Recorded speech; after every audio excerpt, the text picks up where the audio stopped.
right here on NFL Network, the 2023 version. Bringing in the first overall pick for the Chicago Bears in the common draft era. And there's the general manager who's got it in his pocket, Ryan Poles. Sean Payton's back at a combine. Now he's the coach of the Denver Broncos. Ron Rivera right in the middle of that first round with the Commanders. He's coming to work to watch defensive players, front seven players today. Mike Vrabel knows all about those positions for sure. Dan Campbell with the Old English D. What a season for the Lions. It is time for another scouting combine on NFL Network. This is where the greatest stories begin, where preparation triumphs and hope lives, and where future stars seize the moment. He knows that look good. Yeah. Sometimes it's a Texas kid arriving with little fanfare and changing the way the sport is played. Mahomes, magic! Or those who arrived here just 1 year ago. Brock Purdy of Iowa State. Making their mark as rookie sensations. Can we call him Playground Purdy? They've all come here to write the first chapter of their legend. Defense opens the show in star-studded fashion. They flush him and sack him. With big-name havoc wreakers waiting in the wings. Swarm and sack. Who will make an immediate impact and take their place among the game's most feared legends. The moment is here. The time is now. The next great story is about to begin. Welcome to the 2023 NFL Scouting Combine. And we welcome you inside Lucas Oil Stadium. The 2023 NFL Scouting Combine, presented by Noble, is on the air here. Fans back in the building for yet another season of watching on-field drills. Yeah, smile. You're going to watch guys run straight lines and jump in the air.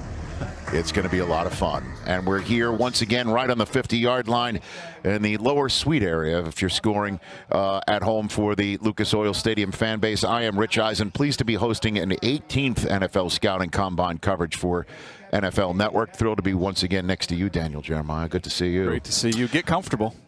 We have no choice. We're going to be here a while. We're going to be here for 4 days. The defensive linemen and linebackers about to work out on the field. It's a deep group. Before we get to that, just in general, let everybody at home who might be tuning into a scouting combine coverage for the first time what this is all about. Go for it. It's a very important week in the evaluating tool. You have the regular season, you have all-star games, and now we arrive at the combine, where you're going to get medical testing, which has already taken place. You're going to have team interviews to get a chance for these players to visit with the teams and get to know one another, and finally get to see them on the field, as we're going to see right now. The best players in the country by position, one after another. It's a great way to see these guys move and see the best that we have to offer in this upcoming draft. You saw Dan Marino, who's obviously here with the Dolphins. There's Dan Quinn, who's back again as the defensive coordinator for the Dallas Cowboys. So everybody's taking their seats to watch some of the best edge rushers, some of the best defensive linemen that we've seen in quite some time come to a combine, work out on the field. One of them is atop your draft board in Jalen Carter. We all know he left the combine yesterday to face the charges, the 2 misdemeanor charges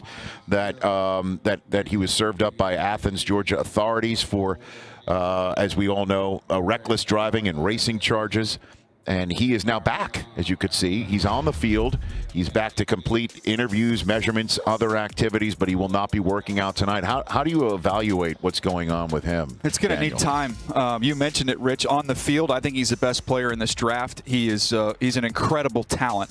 Teams had no idea this information existed. They were totally caught off guard. They're trying to process everything. They have some time between now and the draft, but if you're going to draft Jalen Carter, you're going to be spending a lot of time with him between now and then to get to know him. And again, he's been talking to teams all week long. Last night, again, he was in Athens, Georgia. The edge rusher group, rate it for me. What do you got for me? It's outstanding. When you look at the top 50 players in the draft, to me, 10 of them are at this position. It's a premium position, and right there at the top, Will Anderson is the best in show. We get to see him work out today with the linebackers. We see Tyree Wilson, Keon White, Lucas Van Ness, and Miles Murphy. Just a few of many names we're going to hear their name called in the top 30 to 40 picks, Rich. It's a loaded group. And again, as you mentioned, Will Anderson is working with the linebackers. That's group 3 for all those. Groups 1 and 2 are just the vast amount of defensive linemen that are going to be working out first. Part of our broadcast team, once again, is the great Stacey Dales. Take it away, Stacey. Thank you, Rich and DJ. I had a chance to speak with Will Anderson, the Alabama edge rusher, yesterday, and he was beyond thrilled to have an opportunity to showcase his abilities here today. And I just will tell you guys, he has an infectious personality. And talking to several people here this week, scouting this young man, he is a safe, therefore a very sure pick in this draft. And as one GM told me, first class individual when it comes to him. The production is there, the humility is there. And one of the things that Anderson prides himself so much on is his consistency. Think about the 206 QB pressures over 3 years at Alabama. I mean, that's just a staggering number. And then the humility. He was actually asked this week, where do you want to be picked? Do you want to go 1? Do you want to go 2, 3, maybe 4? He doesn't care. And he said he'll be adaptable to any defense that he's put in the National Football League. And by the way, Rich and DJ, his nickname is the Terminator, but he told us this week he will have to prove that nickname at the next level. Okay, and I think it mandates me to now say, throwing a break, we'll be back. With 40-yard dashes. We're often running, literally and figuratively, at the Combine. The 2023. Right here on NFL Network. Rich Eisen, Daniel Jeremiah, the rest of our crew will be joining us shortly, but it is time to start the on-field drills here at the 2023 NFL Scouting Combine. The 40-yard dash, the man in the yellow hat is Mark Gorsick. He is the longtime scout for the Pittsburgh Steelers who has been manning the starters line. He'll whistle a player if the player has a false start or a false movement. That'll happen every now and then. First up, Keanu Benton of Wisconsin.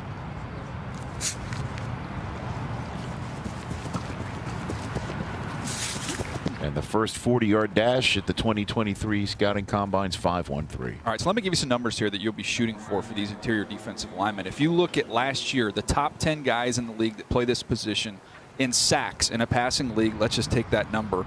You're looking at a little under 6'4", 6037, 302 pounds. This is where their average was. The 40 was 499. The 10, which is more important, is 172.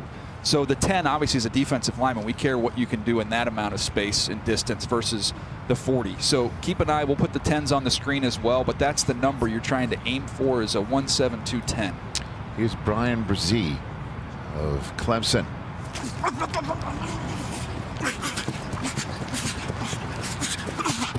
4.93. That's outstanding. And again, you look at him and what he checked in at. He's just under 6'6", so 6'5" and change, 298 pounds, and he just rolled off a 4.93. And we'll talk more about his story that was terrifically captured by the NFL's Instagram account today. We'll talk more about Brian's story in a moment. But first, we welcome in Ian Rappaport into our Combine coverage for the first time. What do you have the latest on the top pick on on Daniel Jeremiah's draft board and Jalen Carter? What do you got for me? Yeah, Jalen Carter considered to be one of the top draft picks potentially heading into this week. Obviously, the last 24 hours was nothing anyone could have imagined.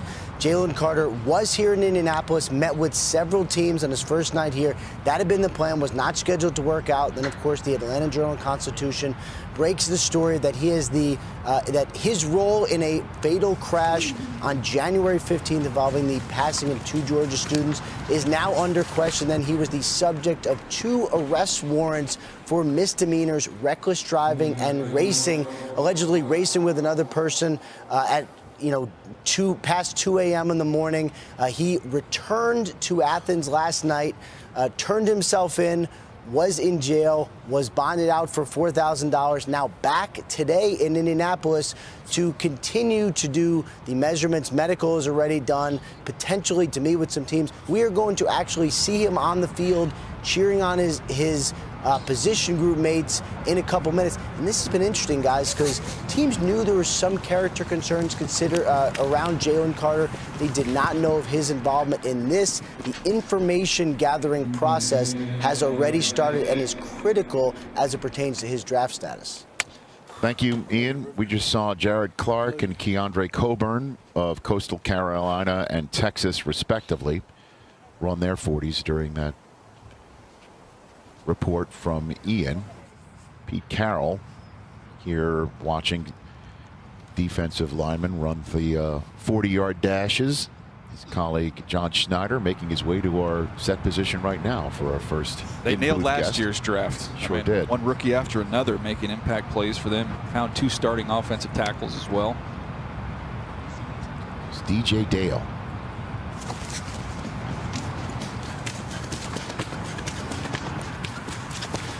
.53 flat for DJ. Quickness and explosiveness not really his game, Rich. He's more of kind of hang at the line of scrimmage and try and hold the point of attack.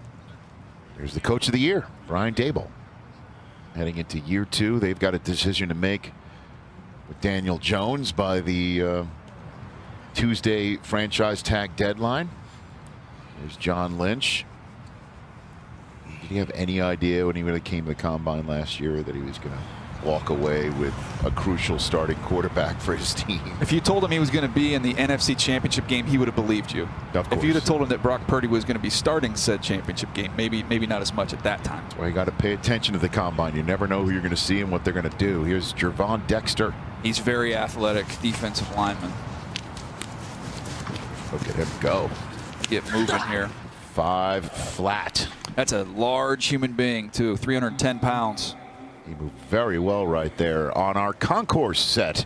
Once again, Chris Rose along with Charles Davis and Peter Schrager. Take it away, Chris. Thank you, Rich. It's good to see you again, gentlemen. Always a lot of fun to hang out with you for the next 4 days. Peter Schrager, you're keeping your eye on a guy we're about to see run in a couple of heats. Kalijah Clancy. I look at this player right now, and it's like a unicorn. He's 280 pounds and plays defensive tackle.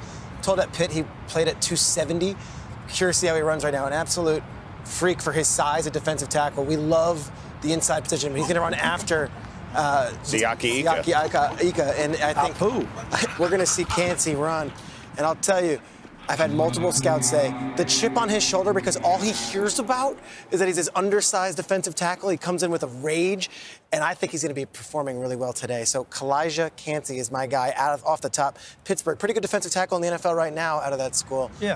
Who wasn't real tall, wasn't by the really way. Tall, real huge. It wasn't real big. Just take that big chip on your shoulder and have Aaron Donald autograph it and keep using it. Nothing wrong with that, and he's a 281 player, and it's going to be fun to watch him run here. And I saw a guy, Brian Brzee, who ran already, and I think that he's the type of kid, came out of high school as the #1 overall prospect, went to Clemson, played well his freshman year. Since then, injury and the loss of his sister this past year, I think he's got a chance to get his best football ahead of him and reclaim that status coming out of high school. Brzee's a big-time prospect.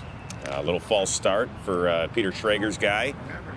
Got 281 on the interior there. You talk to Daniel Jeremiah. He says there's not a guard out there that could block him. Is that cool? Not one guy out there. It's always fun getting to know these kids. Mark Gorsick doing his thing. Speaking of mobility, Charles Davis, you better put your running shoes on. We're going to see you down on the turf over the next 4 days, right? Looking forward to it. Been hydrating and stretching every day for the last week. Okay. The last week. Don't be ashamed to call on the training staff if you need it. Don't worry, I will. Get it, Kalijah? Woo! 4.78. Aaron Donald ran at 4.68 at 285. Just in case you're curious, Rich Eisen. Thank you, gents. Kalijah Clancy with a 4.78. Yeah, the guy's set it out well. He's an exceptional athlete. One of the rare times you'll see somebody listed at a height. He was listed at 6 foot. He showed up at the combine and he gained an inch. He's 6'1". So it went in his favor with the measurements, and then you see the explosiveness. Not a surprise when you watch him on tape. I actually thought Ed Oliver was a similar type player when you're looking at the comps with him. P.J. Mustipher of Penn State. EL10 here at the combine. You can see the runs that we've already seen. This is first.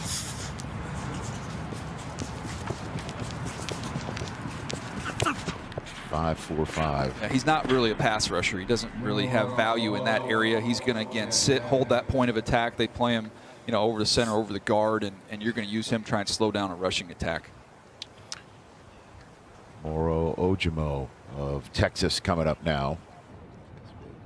Second Longhorn we've seen already run in the first dozen.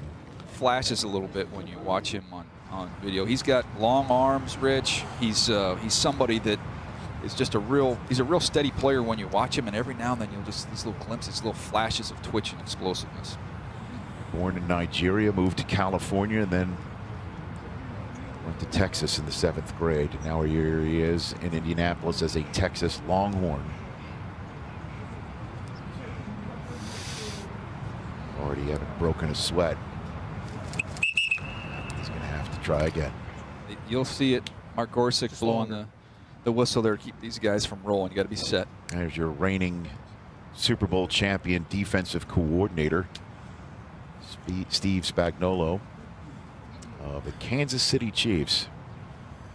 One of the cool traditions of the Combine is the coaches and personnel guys and scouts that are on the Super Bowl winning team. Every time anybody sees them, it's a congratulations from everybody, and it's pretty cool to see all your buddies and know they just took home a championship. How many rookies did they plug into that defense this year too? About all of them. I mean, they had 4 DBs that were crucial in the way that they played last year coming down the stretch. And George Karlaftis up front as well. I mean, he was looking at the Purdue Boilermaker at the Combine last year, drafted in the 1st round, and he's now got a ring on his finger. All right, so he hooked it with a 5-1-2, and we're going to take a break. Don't worry, we've got recording devices. So when we come back, we'll show you every single 40 that you missed as we take this commercial break on the first day of the Scouting Combine.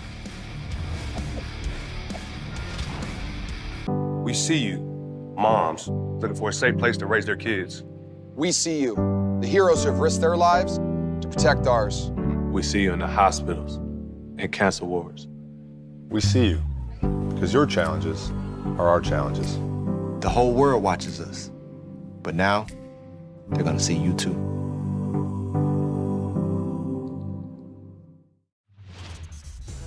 All right, the 40-yard dashes that you missed, as promised. Zach Pickens, South Carolina. What a good week at the Reese's Senior Bowl for him. That's a good time. 4.96. Now Oklahoma's Jalen Redmond. Great start. And an even better finish. 4.85. Nesta Jade Silvera of Arizona State. Sun Devil. Spends a lot of time on the other side of the line of scrimmage, penetrating defensive line. 5-2-1. Dante Stills of West Virginia. I was with the Ravens when his dad, Gary Stills, was an unbelievable special teams player in the league for a decade. And then Cameron Young, the defensive tackle out of Mississippi State, to wrap up the first run of 40-yard dashes at the Combine and for the defensive line group. First of 2. Then we'll see linebackers, edge rushers later on today. Back live with Keanu Benton. Can he better his first time? He cannot. But again, we're unofficial. It's kind of like the yellow first down line on a television broadcast. It's unofficial. We'll get the officials later on. 14th season as general manager of the Seattle Seahawks. John Schneider, good to see you, brother. Good to see you guys. Good to see you, man. How's it going? Good. 14 seasons. 14, man. Yeah. Yep. 2 touchdowns, 2 extra points. 30th Combine. 30th. 30th. Yeah. Stayed in the train station. In the oh yeah. In the actual train cars. Is that right? Yeah, stayed in there. Is that as an intern. Comfortable ride? Yeah. So let's just jump into it. I mean, you had such an incredible draft where you turned out so many crucial players in your draft this year. How do you approach a combine? You and Pete approach a scouting combine, John? You know, there's so much going on. It's not only, you know, evaluating the players, Rich. It's you know, it's meeting with agents, all the other teams, the relationships throughout the league, trying to get a landscape for really what's going to be happening here, you know, over the next several months. And so, you know, it's the evaluations, yes, but it's also, you know, a lot of meetings, a lot of interaction with other clubs and player agents. But you peg a position group that you already know coming in from your meetings with your scouts and everybody, that this is a deep group and you know that it fits a need of a deep group. Absolutely. Yeah, we just got done with 2-3 weeks of meetings, and we have a lot of questions that we need to get answered, and this is an initial one of the initial stages of that, and we'll continue all that all the way through the draft. A week before the draft, we pride ourselves on not having all the answers, so we try to just kind of keep going and picking away at these guys and evaluating them as much as we possibly can. John, when you look at the Super Bowl team that you had, you can go back and look and pinpoint, man, 1 or 2 drafts that really got that thing rolling to build that team that you had. Last year, does this feel like this could be kind of this next wave of Seahawks? You got younger and faster in a hurry in one draft. Yeah. We were a pretty good team there for a little while, so it was hard in that little area right there to make our team, quite frankly. The year that we won it, I think we had like 23 guys that went and played for other teams, and this last draft was a really cool collaboration with our coaching staff and our personnel staff, and we just had great meetings, open dialogue. We had some new defensive coaches, so we kind of had a little bit of a grading reset, if you will.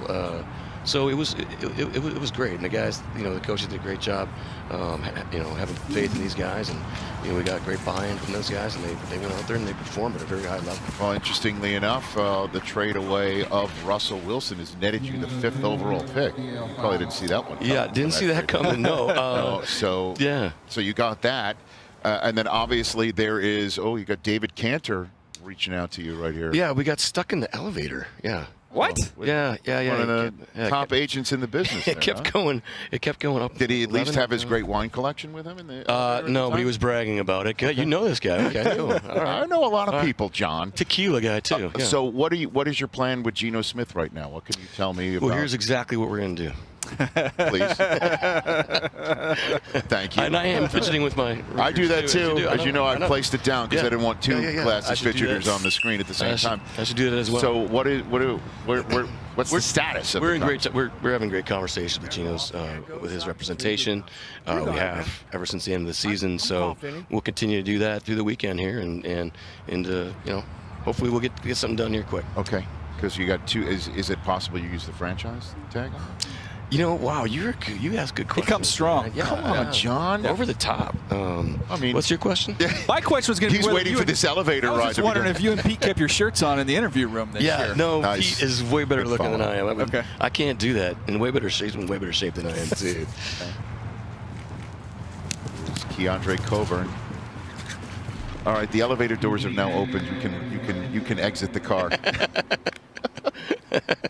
Thanks for coming on, brother. That was scary. All right, come on. It was nuts. It was nuts. It was like 15 minutes we were sitting in there. Wow. Yeah, it was crazy. And you almost missed the drills today? No, we were on our way over here like a half hour ago. Big deal. We're going to be in this booth for 5 hours. Yeah, that's right. Congratulations, we're here. you guys. John Schneider, the general manager of the Seattle Seahawks, right here. Our first simulcam of the Combine is Aaron Donald against Kalijah Kancey, a couple of Pittsburgh Panthers. And, Donald's got him. This just in, that's a shocker. But, by the way, not too shabby to be 1/10 of a second behind him. There they are, just a couple of years ago on campus back in the day. With NFL Plus, see which prospects rise at the NFL Combine. He is such a competitive player. Then watch the NFL's future stars take the stage at the NFL Draft. Here's the pick. NFL Plus. Sign up today. Here's what you missed while we went away on commercial break. We are people of our words. We say you will not miss a 40, so DJ Dale ran this 40 during the commercial break, and it was not an improvement on our unofficial time of his first run. Alabama Crimson Tide. Again, we're going to see Will Anderson later on with the linebacker group. That's group 3. I thought Dexter might run a little bit faster. That's a great time, but there you go. There you go. A little bit faster. 4.93. He listened to you even though that was on tape. Here is the Baylor Siaki Ika. It was by Apu. And you are not moving Apu. He does not want to be moved. I think it goes without saying, right? 5.49. Here's the guy who ran unofficially the fastest of the first 40s, and Kancey improves it. It's a great time. And again, he's an inch taller than we all thought after showing up here. Maybe he's just stood up straighter. I don't know. P.J. Mustipher of Penn State. He's running his 40. 5.45 was the first one. And 5.48 is the second. We're back live with the final 40s of Group 1. Then they'll get out there on field. Ojimo, 5.12 the first time. And 5.23 the second time. We have another guest right here in the booth. It's great and an honor to welcome Tom Selleck to the booth right here. The Old English D. I like the look. It's very Magnum PI, Dan Campbell. Thanks for coming. Appreciate it. Yeah, good to see you guys. Magnum PI. Pleasure. So let's run into your season right here and how you rate it, because it was fun watching your team. You guys competed always nonstop, and that's what you kind of promised when you took the job over there in Detroit. Yeah, look, here's the thing. You can get impatient. You know, we got high standards. We're like anybody else, man. You want a chance to get into the tournament. We weren't able to do that, but I know when you know, we finished the way we did against Green Bay in that fashion on the road at their place. You know, it was cold game. We were out of the playoffs before that game started. We found out in warm-up. When you look back and think about that, man, we improved, and that's all. We told Sheila, man, we're just going to try to improve this thing and get it to where we need to. We just need a little patience, and she's been outstanding. Coach, you play so many young guys, and to see them continue to get better, and you look at this upcoming draft having a couple first-round picks, I mean, it feels like this is kind of the time where this is going to be the championship pedigree of your group's going to be from last year and then what you guys do this year. Yeah, I think you nailed it. That's what we're about. We knew, man, we there was a core group when we came in that we knew fit us, and we certainly wanted to build around those guys, but we wanted to. This core needed to be about youth, and let's build it through the draft. And that's credit to Brad Holmes, our general manager. He's done a great job evaluating talent and getting the players that we feel like fit us and what we're about. And so, yeah, I feel like we're getting ready to strike here. Is toughness at the core of that when you say that fit you guys and the style that you're trying to put together? Yeah, look, I mean, certainly toughness is something we look for. You know, we look for mentally and physically tough, right? They can handle adversity. They can handle pressure. They don't have to be. We don't have to have choir boys, but we do want competitive athletes, man. But they need to endear themselves to the teammates too. Well, I mean, you could just be more shorthand about it and say you take a Michigan man. That's what you do. Yeah, that's very true. honest. That's true. And so when you saw Aiden Hutchinson at the Combine last year, your thought was what? Yeah, look, I had a man crush on him. I had a major man You crush. and me both, man. I was trying to hide it. Well, I ran into you in the hall. You made a comment, and I just ran off. I didn't know how to respond to it. I was afraid you were going to get a tick on me. But yeah, listen, he fit us. He fit everything about us, you know. And it just happened to be he was in our backyard. I mean, my gosh, we were fortunate there. But he just, everything about the way he plays, the way he trains, the way he prepares. He's a smart football player. He's instinctive. He's relentless, high motor. I mean, you name it, he's us. Coach, what has you excited about this group and this draft as a whole? I know the season ended, you get a chance to start jumping into this in the evaluation process. What has you excited about this upcoming class? Well, I would tell you this, for where we need some help, where we need some improvement, I feel like it's a pretty deep class in those areas of the position group. So that's what's got me excited. And then just every year this is an exciting time, you know, to identify the guys that, like we said, that really fit what you're about, what your team's about. And you just saw Cameron Young run the last 40-yard dash of the first group of defensive linemen. So I guess we should just hit the Wayback Machine to last year, and there he was, right there, number 31 in your program. There's our guy. That's right. That's true. Our guy. That's our guy. Coach, I'll be honest. I loved him as a football player. I knew he would test well, which he did. One thing I did not have in my evaluation, this guy could sing. I did not know he could sing and dance, as we learned. Michael Jackson. We didn't know he could sing, but, you know, we had an idea that he could dance a little bit. Not as well as he did, certainly. But, yeah, and it's obvious. He can say what he wants, but he prepped for that. I mean, my God. There's no talent in the hours. You'd think he'd be tired after practice. He goes home in the hotel, and he's just practicing this move. But he nailed it. That's youth serving, man. I'm telling you. That's it.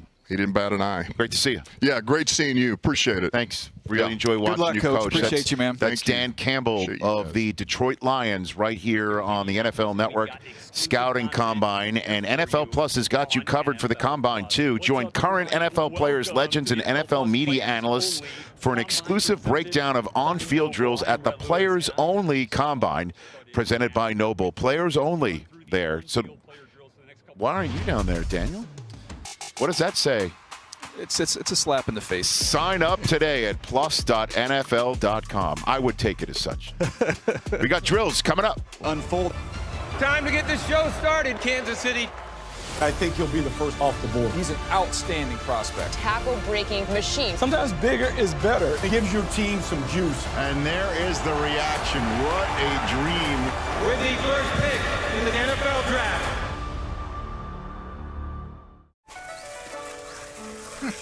Typical beginner's mistake. Yes, they all start from the outside. So, will we help him? What else? Here, try it with Red Bull. Red Bull gives you wings. When it comes time for next steps, You ready, Dan? agents who are realtors are here for it. And when the place needs to be special, we're here with market insights that make all the difference. Here for it all, because that's who we are.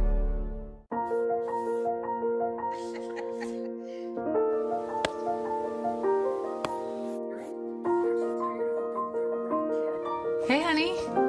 We thought we'd try something new. Family art hour. What do you think? You got jokes. You're funny. Learn about adopting a teen from foster care. You can't imagine the reward. Learn more at adoptuskids.org. Back here, we're running a simulcam. I we're love going. these, man. I love these. Daron Payne, Brian Bresee, and Jordan Davis. I mean, you know Jordan Davis's 40 was faster than Mahomes' last year? It's ridiculous. I remember we talked about it when it happened last year, and I'd forgotten that his 4.78 was faster than Mahomes'. That's still, in all the years we've been doing this, that's one of the most incredible things I've ever seen. It is. Unbelievable. and every year we get blown away by somebody who's faster and stronger. And it's now time for our first on-field drill here at the Scouting Combine. Daniel Jeremiah, Rich Eisen here, and it's the wave drill. Let's get things cranked up here with the wave drill for these defensive linemen. I know some people see this drill, Rich, and they go, wait a second, what? The defensive lineman? That has nothing to do with being a defensive lineman. Well, we'll show you what it's all about here, using Daron Payne, the great defensive tackle for the Washington Commanders, as an example. I want to see, can you put your foot in the ground? Can you change direction? Can you explode? Can you burst? Do you have balance? All those things show up in this wave drill. Now, how does it translate to the game? Here he is. A lot of times you're going to see these defensive linemen, they're going to have to drop back in occasionally, a little zone drop. Can you change direction? Can you then go ahead and find the football, and can you make a play? You'll also see it on screens where they'll drop off and have to get back there and make plays. Again, foot in the ground, change direction, close, burst. Daron Payne, who's been an outstanding defensive lineman for the Commanders. There's a lot of waving against the Vikings right there in that highlight package. Okay, Charles Davis is now on the field for us, down from his concourse position. Need everybody back. And the first prospect to go through the wave drill, Jared Clark. And he is enormous. You watch the game against my alma mater in Appalachian State, they just couldn't block him. He just went right through their offensive line, disrupted the entire game. CD, I don't like praising guys that crush my alma mater, but that kid did it. Yeah, and it's understandable, DJ. And when you're talking about what this group is, and I'm listening to you and Rich and enjoying the heck out of it, you have such a mix here. You have those pass rushers that we're talking about, whether they're interior or not. You have these guys that you can't move, like Apu and Jared Clark. Maisie Smith would qualify with that, and the mix in between. So it's going to be a lot of fun to watch, because the 40s have been sensational so far. I can't wait to watch them dance and go through all these position drills as well. And obviously, once again, they want to see how you move Because if a defensive lineman is prone on his stomach on the ground, that's a bad Not the position spot. you'd like to be in. Yeah. But they do this on purpose just to see how quickly they hop up and move around. It's just another way to look at your explosiveness, you know, how quick you can pop up, get off the ground, and get moving. And this is not going to be the drill for Apu here in Siaka Ika. That's not his game, Charles. He's going to be playing guard to guard in that little box area right there, and you're not going to move him. And as a pass rusher, you're just going to ask him to try and drive that center right back into the quarterback. And what I like about what you're saying, DJ, is that everyone thinks this. Yes, it is a passing league, but those guys in the middle are invaluable to force you to do other things. That's why Tampa Bay's defense this past year, when Vita Vea wasn't on the field, changed everything for him on the back end. Jets coach Aaron White-Cotton running the prospects through this wave drill. Moro Ojimo of Texas. One of the discussions that will take place in draft rooms, too, is when you talk about positional value and you're looking at defensive tackles versus edge rushers. To me, these guys are hard to find. If you can find an elite interior disruptor, think about Chris Jones and what he did for the Kansas City Chiefs. Like, those guys are a nightmare. We'll see it in this draft. I mean, there's 10 edge rushers I think are in the top 50 players. Edge rushers every year coming into this league. It's hard to find a Quinnen Williams. It's hard to find, obviously, Aaron Donald's a once-in-a-lifetime player. Right. But those guys that are disruptive and dominant on the inside, I think they're the rare species. You can't have enough of them. I mean, we saw the Eagles, how deep they were on the line this year, how they just kept running one guy after another, and then they go getting Sue in the middle of the season, you know? I mean, they just keep adding and adding. So it really behooves the team to just keep stockpiling players on that line. I mean, Waylon Roy right there of LSU. CD, when we saw last year the show that was put on by Jordan Davis, and I tell you that, I mean, he wasn't a full-time player for the Eagles this year. I mean, that's how deep with Hargrave and Fletcher Cox and talk about Sue and Linval Joseph. I mean, well, DJ, they went and got Fletcher. Remember, they had Fletcher Cox and Javon Hargrave. Jordan Davis came in, and they played really well in the beginning, even though he wasn't full-time. Then he got hurt, and what did they do? They went and got Ndamukong Suh and Linval Joseph, and Jordan Davis wasn't the same factor. And one thing real quick, guys, as we go through these drills, just spoke with Kalijah Kancey from Pitt. No field work for him. Said he's going to do everything at his pro day. Said he's nursing a shoulder injury and doesn't want to do his field work until he's completely healthy. Thank you, sir, for that information. He ran a great time, Rich. I mean, when you look at, we have him unofficially at that 4.73, and I mentioned to me, reminded me of Ed Oliver. Ed Oliver, what did he run? 4.73. Look at you. You're a comp machine, Daniel. I start using comps with the kids at JV basketball, and my wife thinks I have a problem. Very good. Got to dial that back. You're once an evaluator, always an evaluator. As we're watching the defensive linemen go through, and then the linebackers will have at it after this group is done on the field, and then the next group of defensive linemen. So let's take a look at the wave drill through this piece of technology, just following them around and tracking them. This is cool. We've got the next-gen stats player tracking data. We're going to have this all throughout the week, and you can see it's like coloring on the field. Get a chance to see these guys change direction. It's going to be awesome. I know your favorite drill, the gauntlet drill, Rich. Yeah. When we get to wideouts, and we're going to have fun with this. Yep, it is my favorite drill because it's seeing how wide receivers quickly catch and then drop the ball. So you can see how much ground these guys cover too when you look at the tracer. It's like a little script right here on the field. Speaking of Aaron Donald, who we were talking about a little bit earlier, this is his drill that's getting ready to come up here. Yeah, that's where I'm gonna be. I'm gonna be out your way. Let's listen to the instruction being delivered. This at both ways. No. Some Dunbar said no. Everybody, when you pop up, you're going to your right. Because that's what we do. That's what Dunbar said. Okay, stay tight. 1, 2. Keep the numbers low. Keanu Benton. Let's go, big man. I like Keanu Benton as a day two guy for me. I think he's going to go in that second round range, most likely. Worst case, he'd go in the third round, but was outstanding at the Reese's Senior Bowl. You're seeing him getting over these bags. You want to see quickness. You want to see those eyes stay up. And again, you get a chance to see foot in the ground, change direction at the end there, CD. Hey, DJ, I thought when we saw Keanu Benton at the Senior Bowl, he helped himself in terms of how people look at him as a pass rusher. What did you think? No doubt. You know, he's got some twitch and he's got some snap in his hands, and you could really see that when you get into the one-on-ones. And they move him up and down the line of scrimmage there at Wisconsin. So I thought it just continued, the process continued to build for him. And here's Jared Clark, who is the line of scrimmage. Go. There you go. Good job. Good job. Yeah, that's 334 pounds of Jared Clark. Again, starting him on their stomachs, hop up and then move around. This young man's got some four-bag ability. Nice. You can see, guys, some schools, they've been drilling this year after year after year. Sometimes these guys who get into combine training, they've never done this a day in their life. Right. And again, DJ Dale, you know, athleticism, that's not going to be really his calling card in a drill like this one. Stacey Dales? Well, guys, we've got our eye on Brian Bresee because of some of the injuries, right, in his past, and that 2021 ACL and a couple of issues illness-wise last year. But he said coming into this combine, and we watched him run an unofficial 4.93 in consecutive 40s, guys. But he said, I want to show everyone a healthy me out there. And he told us this week that I feel great coming in here. He really does think that he has rare qualities. We saw that comp with Aaron Donald and Daron Payne, right, where, you know, he's on the 40 and he's right neck and neck with those two.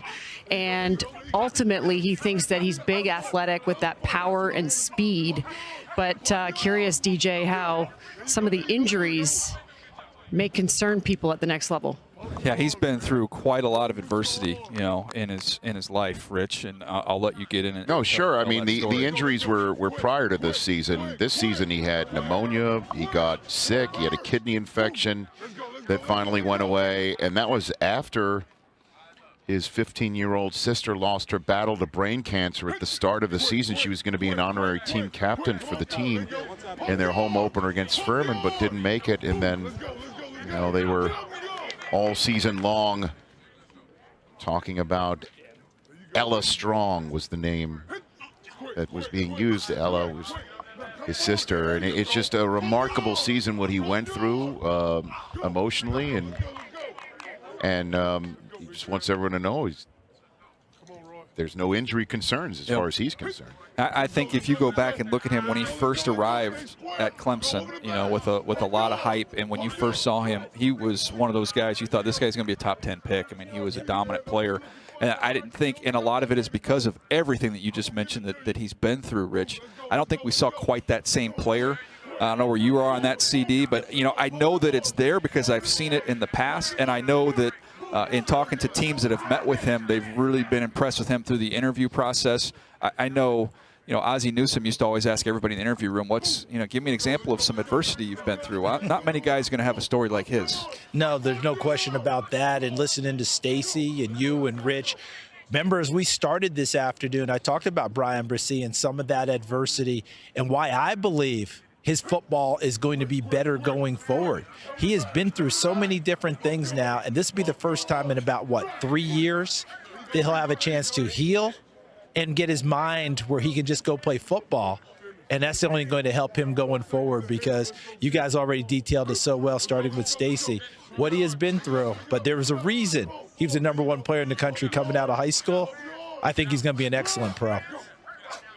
So here's Cameron Young running that drill right there, and let's explain why that drill can translate. Well, I mentioned this being the Aaron Donald drill because I don't know you're going to see anybody do this better than Aaron Donald, showing you the combination of the quickness. You'll see the change of direction, you'll see balance, and then again at the very end of the drill, give you an opportunity to put your foot in the ground and explode. Aaron Donald, again, does this probably better than anybody's ever done it in this drill, as well as translating it to the field. Look at his feet, how quick he is. He's able to stay low. He bends his knees, not bending at the waist. Again, foot in the ground, change direction, and sprint. That's an early win for him as a pass rusher. Here he is again, getting up the field, and then being able to put that foot in the ground. Quarterback moves, put your foot in the ground, change direction, and go track him down. Another example of him again here. Look at how quick he's able to get vertical and then be able to change direction and adjust against some of the athletic. It's pass rushing drills, and swim moves and things of that nature, and that means football on a stick is back. And I just love how our silliness has actually inspired somebody to create this Twitter account.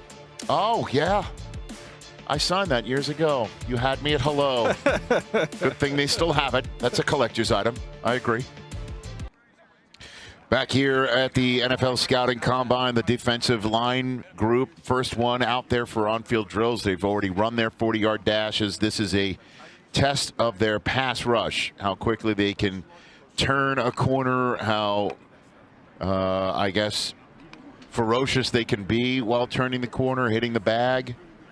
You love football on a stick, I Rich, do. And I love ankle flexion. And so we each get what we want in this drill. Love how, again, football on the stick is what simulates the snap, and off Keanu Benton goes. See him once they get, this is simulating turning the corner. Okay, once you get to the top of the rush, can you flatten and turn the corner? You do not want to drift. You want to stay snug to that bag, that second bag here. Stay snug. Get flipped and get through there, CD. And DJ, watch how the best interior rushers, they're going to be the most snug. Apu, Jared Clark, they're just going to try and destroy that bag. Yeah, taking a knee and having to hold that bag is not a job you want. You know those guys right now on knees, Rich, holding the bags? Yeah, they're just telling themselves this will pay off. This will pay off. It hits them right in the head. I mean, they take it right in the head on the chin. One day I'll be a GM and I won't have to do this. Careful. Yeah, the whole thing is you want to reduce the distance between yourself and the bag. If you're the defense, is that your evaluation of that too? As the one holding the bag, you want to increase the distance between your head and the bag. Yep. That's what you're trying to do here. They picked up on that pretty well, DJ, and these guys are moving their heads like the best boxers. You know, move your head when the punch comes. This Jalen Redmond, Jaquelin Roy of LSU, who did not run, but we're getting a chance to see him go through the field workout.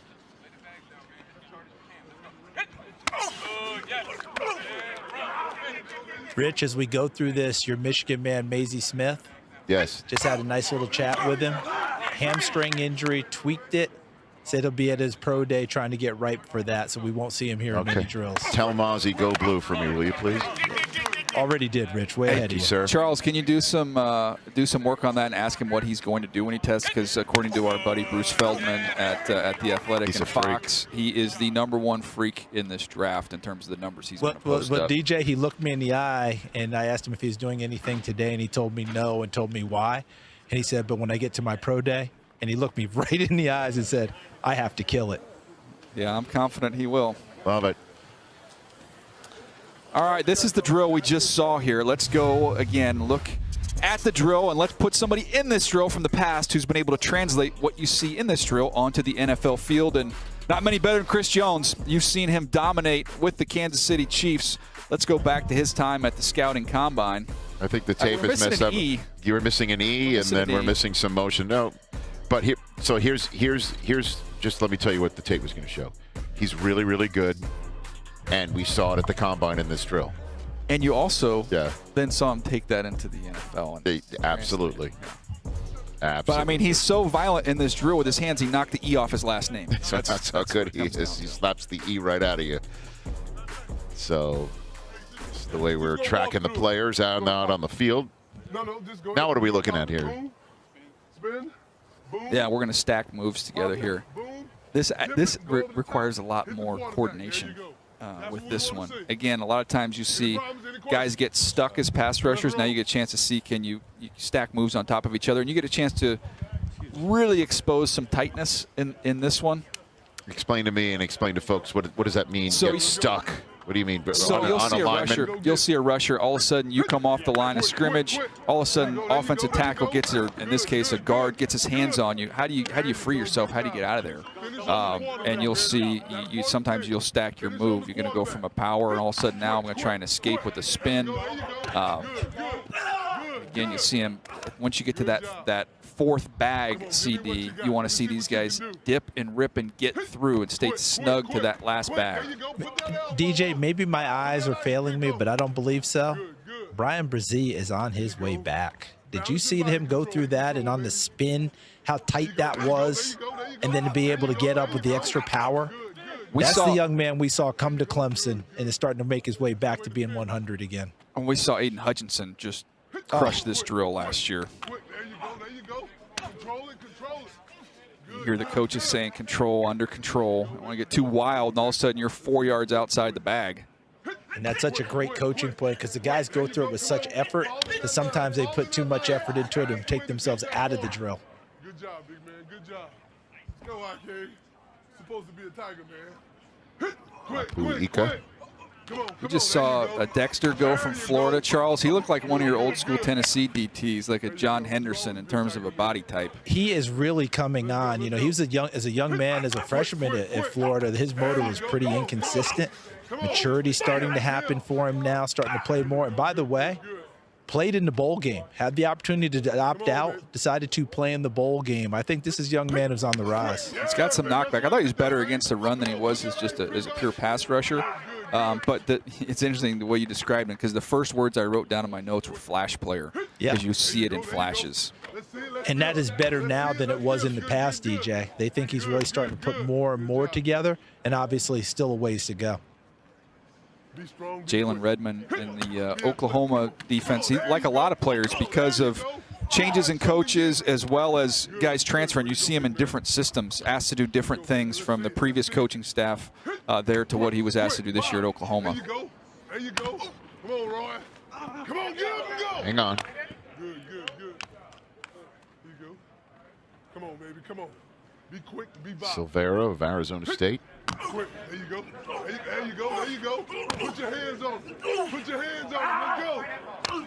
Good job. Good finish.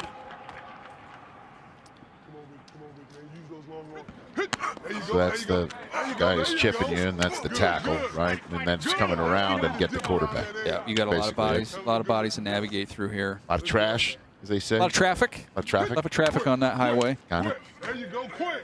Good job by Byron Young. There you go, there you go. Good, good, good. You see, once they get there, trying to simulating with how they're attacking that bag, trying to get the football out. Quick, quick, quick, quick. Come on, open them hips. Let's go. Young. Cam Young has got long arms. All right, this drill actually has a name, Rich. It's the running club drill. Why wouldn't it be that way? You're running and you're clubbing. It's combining two of the things that we love about defensive linemen. And we go back, I just mentioned Aiden Hutchinson, and here we go. Let's look at the video of what he did in this drill last year. Again, look at the quickness, that tight spin, which we've seen on an NFL field. Here's an example. Boom, look how quick that is. Working against the right tackle of the Dallas Cowboys. Here's another one, that inside little club rip. Winning on that move, that what you see simulating the bags. And then how about, can you dip? Can you turn the corner and flatten? Get to the top of your rush. Oh, Justin Fields is going to climb up. I can get right back downhill and go get him.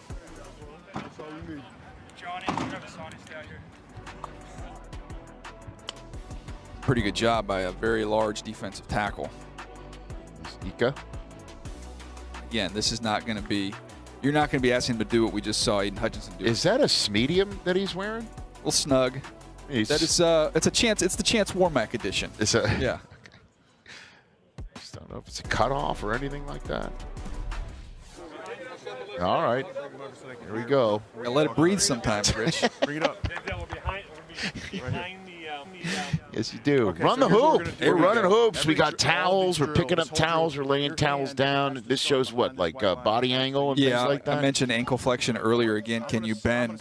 Can you drop your weight and do it full speed? Let's listen to the coaches. Guys, as you turn this corner, everybody in these stands and at home want to see how tight you can turn these corners with good stride length with your cleats in the ground. All right, no pitter pat, no slipping and falling on the ground. Get your cleats in the ground and turn these corners.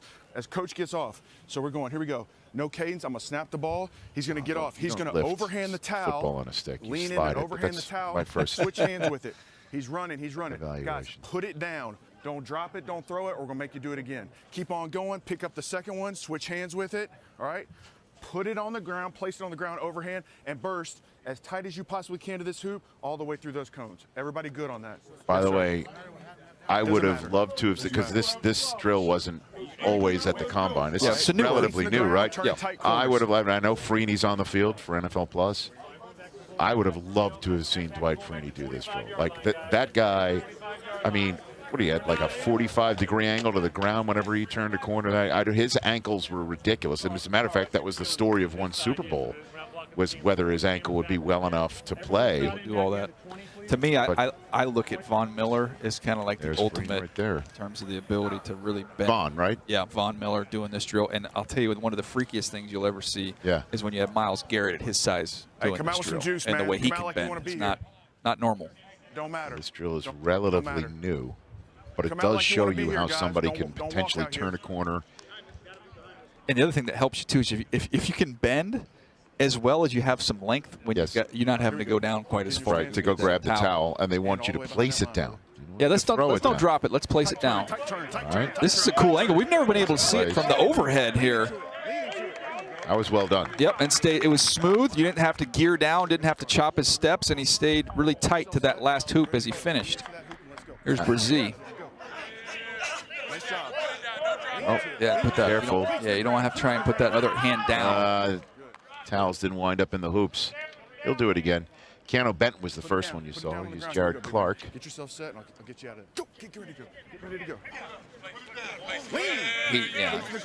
That's for a big guy, for an interior defensive lineman. That's really well done. Yeah. 334 pounds at Jared Clark from Coastal Carolina. It's Coburn. Hold on, buddy. And guys, Aaron Whitecotton running this drill. He's got a guy who can do this pretty well. A guy by the name of Quinnen Williams. No doubt. Careful. Uh-oh. So we're going to do it again. They're going to stop him and start him over again here. Yeah, we'll let you start over. We'll let you start over. You good? Good. You know why you fell? You know, pick your feet up. You're dragging your feet.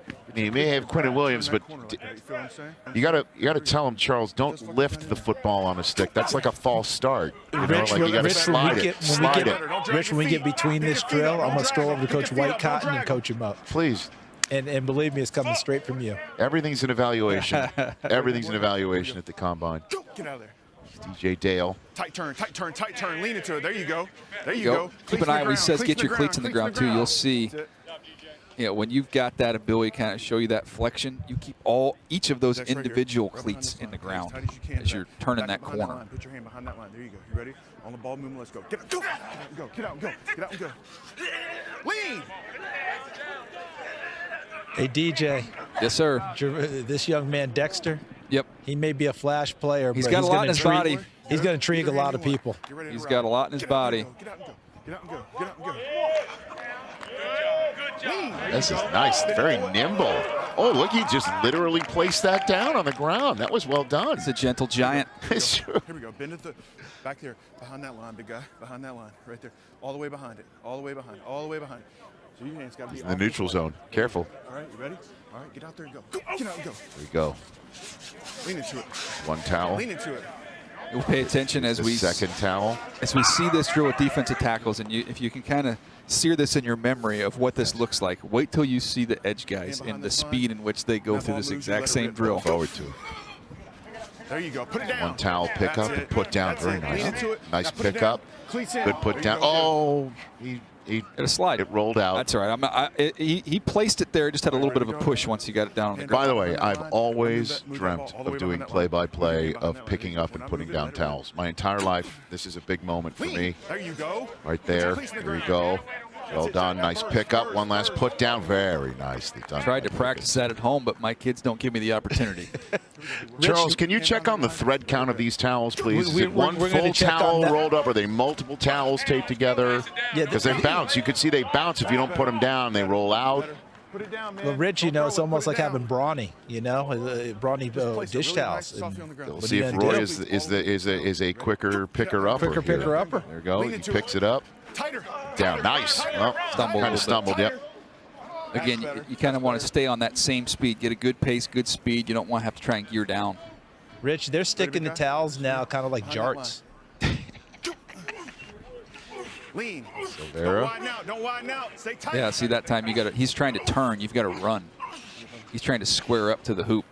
Here, don't widen out. They're very. Take cleats in the ground. Accelerate through the edge of that hoop. Towels, pick it up. Stills. Nice. And a place. And a pick. Nice job. Nice job. Nice. Place. DJ, can you tell Mr. Stills may have had some coaching from his dad, from an Gary, NFL veteran? Yeah, Gary might have helped him a little bit on that one. And his brother came out last year, was an undrafted free agent, Darius. Good lean. Good lean. Keep going. Uh-oh. Lost the baton, Rich. Left the towel behind. All right, finish this off right here, Don. Go. Get out and go. Get out and go. Young. Lean into it. Pick up. Stride link. Rolled out. It's okay. Keep going. Place it down. Place it down. Good. There you go. Running the hoops. I kind of dig the run the hoops. Yeah, I like the overhead shot. That's you got hoops, you got towels, you got football on a stick, and here we go. You're doing all figure eights here. Figure eight. Here we go. And you can see who stays snug, especially when you're finishing. If you look at that last line, can they really turn that corner and stay on that line after the figure eight right here? Drift a little bit there, try and stay a little tighter to that inside cone as you finish. Yeah. But I like this. It's also like the Garth Brooks logo from a concert. The Run the Hoops brought to you by the number 8. I feel like it's like the electric company, right? Or back in the day. All right, Kalijah Kancey, that is an official sub 740. Yeah, that's now, again, now that you're going to start hearing more of the Aaron Donald stuff, just with the testing, he's off to a great start. 164, the 10. Again, I mentioned that number. You're aiming for a 172. That's the target for the elite guys in the NFL. If you're going to get to the quarterback, top 10 guys average to 172. We had 4 of them that are right there or below. All right, so kudos to the guys getting hit in the look out, sir. Ooh, 2 for flinching. You got a free haircut.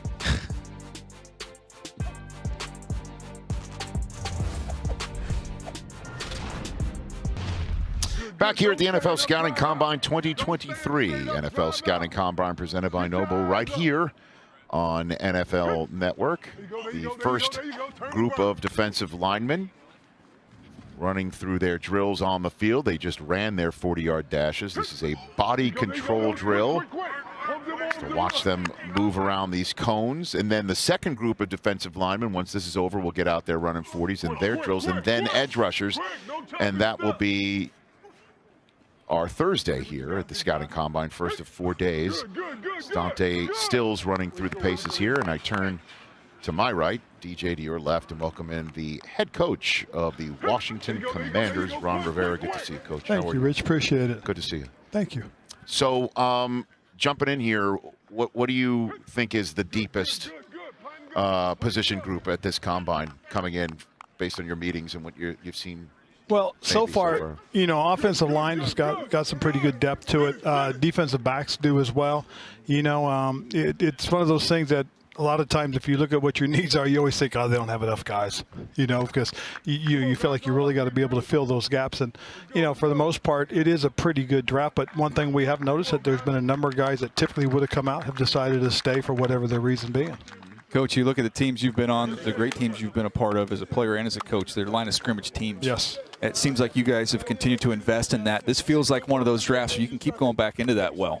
You can, and again, you're right. One of the things that we are looking at right now is obviously we have a player that we really like in Daron Payne, and, you know, working to get that done. But, you know, you got to look at everybody, and, you know, that's why we're spending some time watching this defensive line. Do you think it's a chance that your rookie quarterback from last year is your starting quarterback for 2023? Well, we're going to give him every opportunity. We most certainly are. You know, I've told everybody he'll get a start as QB1 for right now. And if he earns it and continues to earn it, you know, we're going to try and bring as much competition as we can, the right kind of competition to push him. And if he earns it, he'll get a chance. Coach, I was just looking through my notes from last year, and he was my 48th player in that draft last year. And somehow he gets all the way to you guys in the 5th round. When you're in the draft room, at what point in time you're like, oh, this has got to stop. This is time to do this. We kept expecting it to happen somewhere around the 2nd, 3rd round, to be honest with you. And when we addressed our needs in our first 4 picks, and we're sitting there going, he's sitting there looking at us, staring at us with the first pick in the 5th round. So we pulled the trigger and we said, this is going to be our guy, and, you know, hopefully he'll develop and be able to help us. And we really think that's the track he is on right now, is that he's developing, growing, and he has a chance to help us. Now, obviously, we all have seen Eric Bieniemy part of the Chiefs offense for so long. Is that the style that you're hoping to bring here? Or are we going to start seeing plays from the 1931 Rose Bowl being used by the Washington Commanders? Well, like, what do we got here? We'll do whatever it takes. You know, I was really pleased with my interview process and really pleased with getting an opportunity to sit down with Eric Bieniemy, talk to him about the things that we want to do and how we want to do it. And, you know, he's a guy that came in with a lot of ideas. He's got a very good resume, and he's coached some pretty good players. We feel we have some skilled players that fit some of the things that he wants to do and how he wants to do them. So we're pretty excited about about this opportunity.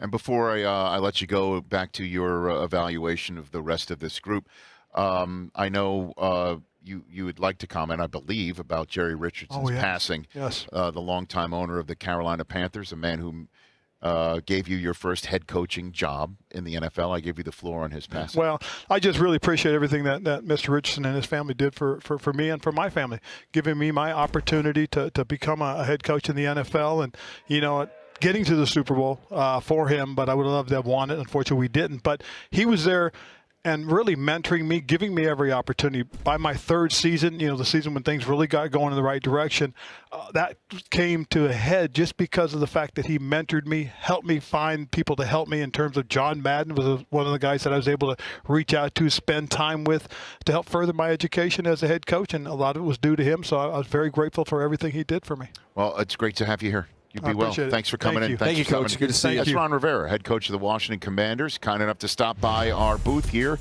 at the NFL Scouting Combine. All right, so the first defensive line group is done. The second one will get out there, and then the edge rushers, Will Anderson and so many more stars of the collegiate game here on night one of the Combine.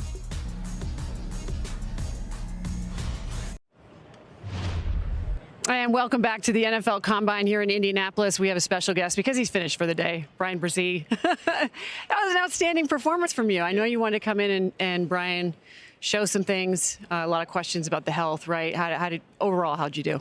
Yeah, you know, that was the main goal today. Come out here and you know, show people what a healthy Bryan Bresee looks like. Yeah, you know, a lot of illnesses this year, so I was just happy I was able to come out here and compete. What does that mean, a lot of illnesses? What did you go through? Yeah.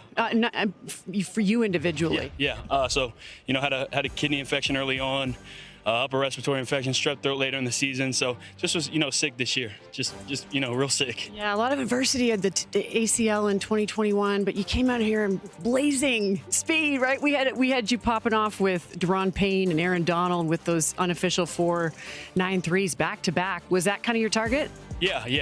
You know, I think hopefully the official's a little bit faster, but yeah, you know, I knew I'd run sub 5, so it was good to get out here and do that. Big guy like you, I feel tiny beside you. A 6'5", just under 300, right? Did you add a little bit of weight to come into this thing? No.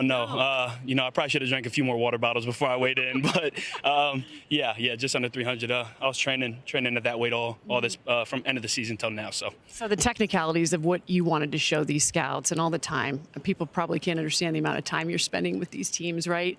What did you show them in the skill work? Yeah, I mean, you know, obviously it was a tough year, but you know, I'm healthy now. You know, back to what I do best, being out here and playing football, and you know, I just feel great, really healthy, and you know, I wanted everyone to see that. One of the things that our analysts talk about, Charles Davis just talked about, is your best days are ahead of you. The ceiling is so high because of all you went through. Last year, you know, you talk about the illnesses and then your sister Ella, and we see this tattoo. If you could just show us, I mean, it's really remarkable what your family has overcome. How have you overcome it and used it as really a source of strong internal motivation? Yeah, you know, I don't think you ever really overcome something like, you know, what me and my family went through this year.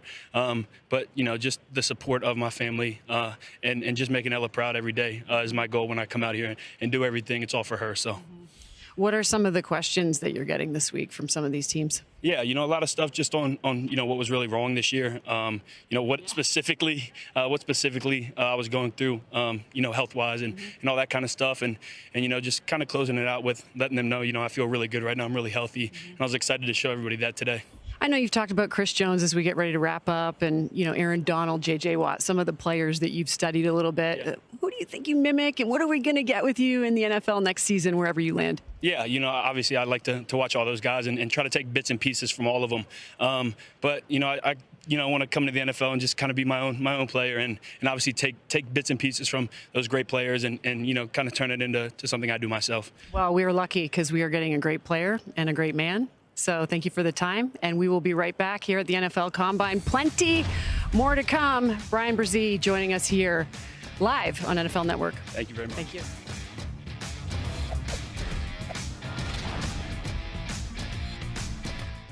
So is this stuff really fresh? Yes. I mean, yeah, we don't have freezers. It's definitely real food. We always have fresh stuff coming in. I mean, this is the best guac that you can get. Fresh is what you stand for. Definitely. Ever leave your clothes in the dryer and find a wrinkled mess? Try Downy Wrinkle Guard Fabric Softener. Wrinkle Guard penetrates deep into fibers, leaving clothes so soft, wrinkles don't want to stick around. Make mornings smoother with Downy Wrinkle Guard Fabric Softener. Typical beginner's mistake. Yes, they all start from the outside. So, will we help him? What else? Here, try it with Red Bull. Red Bull gives you wings. We all have something we love. A passion. Could be our job, travel, sports. It could be anything. But here's the thing. If you follow it, wherever it takes you, you'll always find what you're looking for.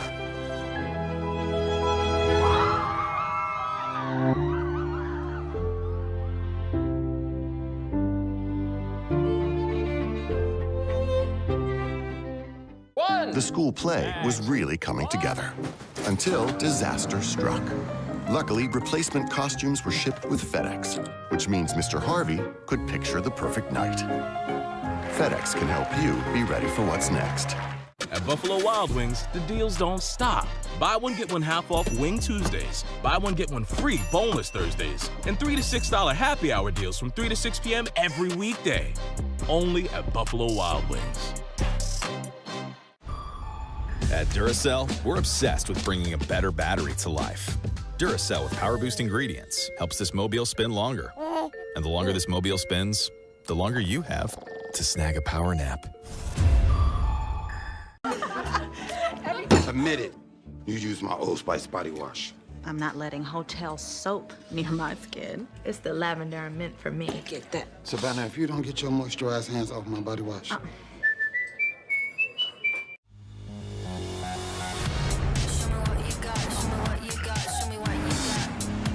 Experience the capability of the complete line of SUVs at the Invitation to Lexus sales event.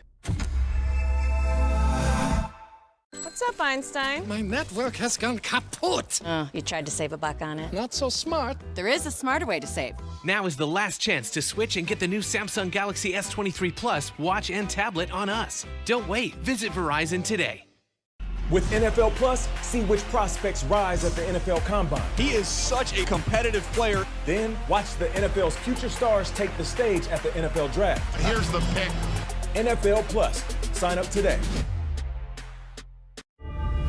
Here, destiny doesn't hide. Turns on the Jets. This is where the NFL journey begins. This is the future! The NFL Combine continues tomorrow at 3, only on NFL Network. Welcome back to Lucas Oil Stadium for the 2023 NFL Scouting Combine here in Indianapolis, presented by Noble. There's so much action here right behind me on the fields, so much athleticism on display. But of course, here in Indianapolis, there's a lot of action off the field as well, in the hallways, in the restaurants, in the bars, and a lot of the discussion has been about not just these draft prospects, but what happens in the actual draft. And Chicago Bears general manager Ryan Poles has been very clear. That #1 pick is for sale for the right price. Has not said definitively that Justin Fields is his starter no matter what, and obviously that evaluation process is ongoing.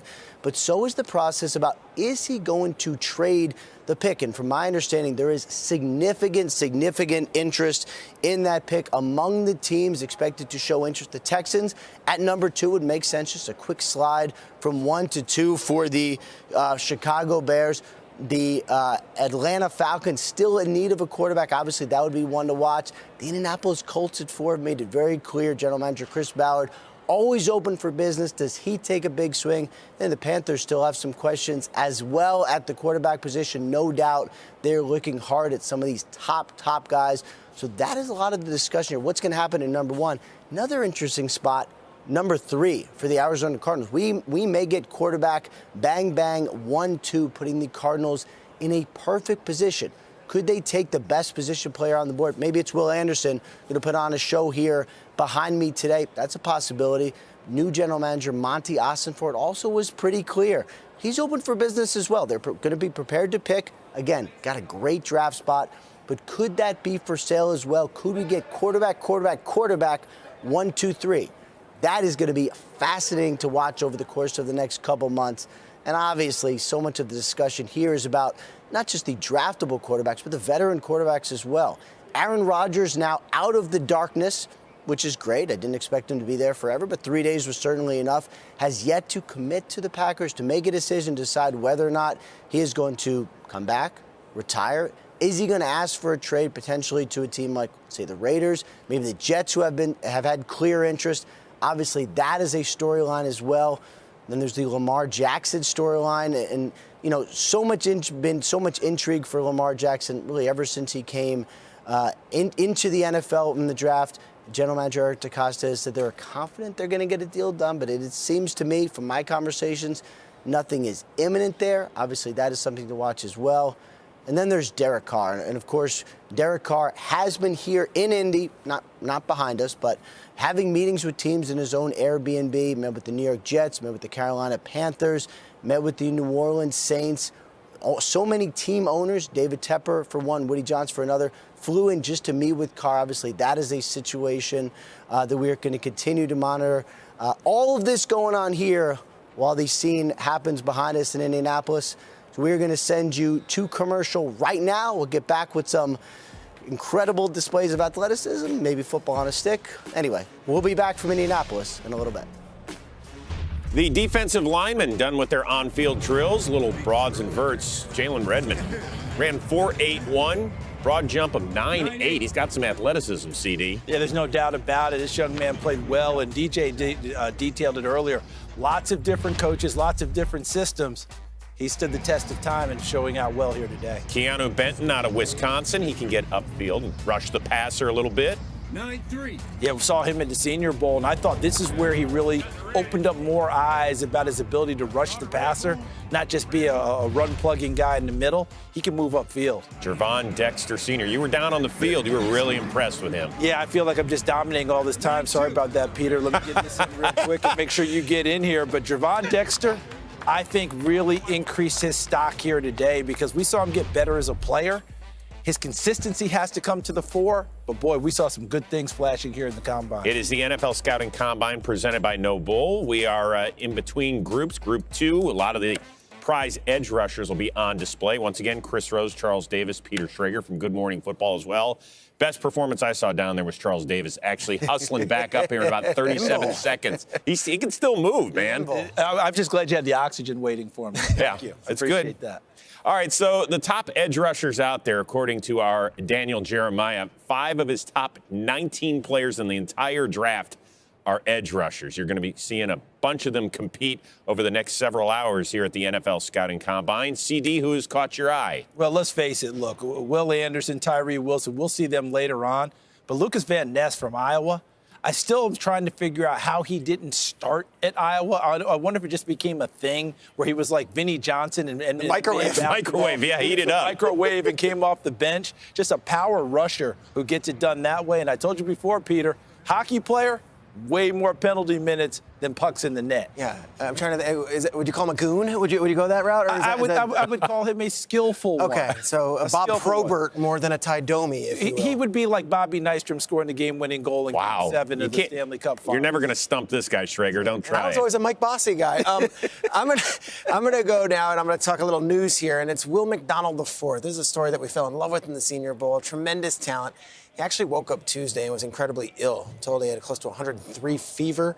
Was wondering if he was going to go. He did all the measurements and then did all the workouts, jumping today. He's going to go. He's going to try, and he's feeling much better today, but he lost some weight. But Will McDonald IV, an incredible story. If you've been following him, we saw him. He's a guy who jumps over cars. Right. We've done a lot of that viral video stuff. Incredible athlete. Not 100%, but he's going to fight. And then my guy who's going to dominate the Combine workouts right now is Zachary Harrison out of Ohio State. You like to throw a name out there and say, hey, this is the guy to watch. Zachary Harrison is someone who is an athletic freak, is a great kid, and is not ready to necessarily be the next Bosa or Chase Young right now. But when you talk about workouts and the measurables and the athletics, he'll wear that Buckeye uniform well and be sure to size up to the expectations. When you talk about what he did today when they just measured him up here, 85.5-inch wingspan, 36 1/4 when the arm length, and is going to just blow up these drills. So I think an incredible 40 from him, the long jump, the broad jump. Zachary Harrison right there, number 9 out of Ohio State. Didn't have the college career of either Bosa brothers or Chase Young, the prominent defensive pass rushers from Ohio State, but I think he might have the best combine performance at all those guys. But they're one common denominator at Ohio State. Who's the coach? Coached by Larry Johnson. Let's go. One of the best pass rushing coaches out there at any level. And one last thing. HBCU, FAMU, Isaiah Land. Played at about 206 pounds throughout his career, was 226 at the Senior Bowl. I've heard he measured in at 236. Let's see how he carries that. 19 sacks in 2021 when he was the FCS Defensive Player of the Year, the Buck Buchanan Award winner. We are super excited to bring you the edge rushers there in Group 2. Look at that. Oh, Schrager, did you bring your own coffee mug? That's about as much coffee as you drink every day, right? Virtual mug. That's Hello. not a mug, that's a vat. I love that. Both McCourties are back on Friday's show with Ryan Leaf. It's been a lot of fun watching them each and every Monday through Friday, 7 a.m. Eastern, right here on NFL Network. All the big fellas, they were rumbling. They were bumbling. They were stumbling down the line. They're done with the 40s, but the edge guys warming up.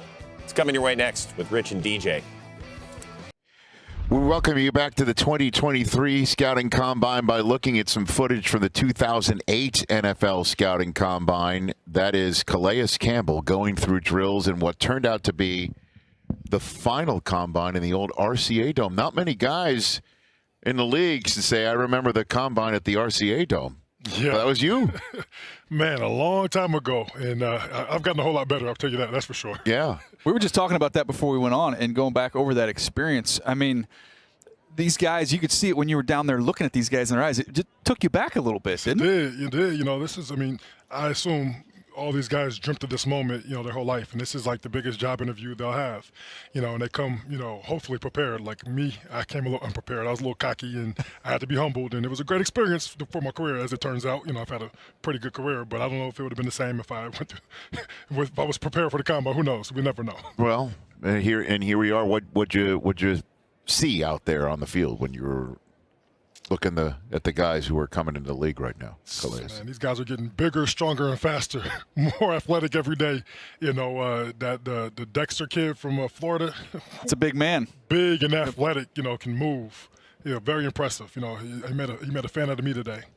Well, Rich wants to get your take on football on a stick. You know, are you a fan of football on a stick? Do you see the true value to appreciate football on a stick down here during the drills? Yes, I do. I've always appreciated football on a stick because a lot of my training has come from football on a stick. You know, getting those, defensive line coaches, or even if you have, you know, one of your teammates or a friend pulling a stick for you, getting that get off drill. You know, the most important part of a defensive lineman, no matter if it's outside or inside, is the get off. The get off is the most important part. After that, everything, you know, it's a lot of factors that goes into it. But the get off is most important. I appreciate you asking about football on a stick. It's important. You got to have that. You know, and if you're not a fan, that's just too bad. But the thing I need to know, in all seriousness, is what's going on with your quarterback. You're coming back for year 16. Is Lamar coming back for this year? What do you think? I'm praying every day. Lord, please, you know, figure out a way, you know.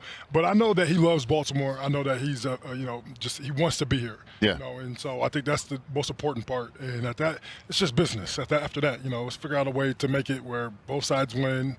You know, any negotiation, you know, nobody's gonna go, you know, nobody's going away happy. Everybody feels a little bit like I could have got more, you know, I could have got a little less, whatever it may be. But it's business, you know. But the main thing is he wants to be there. The team wants him.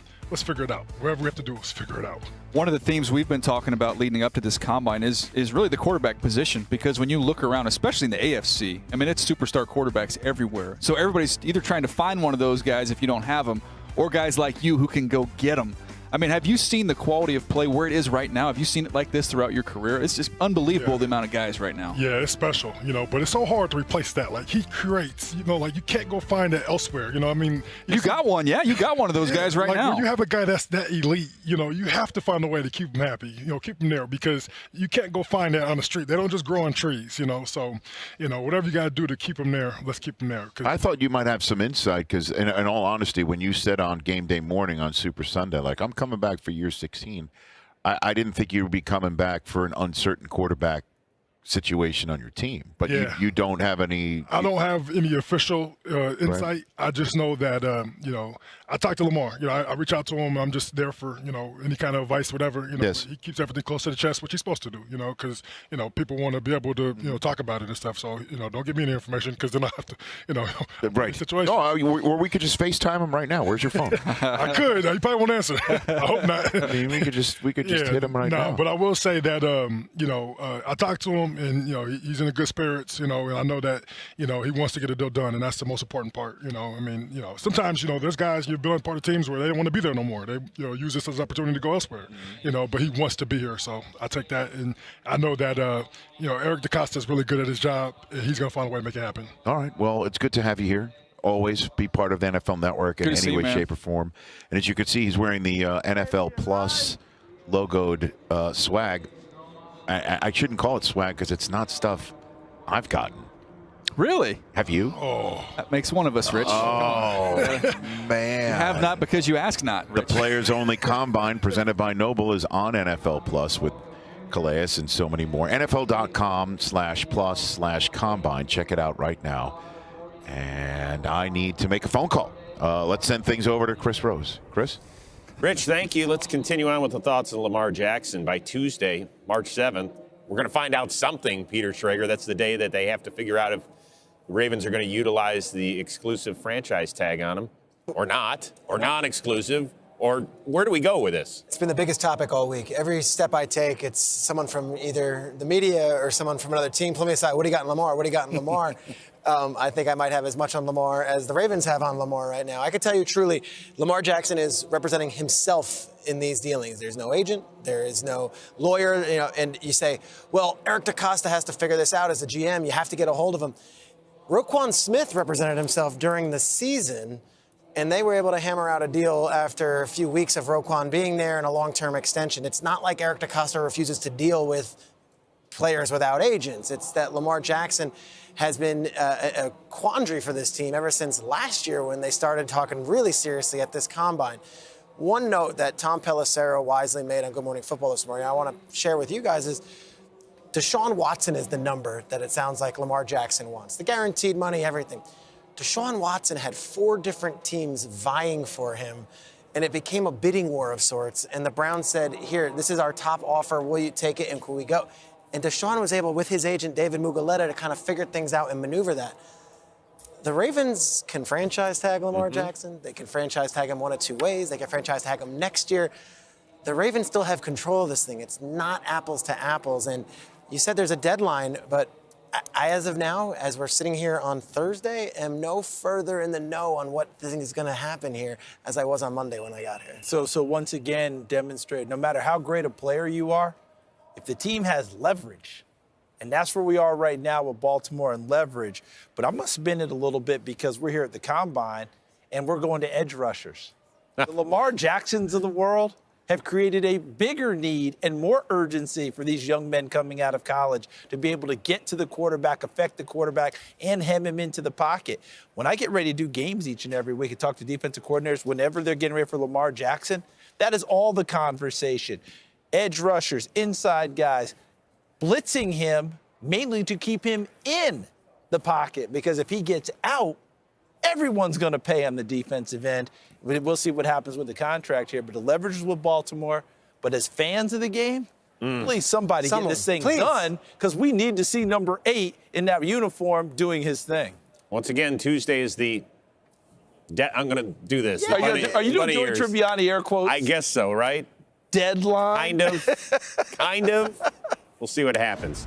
So right after the edge rushers and then the linebackers, Total Access is coming your way. That is immediately following the first day of the NFL Scouting Combine coverage right here on NFL Network. Stacey Dales, what's going on? Hey, Chris, we got a great group coming up, and it is jam-packed. Lucas Van Ness is a name that just continues to get so much buzz, and his stock continues to rise. Having great meetings here. The defensive end out of Iowa, obviously he's played all over that defensive line. Now, he never started, which is kind of interesting. It's sort of an Iowa tradition. They like to start those upperclassmen. I asked him about it, and he said, hey, I got plenty of really good defensive snaps with the line, and he loves run defense as much as he loves coming off the edge. So that's something these scouts scouts and GMs like to hear.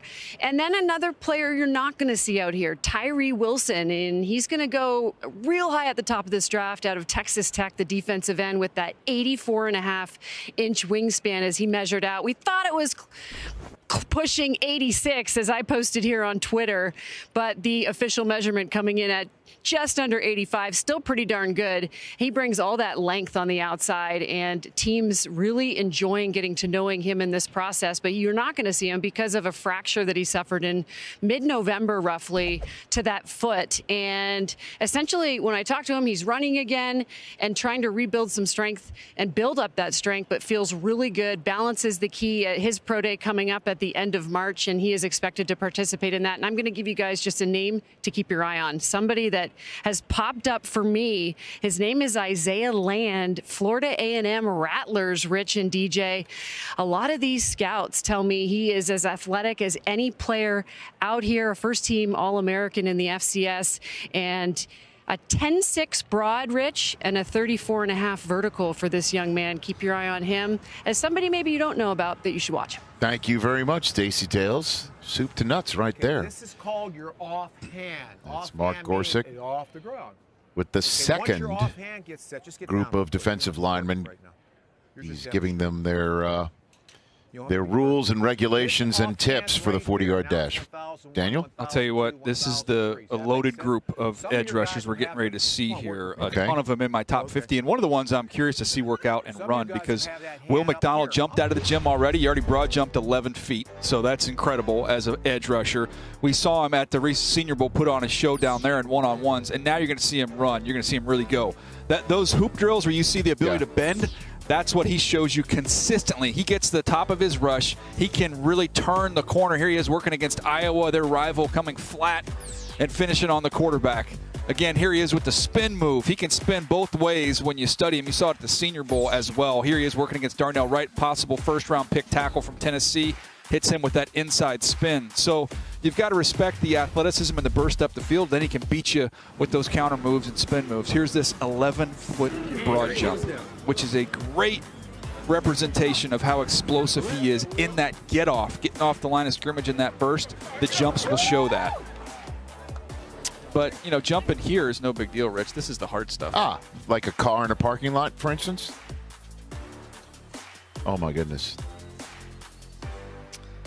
I'll tell you what, we love that as broadcasters. Fans love that. Agents don't. They don't. They're not a big fan of that. Let's not jump over cars. A little too twitchy, a little too loose. And there's Bruce Irvin. That's not a bad guy to be compared to. Bruce Irvin had a really good career. Somebody, again, he still does. He can turn the corner. And you think about those good teams, those really good Seattle teams. His ability, again, once you get to that top, can you really wrap and turn that corner in a hurry? And he does it. Yeah, and Irvin returned to Seattle this year and was part of that playoff team in Seattle this year. So they're about to run their 40s, and then they'll go on the drill, and then we're going to see some linemen. Who else stands out that you want to give a little shout-out to right now that we're about to see? We're going to see Felix Anaduke Uzama from Kansas State, who I really like. We talked about Will McDonald. Miles Murphy's my 19th player. Nolan Smith from Georgia, who just jumped 41 inches. He's my 20th player. He's in this group. Van Ness from Iowa, Stacey talked about, is 18th.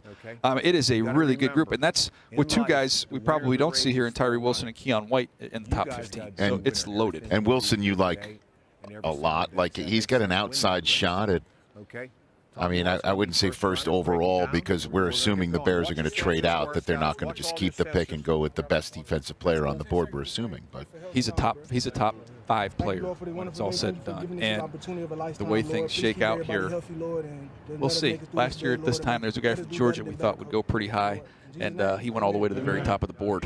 Hey, make money on 3. 1, 2, 3. Make money. Okay. Make money indeed right here on that line. That was Jose Ramirez of Eastern Michigan who was breaking that group down right there.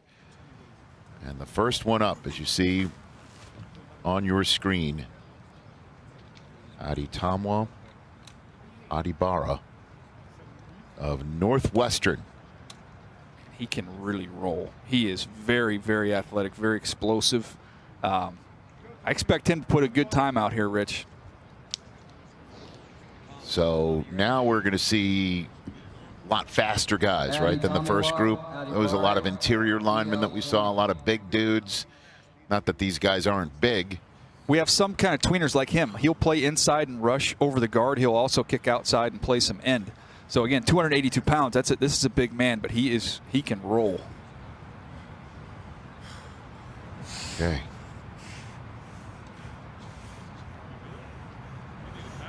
Let's watch him roll.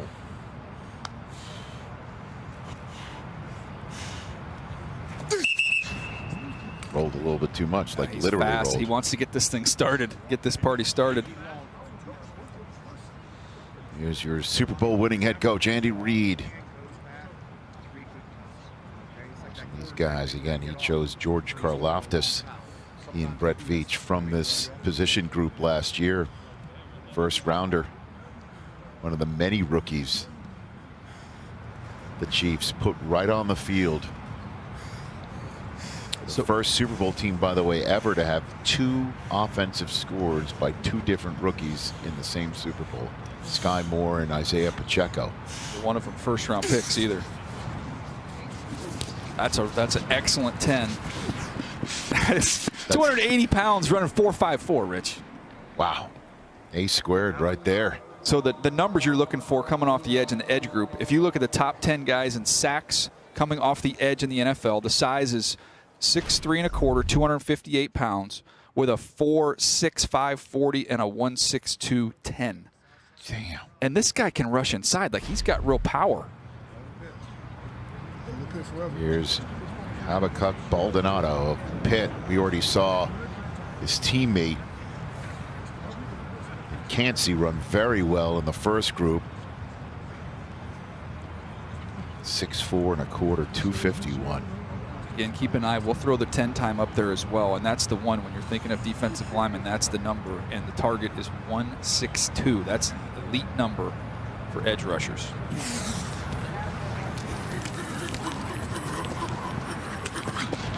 It's very well done. I mean, 167 ain't shabby either. No, he was straining a little bit. You could even hear it. You just got to relax and he'll run faster. Kevin Stefanski, again, the Texans are taking the Browns' first round draft choice this year in the Deshaun Watson trade. We'll see what Stefanski and the Browns can do with a full season with Watson in shotgun under center. I think this will be a fast time here for Beal as well.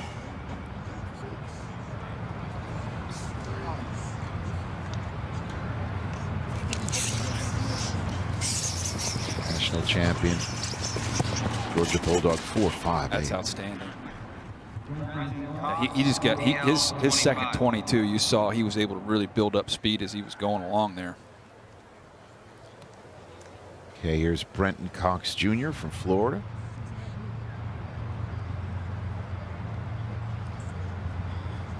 Had a huge year in 21. Production fell off a little bit this last year, but 14.5 tackles for loss, 8.5 sacks. 21 season. See him play with his hand in the dirt as well as they'll stand him up. More of a power guy as a rusher than a speed guy.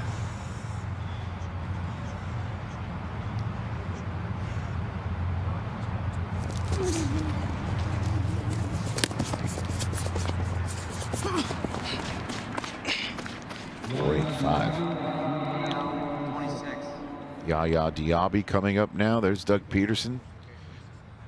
Not picking first overall this time around, is he? He is not. After the Jaguars picked first in 2 consecutive drafts, they made it to the division round.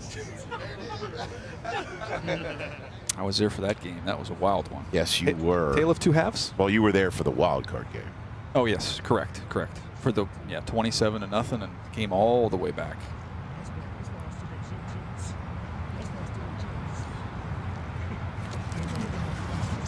Big first step from the Louisville Cardinal there.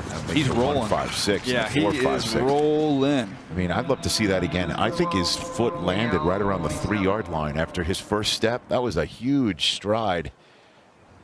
Talk about the difference with get off and takeoff, right? The get off is kind of your quickness. The takeoff, how much ground do you cover? He covers that first step. He was out. He was. It just looked like he took a 3-yard step, but that was a heck of a start, as evidenced by what you said 1.61 was elite, and he just went a 1.56. Yeah, 1.62. 1.62 is elite. 1.62, and he went 1.56. So then, what's 1.56? Otherworldly? Yeah, not human. Exceptional. Yeah. You get a sticker for that. And Chukwu. Rice. And a Rice Owl. Getting ready to run here. He got a chance to get Caleb Williams on the ground, Heisman Trophy winner, when they played USC. This guy played with a lot of effort. Chukwu with a 4.77. We're seeing some nice times here so far. Yeah, it's a good group, and I mean, it's a star-laden group as we continue to go through it. A lot of first and second round picks. That's a familiar face. Yeah. He's texting, how do we get more draft choices? First and second out the door. They belong to Seattle. That is a crisp visor, by the way. Yeah. Hey, buckle up for this one, Rich. Okay. Foskey can scoot. He's got a track background, and a lot of times with the 40, it's the start. He knows how to start.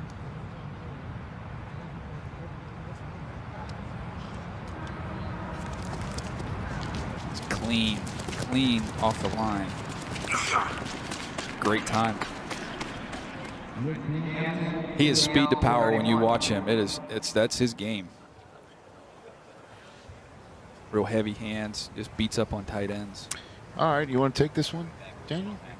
Oh, we're going to go Nick Hampton here. Yeah. App State, former high school running back who's a lot of explosiveness, very athletic. He's not the biggest edge rusher on the world, but man, you see the explosiveness that shows up, especially against North Carolina. Will he run faster than the students that ran into the streets? Up on River Street there, just outside the stadium. Down go the Aggies. Comes Nick Hampton. That's that North Carolina game. There's 3 sacks in that one. I should say Bucky Brooks, North Carolina. Took Michigan off the hook. 1.66. 4.68. I think he can run even faster than that. Well, he's got a second run as well. You won't miss any 40s when we go to break. We will record them, and when we come back, we'll show them to you. We're watching big men run real fast. Look out, quarterbacks. These guys are coming to the league. Let's check on the 40-yard dashes that you missed. KJ Henry. Dabo Sweeney's favorite players there, graduated, was a captain on that ball club, and solid 4.7 one time. Yeah. Here's Thomas Incoom, Central Michigan, Chippewa. Productive power rusher, 11 sacks this year. For the Central Michigan. 4.75. Tyler Lacey of Oklahoma State. Tyler Lacey, a little inside-outside versatility with him, bit of a tweener. We're going to move him more inside with that number. Well, here's the young man that Stacey Dales gave us a little tip to keep an eye on. Isaiah Land of Florida A&M. That's a rattler on your screen. Nice split.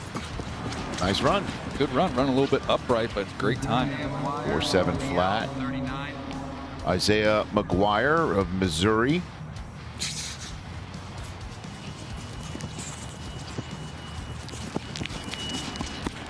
.484. All right. Here's Mike Morris, who I just loved watching play. Productive there for your Wolverines. He was just a big-hearted, whirling dervish who is very difficult to. Well, he's huge. They stand him up there on the edge at over 6'5" at 275 pounds. There's the head coach of the Bears, first overall pick, Matt Eberflus. His predecessor, Lovie Smith, bequeathing his last move as a Texan head coach, the #1 overall pick to the Bears. The Lovie Smith draft party will be taking place in Chicago this year. Mike Morris. Rich, 9 sacks for him, and you watch. There's a tackle, Duncan from Maryland, that we're going to talk a lot about. He's going to test really well, and he went right through his pads.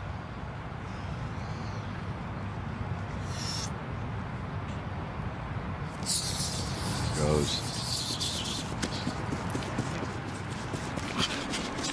5:04. Stacy? Guys, I just want to give you a little preview. Keep your eye on Nolan Smith out of Georgia. He's been warming up here. Unlike anything I've seen today, he's got the headset on and very animated down here. Remember, he had that torn pectoral injury his senior season, and as he has been rehabbing that, the 40 is something he's been exclusively focused on. Guys, he had a 41.5-inch vertical, a 10.8 broad jump, and he is about to set it loose on the 40. Caleb Murphy of Ferris State.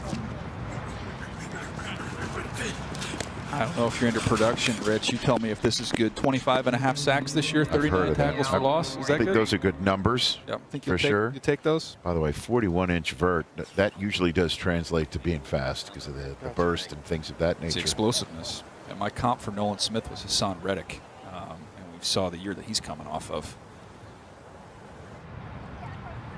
I like Jose Ramirez. So every year when talking to coaches around the league, it's like, who's kind of your day 3 player that you like, maybe a little bit of a sleeper? This is my guy here, Jose Ramirez. 10 sacks. The other school in Washtenaw County, Michigan. Eastern, right next door to University of. He's got a nice little dip move. He's got good length. He's a fun player to watch. Nice start. 165 split. And that, again, the 10 is the thing. So that's a great 10 time. He had a great game against Arizona State. You can see what he could do. All right. Aaron Judge is here. Wait a minute. No. Sorry. That's Don. We're going to call him Don. Really? Wink and always wink. Come on.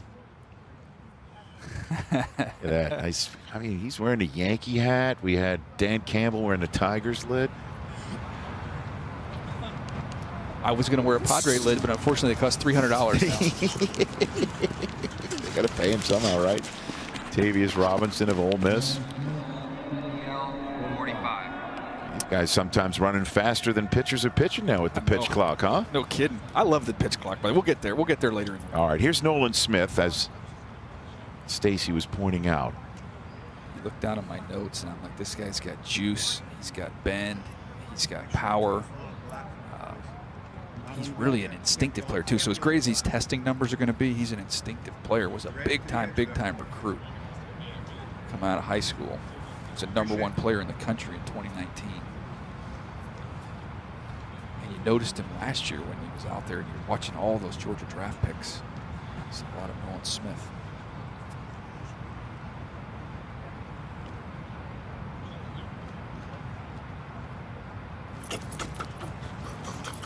Yep. 1-5-2. He is rolling. 4-4-4. Full Moses Malone there. Hey, now. I mentioned Hassan Reddick as a comparison. Hassan Reddick ran 4.52, which is rolling. That is incredible time for Nolan Smith. Hey, Stacy, keep giving us more tips down there about what we're about to see, okay? Just like keep an eye on him. Yeah. Okay. Good call. A second and a half split, and then a 4-4-4. We're going to see another fast time here. Lucas Van Ness. Lucas Van Ness. So that was my 20th player, Nolan Smith. Yep. Here comes number 18 in Van Ness. Again, it's just a loaded group of edge rushers. Shoes. He's running smooth. 4.64 and a 1.64 split. 34-inch arms to go along with it. Peter Schrager? It's a treat to watch him play. We talked about it all afternoon. He's a hockey player in high school. Got a lot of penalties, but he also has just played a couple in 2.5 years of football, and at Iowa. And the question is, why didn't he start? Why didn't he start? And Daniel, I thought you did a great job when you spoke about it on your conference call last week. The thing I'm getting from all these teams are they don't start young guys at Iowa. You wait your turn. There is a pecking order, and when you get on the field, you get on the field. And just turns out Van Ness, like we said earlier, might be the best bench player. There's a little Vinnie Johnson action here. He might be great off the bench. Was he an enforcer? Let me guess, 6'5" on skates? Yeah, he was an enforcer. I said Bob Probert, Ty Domi, Scott Stevens. Nice. You mentioned Rich. Look you got at that. You got him. Probert. That's good old school there. Colby Wooden out of Auburn. He's a kid who grew up in San Diego. I'm going to politely sit out the hockey discussion. And now Byron Young. Oh, this is the vault Part of the here. Cowboys brass there. Stephen Jones on the left, Dan Quinn on the right. I appreciate you. How cool is this? Are you wearing all I this got a live mic somewhere. That's why I like you. There we go. That's why I like you. Byron Young. Byron Young plays. Tennessee. He plays fast. He plays with burst, quickness off the snap. He can really close. There's times in the run game, Rich, maybe he gets swallowed up a little bit, but man, he can rush the quarterback. They're going to start that clock. You're going to be slow. Should I want time you to be well. Fast. Is that cool? Charles? Appreciate you, man. And how about this young man's journey? Because coming out of high school, 0 offers. Ends up working at Dollar General for about 18 months. Nice. Worked his way into assistant manager, but still wanted to play football. Walked on at Georgia Military Institute. Turned into an SEC player. Just continues to get better and better. You know, we always talk about who has their best football ahead of them. This young man is one of those people. Yeah, a great split. Look at that. And a great run. And he jumped 38 inches on the vert, 11 feet on the broad. Look so out. that is an explosive dude. That's a match from what you see on the video when you study him. It showed up here in the testing. Well, the tackles going against these guys better get theirs drops Buckle up. fast. Better get out of your stance. It's going to be over quick. Very impressive group of runners here. Rich, I mentioned I got 10 of these guys in the top 50 of the draft. I might need to add a few more. This. Well, Baldonado's second run, it does not appear we're going to get a second run out of Adebawari from Northwestern. I mean, he did run very well, so maybe he just rests on that. We'll see in Evanston.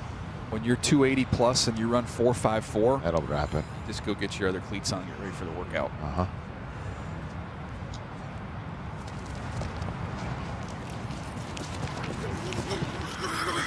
Slow, God damn. You could tell he was 0.5 of a second faster. You gotta relax, yeah. If you relax, you'll run faster. He knew it. He tensed up a little bit.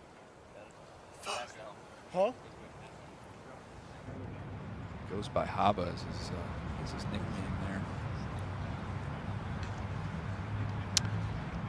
Beal Jr. again, he ran a 4.58 his first time. Which is incredible. I mean, this has been an extremely fast group. Sweet shoes, too. Got to be fast if you're wearing those shoes.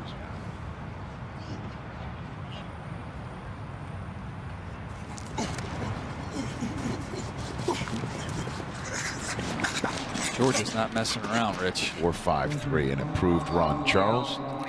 DJ, this young man coming up for Florida now, Brenton Cox, the athletic ability is not the issue. I think for him, everything that we're seeing now is important. But would you say that the interviews, the time with teams is going to be more important for him considering he was dismissed from 2 major programs? Yeah, it's something you're going to spend that time going through. And if, a lot of times you're not going to get everything you need in that 15 to 20 minute session. So you get a chance as we go through the spring to go visit with him at the Pro Day. And if you'd like, you can bring him into your facility for one of your visits. Remember, he had 8.5 sacks in 2021. And you see Mark Gorsuch there, Rich? Yes, sir. Guess where he was last week? Timing the 40s at the HBCU Combine in New Orleans. Can't get enough. 4.88 for Cox right there. Okay, I believe we have a Big Ten simulcam. We've got, who are we running here? Adebawari, Aiden Hutchinson, and Nick Bosa, the reigning Defensive Player of the Year. He's pulling away. And Northwestern takes it. Michigan and then Ohio State. Kind of like the last 2 Novembers. Wow. Oh, the first one. Oh, boy. That's 2 in a row, sir. 2.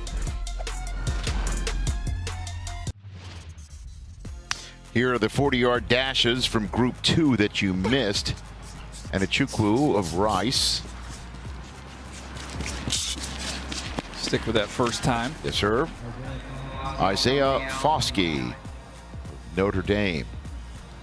Rolling on that first one. Again, that track background showed up. That's 2 runs were unofficially. We believe the first time will be the operative one. Here's Hampton of Appalachian State. It's 3 now. I believe the first run will be the one that is in the books. KJ Henry. So just 3 runs. That's all we missed. Right back at it. And they run fast, but it takes a while for them to get through it. They don't have the pitch clock with getting into the batter's box. Exactly. KJ Henry, and you watch the Georgia Tech game, very first play of the game, he just runs right over the tight end, leads to an interception. He was off and rolling. Really good instinct. Oh, no. Obviously, a trainer's already making their way over to chat with Henry.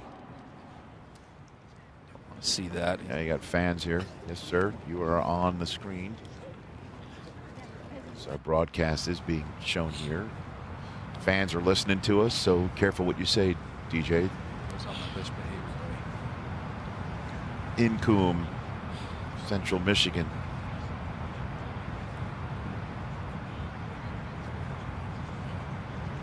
Was able to get some pressure. Penn State's got a left tackle, Fashona, who's going to be a top 10 pick next year. And he actually got him with a little shake bull move, a little power. 4-8-1. You know, if you draft him, you can name your defense the Legion of Incoom. Nicely done. Okay. Nicely done. Thank you. Thank you. What's up, buddy? Nice. He understands the importance of getting the big guys. He knows all the measurables. Hey, you want to go watch the receivers and quarterbacks? No. He knows the measurables of the. He knows the measurables of Paw Patrol. That's what he knows. You know. Probably more interested in Thomas the Train than Thomas Incoom. Potentially. Nice. Look at you. Look at us together. Tyler Lacey getting the whistle. DC of the Detroit Lions. Boy, did they improve in the second half of the season, or what? Them keeping both their coordinators. I know. After that, well, how about Cincinnati too? No doubt. It's huge. The AFC Championship game, and then one of the hottest teams in the NFL. The Lions were in the second half of the season. And that loss to the Bills, that close loss to the Bills on Thanksgiving, obviously every one of those L's would count. Lions almost made it. Seahawks made it. Instead, Tyler Lacey, 519. DL 37. There's the general manager of the NFC champion Eagles, Howie Roseman. See Allen walking behind him, getting some snacks. At some point, Jalen Hurts is going to hit it. Oh, he's gonna. He knows he's getting ready to pay him. I know that, and then of course, obviously, that changes the way you build a roster and things of that nature. They've got a couple first-round picks, and they could have some guys walk out of the building along that defensive front. And I think from this group we're watching right here, probably one of these guys is gonna be a Philadelphia Eagle next year. There's Isaiah Land. Let's get out. 4.66. Did improve. DL 39. Can't help myself, Rich, but I kind of want to see Isaiah Land go to the Seahawks. Okay. One if by Land, two if by Seahawks. Okay. It's a little bit of a stretch. It's also early. It's early in the week. It's okay. We're marathoning. We're not sprinting. These guys are sprinting. Isaiah McGuire. What I love about the SEC is it doesn't matter what tape you pop on. You're going to see these guys play against other NFL players. It makes the evaluation so much easier. He got a nice rep against Georgia and their left tackle, who we're going to see go in the first round this year, Broderick Jones. All right, so it's a 4.8 run. We'll see him on the on-field drills shortly. He's more of a power rusher. There's Gus Bradley, the defensive coordinator here in Indianapolis. They made a change. The group to our right, there he is. He's on. Hydrating. Don't want to cramp when you're evaluating.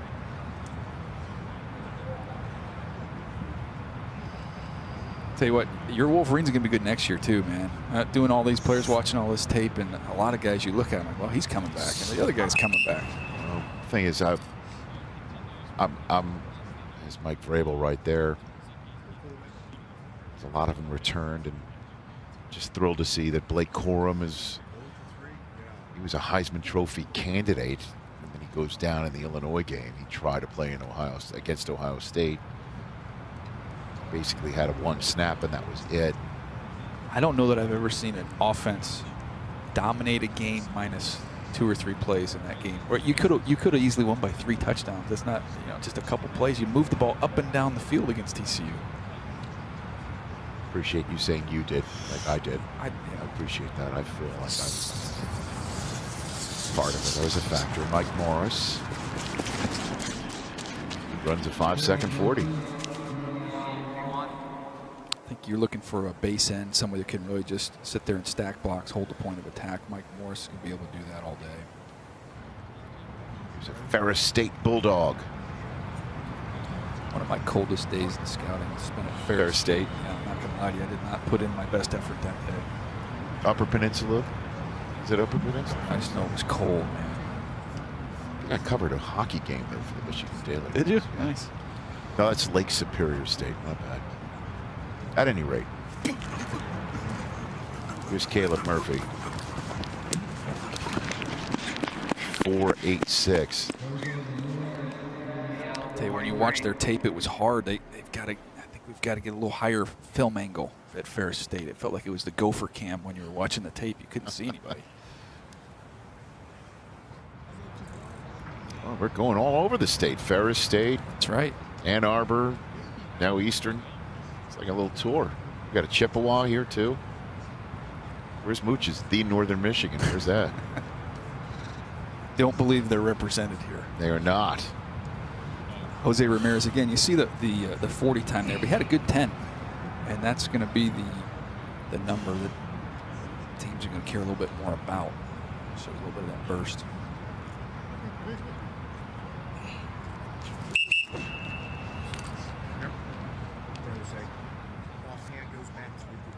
Here's Brian Gutekunst. When he said that he needed to talk to Rodgers to see if he was a fit, I heard of that. That stopped me cold. I was going to see if he was a fit with the team, That made you step back a little bit. Would have been more of a story if we cut to that shot of him if there was no lights darkness, on in the room. if you were sitting in darkness. That'd have been good.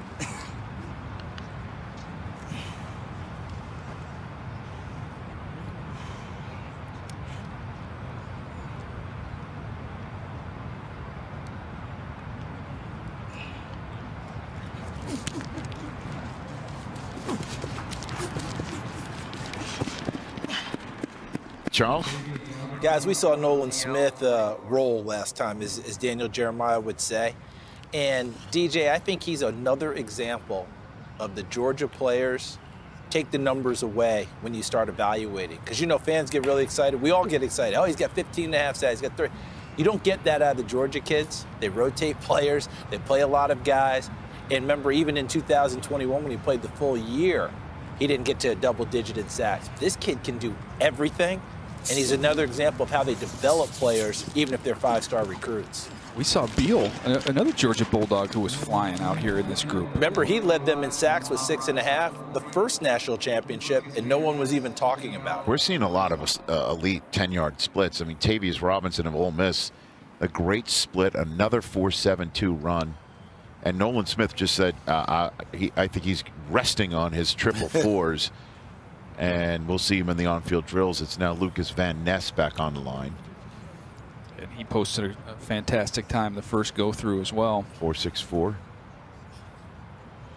His teammates gave him the nickname of Hercules. Yeah. Well, you can see why. I know. I mean, he does look like the cartoon version of Hercules. Hercules, 4.66. Stacy? Take it away, Stacy Dales. Well, Rich, we're going to incorporate more hockey because I'm Canadian, damn it. So Atta girl. It's coming. This is our friend Lucas Van Ness. Ooh. Take a look at that. Is that 2 minutes? Did he just get 2 minutes? I had to. That was definitely a 2-minute. I had to break it down with him because I said to him, I'm Canadian, so I need to know a little bit more about this this inner fire that burns within you on the ice. And he was a defender. I asked him if he was a fighter because my brother was a fighter on the ice. He said I wasn't allowed to fight or I'd get kicked out, so he couldn't do that. So he ended up leading the league in his final 2 seasons playing in penalties. So he lived in the penalty box because, guys, he blamed his size. I mean, he's 6'5", he weighed in at 272. And here's the cool part about it, though. His favorite part of owning the defensive line is the run D. He said, I love lining up somebody across from me and then just absolutely annihilating him. Literally, he said, blowing him up. So, you know, he loves to play off the edge. He's pretty good off the edge, but hey, loves run D too. What more could you ask for, guys? Well, Stacey, it took 18 years of combine coverage to hear the words "I'm Canadian, damn it," said on NFL Network. So well done. Well done. You're welcome. There you go, Byron Young wrapping up the 40s from the defensive line group with a 4.48. It's flying. And I'll tell you, when we get to the hoop drills, he's going to be Gumby, dang it, when you see him do that, Rich. Okay. So when we come back, Lucas Van Ness comes out of the penalty box for the on-field drills. Nolan Smith versus Stephon Diggs and DeAndre Hopkins on the simulcam.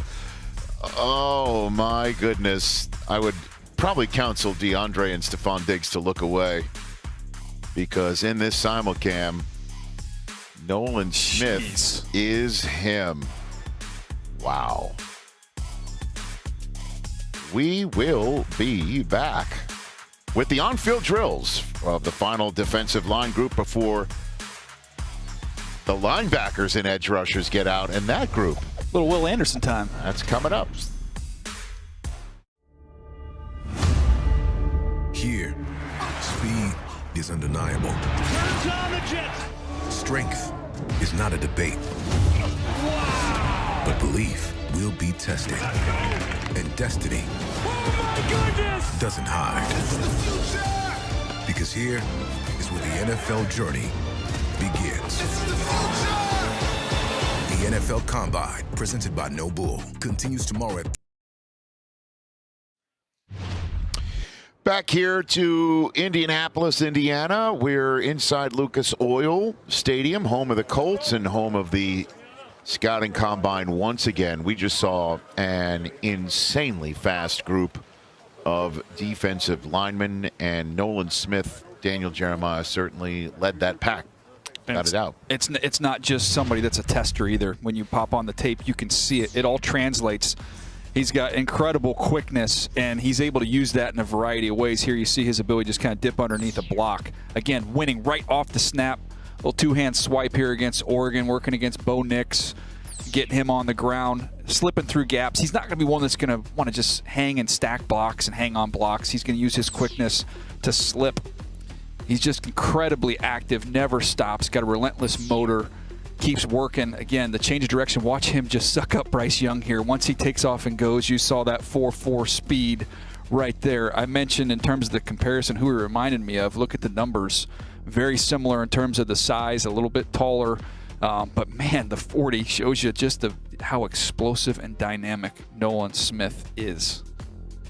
Nakobe Dean, Nolan's former college teammate and Hassan Reddick's current teammate. Really all great from him, obviously. Mr. was hurt this year, so I could have ran. And Nakobe Dean going in the third round was a steal. Was an absolute steal, and they didn't really need him to play last year. Again, they were solid. Now this next year he'll slide right in the starting role. Pretty cool. All right, so this is the wave drill, the first on-field drill, and let's listen to the instructions. Good to go. 20 is up. 21 is Charles Davis back on the field. Charles, what are we going to be seeing here? Well, you guys know the drills and all. I want to give you a couple of things, Rich, as we begin all of this, as I had a chance to talk with a few different people. Had a chance to talk just a moment ago with Zach Harrison from Ohio State. Hamstring tweak, did it last Monday. We won't see him today. He'll be there for his pro day. Yep. And talk with Will McDonald. Peter Schrager reported earlier about his illness, 104 temperature. I said, how are you doing? He said, I did not come here not to compete. So, in other words, almost like Big Little Lies, I will not be rich. Aha. Very good. So we just beginning to see the first on-field drills for the second group. Maldonado of Pittsburgh. Look out. Keep your feet there. We saw Adebawari earlier. I mean, I wanted to get lost what he did. Yeah. Running at the time he ran the 4.5s at 200. Right. Well, he ran first and then didn't do it again, and everybody else ran after him, so that's why. That was pretty freaky as well. Beal. We're beginning to see some players that did not run but are part of the drills. Let's go. Come on back. Come on back. Come on back. Come on back. Come on back. Don't want to anticipate here. Coach want to make sure you're run. Come on. Not trying to anticipate. Just go. Pick off and go. Come to me sprinting. Come to me sprinting. Don't jog up here anticipating. Right on cue. You heard that note from the coach. Come on back. Good job. Good job. Good job. Come on back. Yaya was flying too in his 40. Come to me. Run to me. Run to me. Run to me. Go. Go. Go. Diaby of Louisville. Here's Anachukwu. There you go. Good juice coming out of there. Be excited to be here. Come on up. Let's go. Let's go. This way. Come on. Come on back. Come on back. Come on back. Come on back. Come on back. Here we go. Good. Back. Come to me. See how efficient you can be with your feet too when you're changing direction. How many steps it take you to get moving. This will be good for Foskey because one of the questions about him is the tightness here. Can get his foot in the ground. Come on to me. Come on to me. Come on to me. Come on to me. Go. DJ, I'm glad you brought that up. Yes, about Isaiah Foskey. I'm glad you brought that up because we watched him at the Senior Bowl, and his numbers are outstanding at Notre Dame. But he's much more of a power rusher, run over people, take them back to the quarterback. What we wanted to see from him was being able to have an arsenal of moves, some other things. I didn't see as much of that as I expected at the Senior Bowl, so I was eager to watch him do his drills here and move as you just described. Yeah, we'll get a chance to see him throughout the afternoon here as they'll put him through some linebacker drills. Come to me. Nick Hampton of Appalachian State out the gate there. Again, you see kind of that former running back come out in that drill. Dylan Horton, we didn't see him run. You saw a lot of him in the Michigan game, Rich. He had 4 sacks in that one. He was outstanding towards the end of the season. Again, a little bit of a tweener. He can play inside. He can play outside. Yeah, I don't recall that game. I had to look at my notes. Come on back. There you go. There you go. Come on back. There you go. That's it. That's it. That's it. Come on to me. Come on to me. Come on to me. Come on to me. Get out and go. Get out and go. There you go. Good job by Thomas Nkum. Here we go, ladies. Go. Come on. Come on back. He plays inside, outside. He'll play as a 3 technique. Come to me. Come to me. Inside over the guard. So you're going to see difference in body type. Some of these guys are 60 pounds in difference. So you see guys moving different through this drill. Pop up. Go. Come on back. Just went from 279 at Tyler Lacey down to 236 here with Isaiah Land. And DJ, there was a lot of talk in 2021 when he had 19 sacks that he was playing around 210. So it's been interesting to watch the weight gain. We saw him at the Senior Bowl at 226, now 236. But it looks like he's added it good as good weight. Here's Will McDonald. Come on to me. Come on to me. Get out and go. Our first look at him today. He is a fun player to study. You see the number there with the 34 sacks. He has got a ton of production. Are you saying he's doing these drills with 104-degree temperature? Peter Schrager reported earlier that he had 104-degree temperature, I believe, a day or 2 ago. Oh, okay. And has now come out here, and I asked him how he was feeling, and he just looked me in the eye and said, I didn't come here not to compete. So coming off of that illness, trying to gut it out and give it his best performance. There you go. Come on back. He jumped well. Come on to me. Get out and go. It's Mike Morris.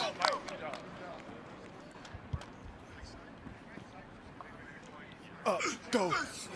Burst. Come on back. Come on back. Come on back. Highly decorated bulldog here, as you could see. The Ted Hendricks Award winner. Get out and go. Ferris State.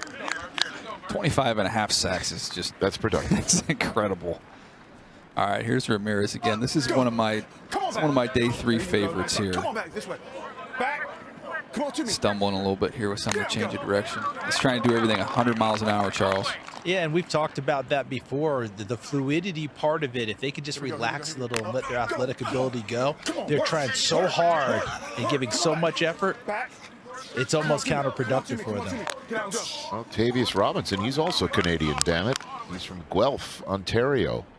How about that, Rich? From Guelph to Oxford, Mississippi. Yeah, man. It's our first time seeing USC's Tui Tuipulotu. Chance to see him run, but he was outstanding. His brother Marlon is with the Philadelphia Eagles. He's a skilled pass rusher coming off the edge. He's a great leader for the Trojans as well. There you go. Come on, come on, come on, come on back. Running, it's pretty good right here. No wasted movement. Quick question for both of you. Do you see Chris Long a little bit there with Lucas Van Ness? When Chris came through out of the University of Virginia? I thought Chris had more polish in terms of ways to win. I think Van Ness was a little bit more of a bull in a china shop. Yeah. I mean, body type wise, there's some similarities there for sure. They both play really hard. So Chris was a little more skilled, and Van Ness is out there trying to just go through you. A little more fluid, right? Correct. Come on back, come on back, come on back, come on back. Chris wound up being the second overall pick of the draft. Come on to me, come on to me. Get out and go. Get out and go. Heck of a career. Two-time Super Bowl champ and frequent Rich Eisen Show Monday guest. That was really good change of direction there by Colby Wooden. Your guy here from Tennessee, Charles, has had a great day. I don't want that to get lost. Coming off of a good week at the Senior Bowl, running extremely fast today. Stacy? Well, Rich, I told you guys Nolan Smith was focused pretty much solely. I mean, he performed well in everything, a 41.5 vertical, a 10.8 broad jump, but he was focused on this 40. So he accomplishes this. He runs an unofficial 4.4. And moments thereafter, we find him with our cameras on the sideline, literally fuming, furious. You can see right here, he's got the cell phone. He tosses it down. Remind you guys, this guy is juiced when he gets out of bed to do everything in life. Like, that is how he lives. So I went over and I asked him, what was wrong with that? That was a great performance in all aspects. He said, you know what? I wasn't running full speed. I said, what? He said, I wasn't even running full speed. He was livid, Rich and DJ, because he told me I've been training in the 4.3s for the 40. That wasn't up to my standards. So it had nothing to do with his cell reception. Okay. I mean, that if that doesn't impress you, there you go. The fact that he's been rehabbing this pectoral injury and feels ready to go in all aspects. Didn't do the bench, obviously, for that reason, but the way that he practices, and you guys talked about earlier, the evolution of him at Georgia. He's one of those guys where you're not going to see my name in the portal. I'm going to fight through it. He talked about how he had to learn the playbook, and it wasn't there early in his career, but he stayed true to who he is, and I think it's going to pay dividends because these scouts, I've talked to a few folks, and Nolan Smith is moving up the top of people's lists. I think he's a top 20 player in this draft. Great stuff, Stace. I'll tell you what, Adebawari continued his day, by the way, from Northwestern. He was rolling through these bags so smooth and so easy. This is gonna be another combine, Rich. We're at the end. We're gonna put all the Georgia guys up there. We're gonna post all these workout numbers, and nobody's gonna wonder why they keep winning national championships. Let's go, big man. Let's go, let's go, let's go, let's go, let's go. Come on forward. Pump yarn, pump yarn, pump yarn. Stick it, go. There you go, there you go. That's the way to turn and go. Diaby from Louisville. He's had a great day thus far. Great Carl Dunbar, who's been in Pittsburgh for a very long time. It's the coach that's putting everybody through these drills here. Been doing this drill for a long time. Look at Diaby. They play with a three-man front. Some of these colleges playing with three-man fronts, which means some guys are a little bit undersized. He's 263 pounds. You got to play with a tighter alignment, and I think you see benefits when they get a chance to loosen up and play out on the edge where they're more natural. And I think that's Diaby. And a Chukwu of Rice. Quick. Come on, let's go. Pick him up, pump yarn. Let's go. There you go. Looking good. Gain some ground. Come on. Go. Stick it and go. I think you see Foskey come off the board sometime in the early part of day 2, mid part of day 2, second round. We're going to be in Kansas City. 50-plus days. Right now, all these guys are in alphabetical order. We'll see what numerical order they wind up being in. Quick. Come on, forward. There you Rich, you're talking about alphabetical order. Yes, sir. We're going to get to the M's at some point. And DJ, Miles Murphy's a guy that's on your board, correct, from Clemson? Correct. Just got done talking with him, and I was eager to watch him go through all these movement drills. I wanted to see what he had, change of direction, things of that nature for myself. Tweaked the hamstring warming up last night. Will do nothing today. Gonna have to go and do it on his pro day back at school, I think on the 14th. That'll be a well-attended pro day. Come on, I have him as a 19th player in the draft, so there's plenty of other players at Clemson. A lot of people will be going there to see Miles Murphy, though.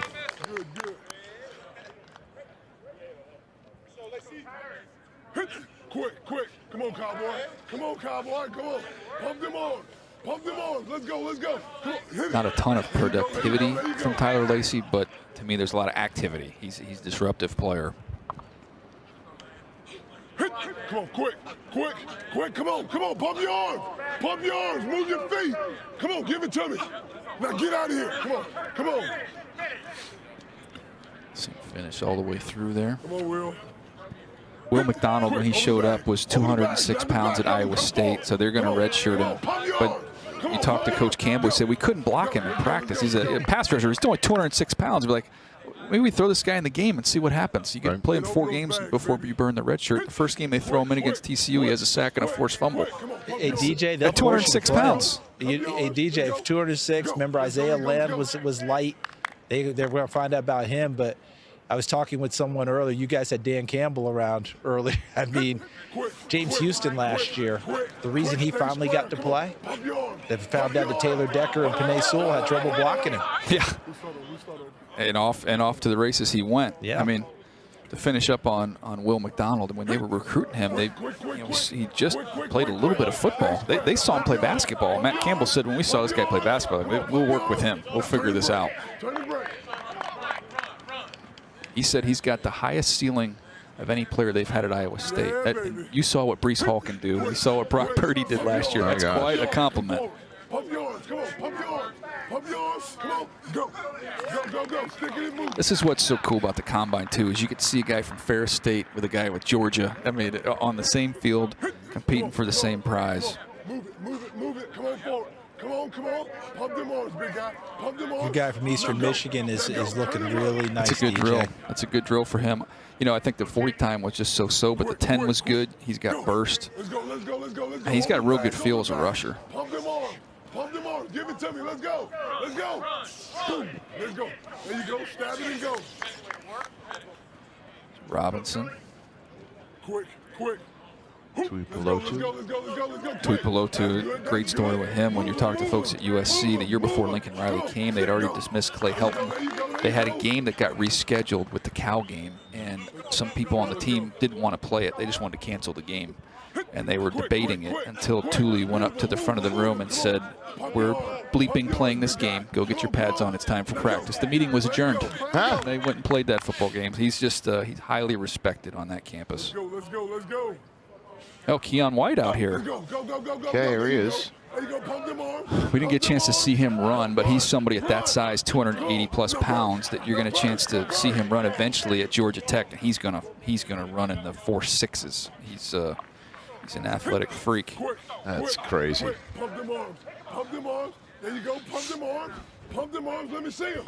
Now go. Keon White weighed in at 285 pounds, 34. He's going to run a 4.6? He can roll. He's got 34 in terms of former tight end at Old Dominion who transferred and starting to come together for him there at Georgia Tech.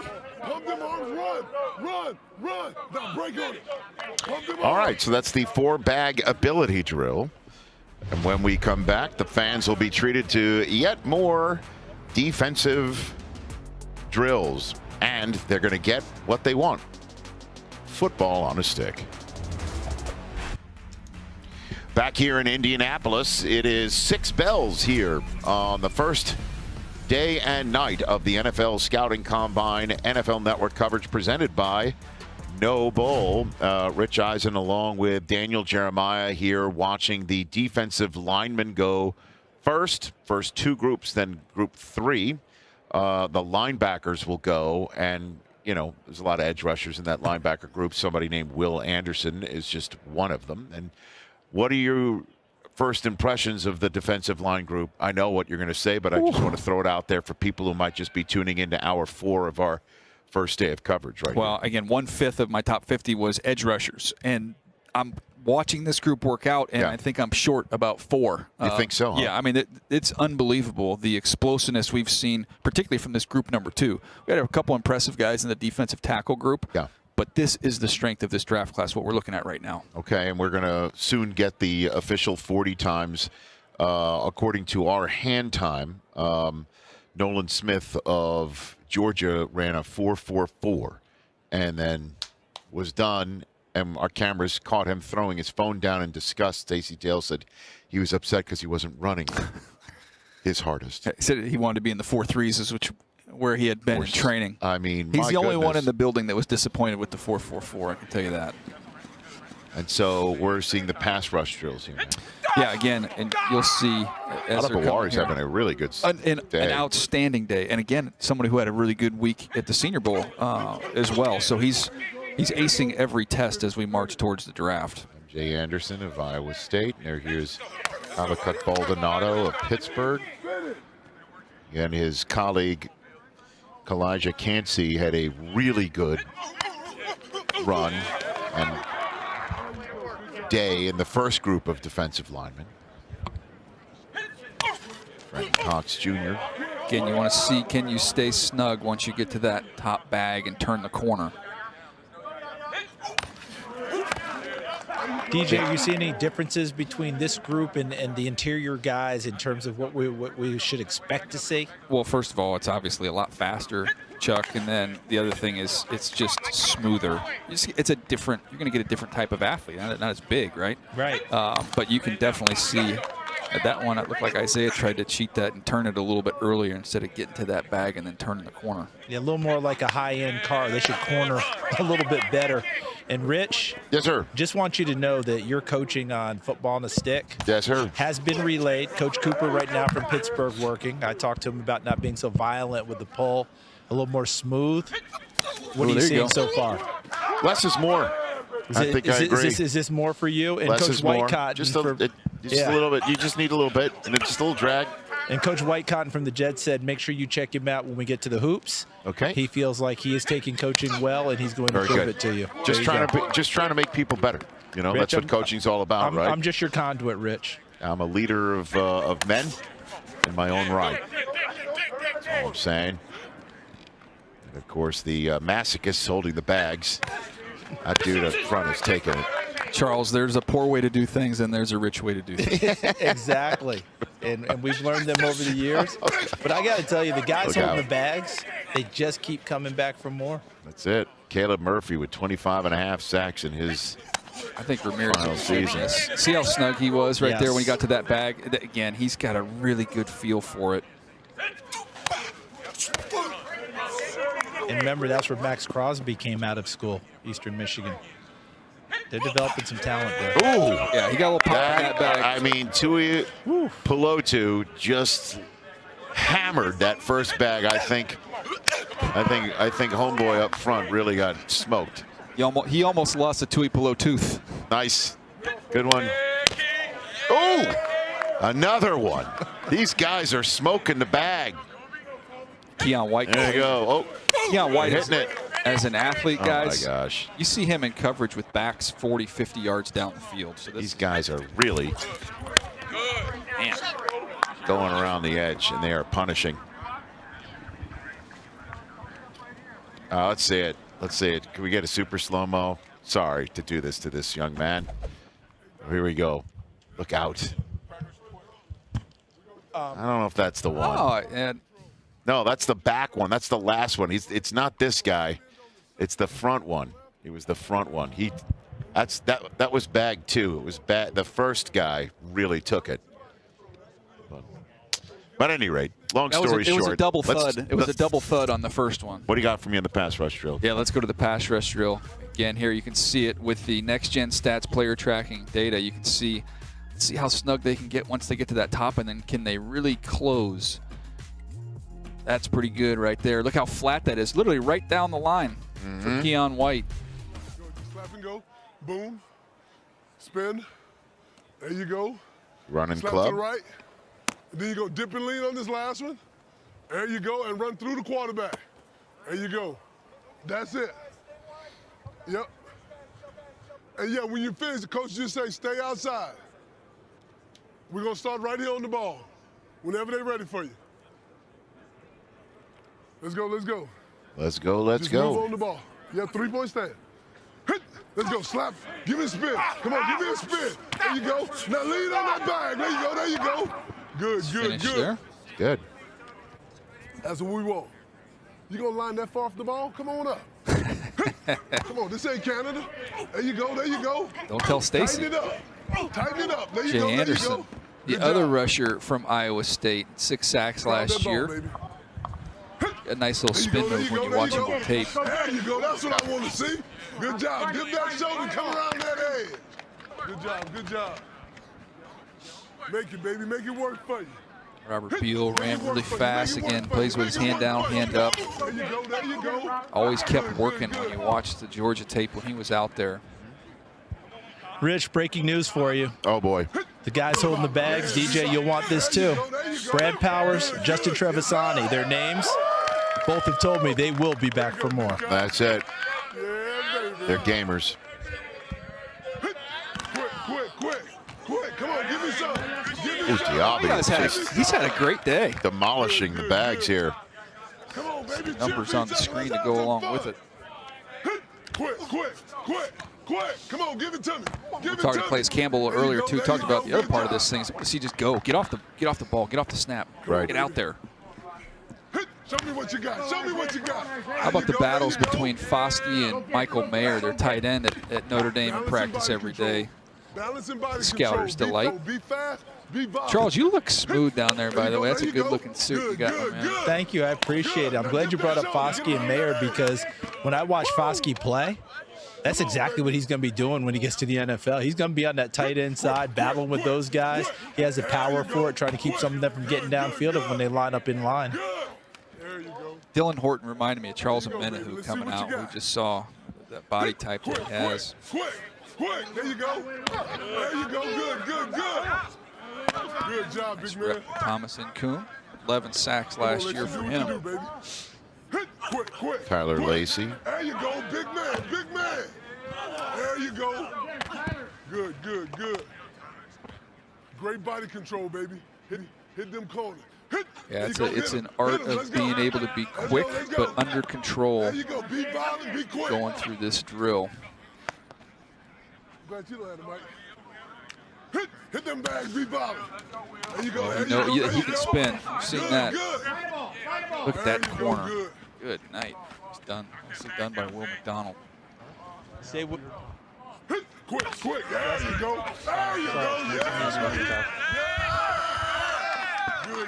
Good one, baby. Good run. Quick. There you go. Caleb Murphy. Good. Stumble there at the end, but Good job, man. some quickness. Be violent. Be violent. Be fit. There you go. That's where to be athletic. Good. Yes, sir. I'm a Jose Ramirez guy, Charles. Be quick. There you go. There you go. Good spin. Good. Yes, sir. There you go. Good rep there for job, Davis good job. Robinson. Let's go. So we just got There you go, baby. word on the official time. There you go. Good job. And Nolan Smith, again, was upset when he heard over the phone that he ran a 4.44. Well, he'll be glad to know the official time came in at 4.39. Pick that phone up. Pick up the phone. Pay for staying in the pocket. White. Quick. Let's go. Yeah. 4.39, man. Keon White's this guy's gonna be a first-round pick. Good. Come on, be good. Quick. There you go, Kobe. Good. Yeah. I'm anxious to see once we get that 4.39 number, and Jack will get to work on it for us as we go along. Just stacking that up with what we've seen in history, Rich. Not many of those out there. There you go. Good. Keep it tight, baby. Keep it tight. Good job. Good rep. Charles? Rich, I just want you to know that America wanted to know if the guys were okay. Yeah. Justin, Brad, they're okay. And by the way, both have assured me they'll be back on the bags when the off-the-ball linebacker drills kick in. Love these two. Nice America, work, fellas. they are okay. Not all heroes wear capes, man. Not all of them wear capes. Look out. That's the one. That'll do it. Yeah. He's all right. Thumbs up. Very good, sir.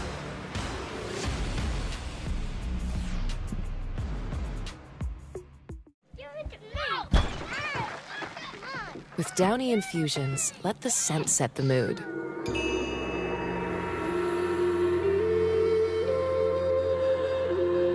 Feel the difference with Downy. I've never fit the criteria of a modern day running back. I'm not 6 foot. I'm not 215 pounds. I wake up every single day and I say, let's get 1% better today. Doing things over and over and over and over again to the point where you can't get it wrong. My underdog mentality is what's gotten me here. So now I have to go prove them wrong. I'm ready to go. Next on Behind the Series. At Lucas Oil Stadium, the 2023 NFL Scouting Combine presented by Noble. Here we go. Come on back. Come on, change it. Doing all figure eights here. Figure eight, here we go. They're just going to try and destroy that bag. I kind of dig the run to hoops. He is the #1 freak in this draft in terms of... 1, 2, 3. The final drills of the defensive line group. We're going through them right now. The 40 times have just become official. And Stacey Dales is with the officially fastest man of the day. Stacey? Rich, I have never experienced anything like this. So Nolan Smith is literally ticked because he thought it was a 4-4-4 unofficial. Can I just give you my microphone? I never do this. Look at you. Look at you. I was just upset, you know, and I really wanted you to just do everything full speed today. I thought I didn't run my best race. Cap said it looked good. You know, Ryan Capreter, you know, at Proactive, and he said it looked really good, but I thought I didn't run my best race. I thought I had a little more juice. And, you know, I kind of was going, I felt like I was going 85%. So when I walked over and told him, y'all, I said it was a 4.39, he goes, what? I said it was an official 4.39, and what did you tell me? Yeah, that made my day. That got me a little excited, you know. That got me really going, and I just wanted to do it for my mom, man, and do it for Dev, man. Shout out to 7-7. I love you, baby. Take a look at the monitor here. These are your Georgia teammates watching your 40, and we can hear you. Oh, yeah. That's Marvin Jones Jr. right there. I know, they was lit. Oh, look at them. Man, I love them boys, man. I can't wait to come back and see them, man. They all in there. Are they like, where are they in here? Oh, like my Georgia teammates? Yeah. That was in, well, no, actually, we're here. So where were they? Where were they watching that? They were in our locker room, man. Our locker room is amazing. You've seen all 3 of the TVs. If you ever want to go to Georgia, we just built a new locker room. We have a new weight room. Let me get my spill on Georgia. We have an indoor facility. We got an outdoor facility. We just put in a brand new restaurant. Let me say that again. A restaurant. It's called Bones. It's amazing. Shout out to Miss C, Corey, our nutritionist, and she's amazing. We eat steak, lobster, the best of the best. So go Dogs and go to Georgia. I got to send it back, but why did you not think that was fast, man? It just, you know, when you see the numbers and you just think in your head, man, I should have been running fast, and I thought I could really go faster, but yeah, I'm happy with that. You know, I had a good day, had fun. I just felt like I couldn't be 100% in the drill, so I'm going to save everything else for Pro Day and just show everybody that I can still move around and I can still run. Yeah, you were great, Nolan. We're going to welcome in DJ on the XO. Watch this. All right, I'm going to help Nolan through the XO here. He can watch his own work here as you see his quickness. I don't know if I'm sure he can't hear me down there, but when you see him get off the ball, it is all about quickness, his ability to slip blocks. Here he is winning on the edge with that pure speed, closing on Bo Nix. Another one here again. Man. A little up and under. Just a little simple size scissors, man. There it And then the goes. national championship, that was one of the greatest moments ever. On Speed to Power, that was one of the best games ever. Here he is. I don't even need to break this down. And Let's then- watch you suck up Bryce Young then right Ryan- here. Shout out, man. Bryce Young is fast, so I don't want. I just had that was the national championship. You know, you find that extra gear some way somehow. It was a fun day though, man. I had a great day out here with these guys, man. It's just a great group of guys, outside backers and edge guys, just sitting here rushing and running. Nolan, what are you guys eating at that restaurant on campus? Because the last couple of years here, all you guys from Georgia come out here and fly, and you saw Beal was rolling as well. So what are you guys eating in that restaurant? Man, we eat at Bones. I told you we eating steak and lobster. We eating some of the best. Trust me, things. I eat surf and turf. I don't run 439. There's some other secret here. What are you not telling us? Man, and that weight room, that brand new weight room that we have, you know, Coach Sinclair works us every day, and I just worked out with Ryan Capreter at Proactive, and he's probably one of the best strength coaches I ever been around. All right, let's take a look some more of your day, Nolan. And here you go. This is your run. Yep. 1, You thought that's 85% right there? Yeah. 4. All right, your 10-8 broad. And then the vertical. Yeah, I had a fun time. That was a fun vertical. I asked him where was 40, and the guy laughed at me, and he looked at me and he said, well, we're going to have to put it up. And I wanted to say, well, let's put it up a little bit. But, you know, it's a fun day out here. I'm just happy to be a part of the Shield. And shout out to the best conference, SEC. Well, I guess the broad jump was the surf and the vertex was the turf. And your 40 was the sizzle and the steak all together. So congratulations Nicely done, on a heck of a Nolan. day. Congrats. Yes, sir. Thank you. Got it. There you go. It's the Georgia Bulldog. By the way, Go Dogs. Color me shocked that they have a restaurant that serves steak and lobster. Just get off You know- it. I'm you know- gonna give it to you. That was something. More at App State, we're more French fries and hamburger crowd. That's what I want to see. Let's go. Let's go. Oh, boy. Go. There you go. That's what I want to see. Hell of a gear. That was fun. Run off Stacy, that ball like you great chasing job something with good to eat. Nolan Go. Smith, who There you just go. crushed Come on. it. Come on. I mean, Beal ran 4.48. I know that. He's the second fastest guy on his D line at 4.48. Go. There you go. Plant him and go. Plant him Last and go. year, right? We saw Trevon Walker, and then we saw Quay Walker, and we saw, obviously, There you go. We saw Wyatt. We saw, I mean, Wyatt, one right? after another. Good job. Jordan Davis, who blew everyone away. Move. Silly. Let's go. Stick it and move. And then 2 years, the year before that, you had the two corners with Tyson Campbell, who ran in the low 4.3s. You had Stokes, who ran in the high 4.2s, I want to say, or somewhere right around there. Does Uga get steak and lobster too? He gets whatever he wants. Probably, right? Uga didn't make the national championship trip, remember, guys? They thought it was just too much of a trip for him at his age, but he does get whatever he wants because they're winning national titles. DJ, quick question. Yes, sir. This Georgia group, with all this talent that we keep talking about, all the athletic ability, sometimes I think it gets overlooked how they get developed there as players. Yeah, I mean, how many five-star kids have you seen around the country where it doesn't materialize, it doesn't work out? They've not only been able to recruit really well, bring in great players, but they've gotten the best out of them. And this is not it. I mean, we're going to see more as we go throughout the week here. There you go. There you go. Plan and go. Plan and go. Keely Ringo might end up being the fastest corner. Add him to this defensive mix. Will McDonald, everything he does is really smooth and really easy.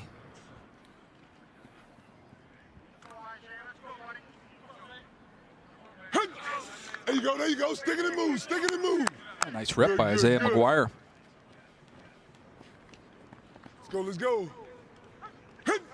Boom. Let's go. Let's go. Let's go. There you go. There you go. Caleb Murphy had all those sacks, 25.5. Some of them off of a Euro step. He's got kind of a funky Euro step move that he uses. Looks like a basketball player coming off the edge. Giannis? Yeah, a little Giannis action, Rich. Run at me. Run at me. We'll be back with the final on-field drills of the defensive line group, and then the linebackers, more edge rushers from that position. There's tremendous depth in this class. Very smooth, very easy. Pacheco, good strong cut, breaks a tackle. Pacheco inside the 30, shoulder down, all the way down near the 20. And he rolled on his 40. He was outstanding. Pacheco, right Touchdown. In the wide receiver position, Sky Moore from Western Michigan. You saw it on the routes, Rich. It was crisp. He caught everything. Mahomes, man wide open. Touchdown, Chiefs, and Sky Moore. Sky Moore and Isaiah Pacheco from Combine to the Parade for Andy Reid's Kansas City Chiefs became the first team in the history of the Super Bowl to have 2 rookies score an offensive touchdown in a Super Bowl victory. That's never happened before. They were the only second team to have 2 rookies score in a Super Bowl win. They were the first team with 2 offensive touchdowns. The other team were the '85 Bears when defensive back Reggie Phillips scored a pick 6 and William the Refrigerator Perry scored a rushing touchdown. How about that? That's in the Wayback Machine. So this is what the Combine's all about. Like, that's why you can't ever take a break. You got to pay attention to every guy that's out here on this field. You don't know who's going to be the difference in winning you a championship. And this now a time where these guys get a chance to go through some linebacker drills. That's 280 pounds plus of Adebawari, who's had a great workout, and now they want to see, okay, what about as an outside linebacker? Could you drop? Could you play a little linebacker for us through these coverage drills? So you're going to see some guys that have done this before, and you're going to see others who've never done this a day in their life. That's the Mayock hands like feet, right? Yes, that's why they're playing on that side of the ball.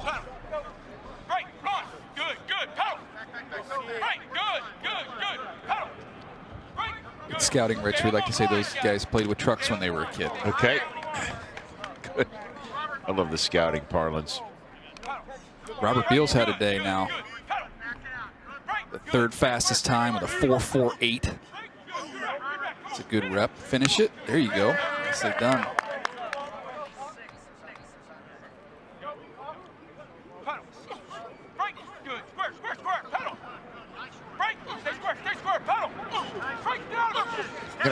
I can't believe Nolan Smith's day, man. I mean, I'm looking at this statistic that was just handed to me by Jack Andrade, researcher to the stars is what I He's the best. Nolan Smith since 2003, so in the 20 years that we've been doing this thing here. He is the heaviest player at 238 pounds with a vertical of over 40 or more inches and a 40 that's sub 4.4. 238 pounds, a 4.39 40, and a 41.5-inch vertical. Last year, we saw a 40-inch vertical and a 4.39 out of 217-pound Breece Hall. And he's the 3rd heaviest guy with these statistics. In between the 2 of them, Nolan Smith, number 1, Breece Hall, number 3, is DK Metcalf with a 40.5-inch vertical and a 4.33 40 at 228 pounds. I think we can safely say with the first 2, it translated to the next level quite well. Right. And Breece Hall, I mean, if he didn't... I mean, Breece Hall, last year, you watched the Denver game, Rich. I mean, you watched all the Jets games, 75 yards. He's still running. I mean, he was... Of course, you know, then he blew out his knee later in that game. But yeah, that's company. There you go. Sometimes you see numbers and you don't know what they mean, and then you put them in the neighborhood of the people that have done that, and you see these are not no-name guys that were just testers. These are elite level talents. But he's 10 pounds heavier than DK Metcalf. 21 pounds heavier than Breece Hall. He just did that. It's ridiculous. And I imagine just, you know, we saw DK recently, right? Where that video that went viral of him leaping for a ball. Was that real, by the way? Everyone's saying it's not. I don't know. I don't know if I'm buying that one. Although we did label him as the man in the Batman suit when he came out here. Yeah, right. That workout. Anybody jumping out at you here? Well, Will McDonald, you know, we didn't get a chance to see him run. We talked about him having the fever, but he's had an excellent field workout, and it's continued as they move over doing the linebacker stuff. And at his size, you know, he's a little bit light coming off the edge. I think the ability to show that you can do this stuff is huge for him. He's 239 pounds. He's one of those guys I think could play off the ball if you wanted him to on some early downs, and then let him do what he does best, which is rush off the edge.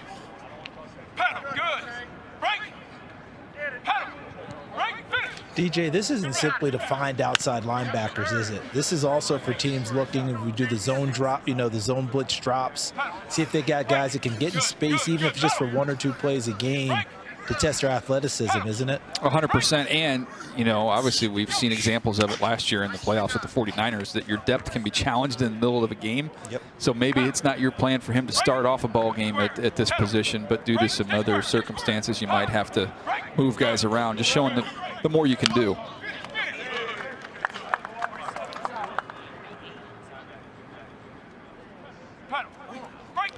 Van Ness played, you saw him rush over guards this year at Iowa, as well as play off on the edge. Now he's going through linebacker drills, and he doesn't look all that out of place. That was impressive. Looks like he wasn't just putting on the foil, Rich, when he was playing hockey. No, Got some pretty good hands right there. He did look like he was on skates there, by the way, too. This Keon White here, 285 pounds, but you see him in coverage. They asked him to do this some at Georgia Tech. You watch Florida State, and he's, again, 40, 50 yards down the field mirroring a running back.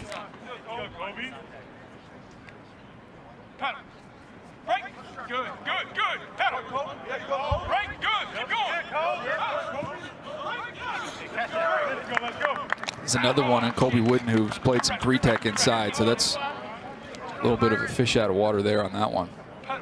I would think Byron Young might have a little bit of ability in this type of a drill, considering his frame and movement. Let's see. He's had a really good day today too. You can tell when they don't trust their hands because they slow down when the ball gets thrown. They don't run through it. All right, let's jump in here with this Next Gen Stats player tracking data. This has been fun to add to the coverage this year. Get a chance to see that. Tracer, follow them around with their movements. This is we're just going right up the stairs here. That's all we're doing. 280 plus pounds out of Bawari, moving pretty well. Here's Will McDonald. Everything's real smooth with his movement. Nicely done. Gave us a little, almost like a smiley face there that he gave us. Yep. Tracer Van Ness. Again, well, that's really well that's done. Impressive. There we Very go. well done. Almost the shape of Oklahoma there. Nicely done. Back here on our combine coverage, we're watching the final conversion drills. In other words, the defensive line group is going through some drills that we'll see the linebackers do shortly. See if they can drop in coverage and do that. Snatch it out of the air and take it to the house. All right, and I think we got one last one. Last one.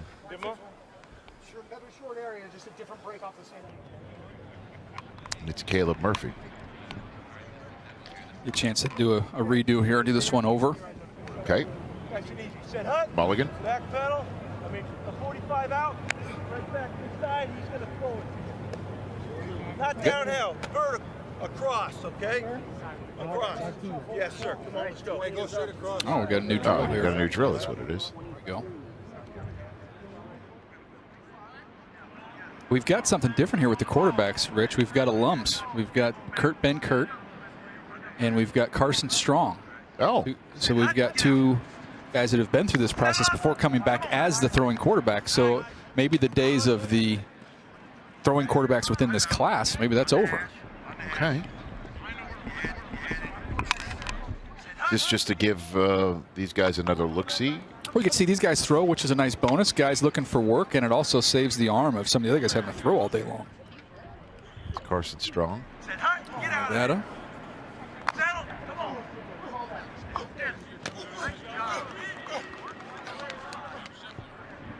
I'd say it's always tough on the throwing quarterbacks to go through this and have to go through your throwing work right after you've been throwing the defensive guys for a couple days. Your arms a little whooped.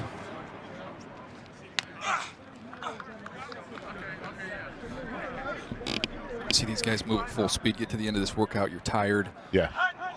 Diaby is a pure edge rusher, so this is a new experience for him. Not bad. He's had a good day. What did he run? He ran 4.51. That's pretty good. That'll play. That'll play. Yeah, we saw 4 sub-5 40s from this group. Nolan Smith, the fastest, 4.39. Byron Young of Tennessee, 4.43. Robert Beal, 4.48. Adebawore of Northwestern 4.49 and Diaby 4.51. I tell you what, as impressive Really as good. what Nolan Smith did, Adebawore at 282 pounds running a 4.49. Yeah. Hey now. Sit high. Get going, go. Settle. Come on.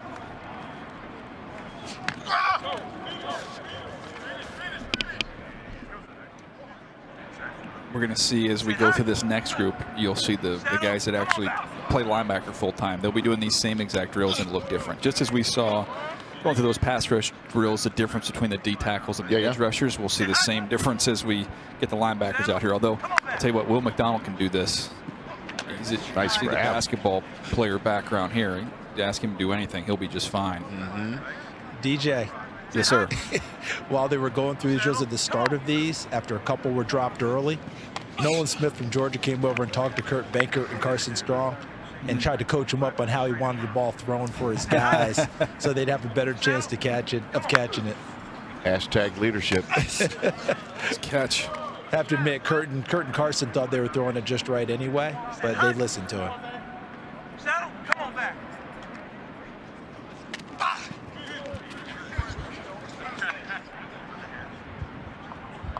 Hey, Charles, question for you. Yes, sir.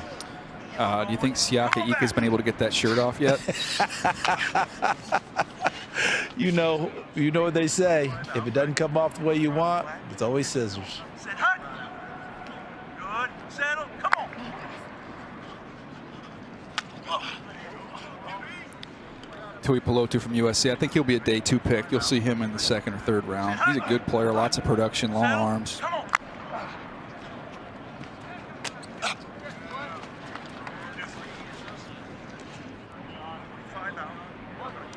Sit high. Settle.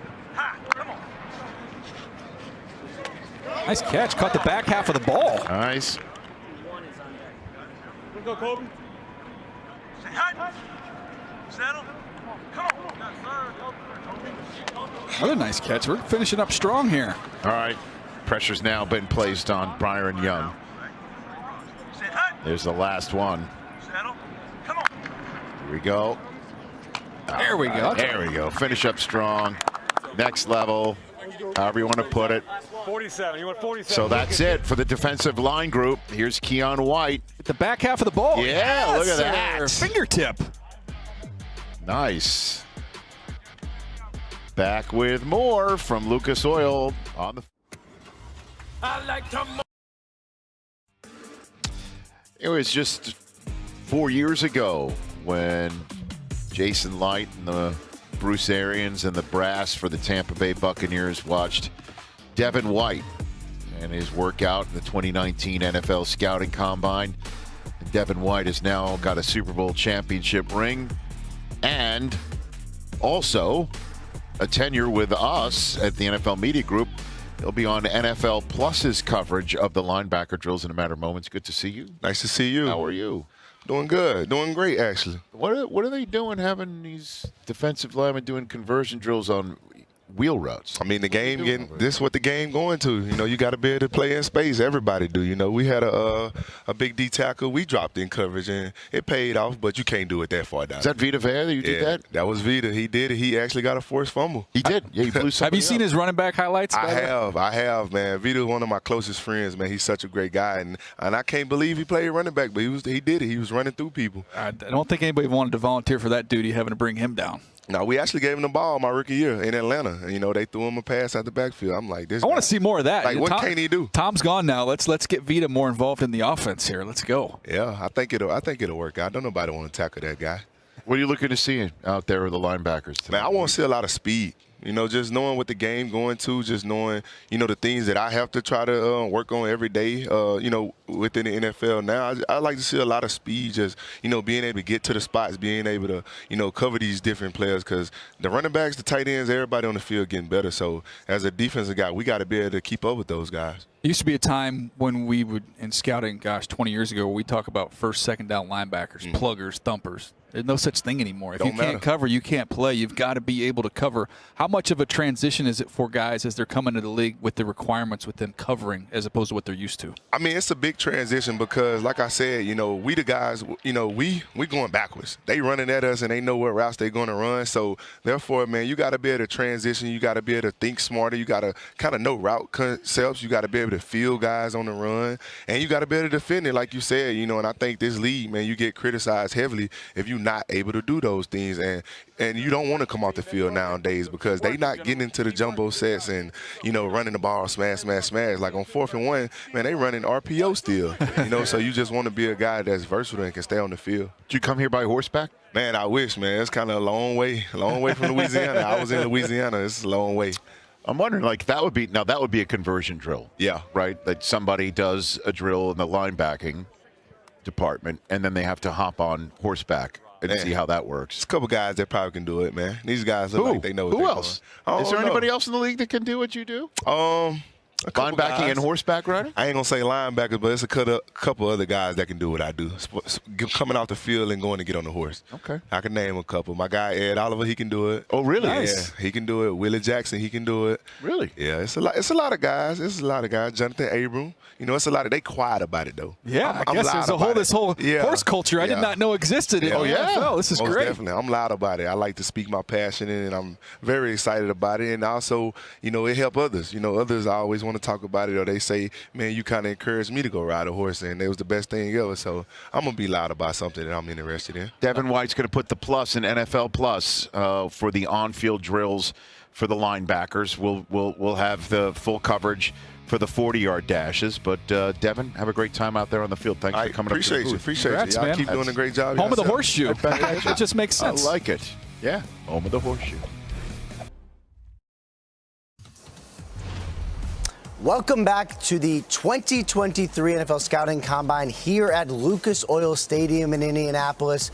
Over my right shoulder, Will Anderson, the dynamic Alabama pass rusher, is kind of getting a little limber, warming up, getting ready to decorate this field behind me with some incredible feats of athleticism. And Will Anderson, who, of course, is one of the best pass rushers we've seen out of Alabama, really out of college football in some time, is actually in a fascinating spot in this draft. He could potentially be the top position player taken. And if you're wondering what's a potential landing spot, I would say keep an eye on 3, keep an eye on 4. Here's why. It's pretty clear the Chicago Bears are very open to dealing that #1 overall selection. If that happens, if they deal it to the Colts or the Panthers, the Falcons, expect that to be a quarterback. Expect the Houston Texans to take a quarterback as well. Then it puts the Arizona Cardinals in an intriguing situation. Do they take the Alabama pass rusher and basically get someone who would be their version of Myles Garrett, let's say, and just be set for their defense for 10 years? Or do they deal it and let someone else take a quarterback? How Will Anderson does in the drills,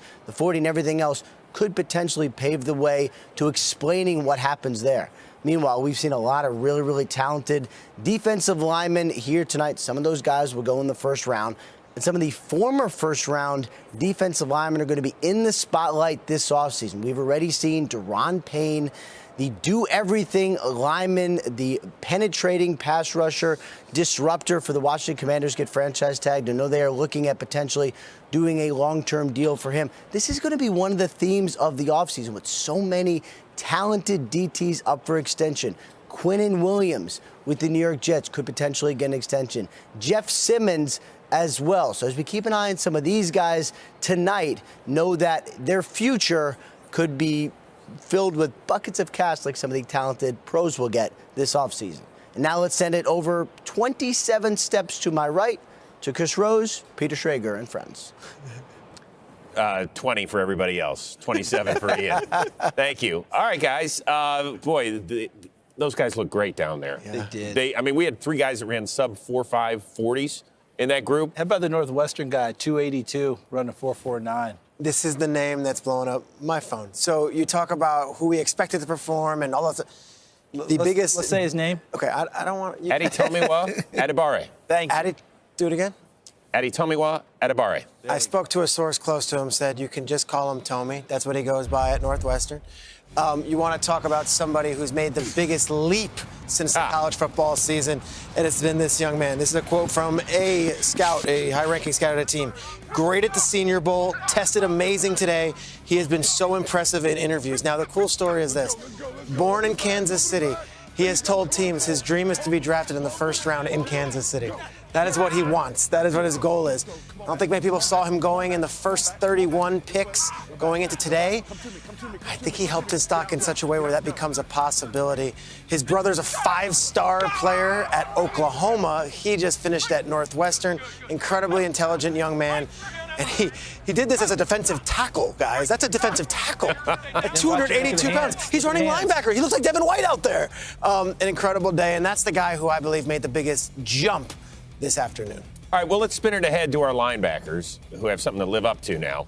And it starts with Will Anderson, who is, well, here you go. Here's your next-gen stats for you.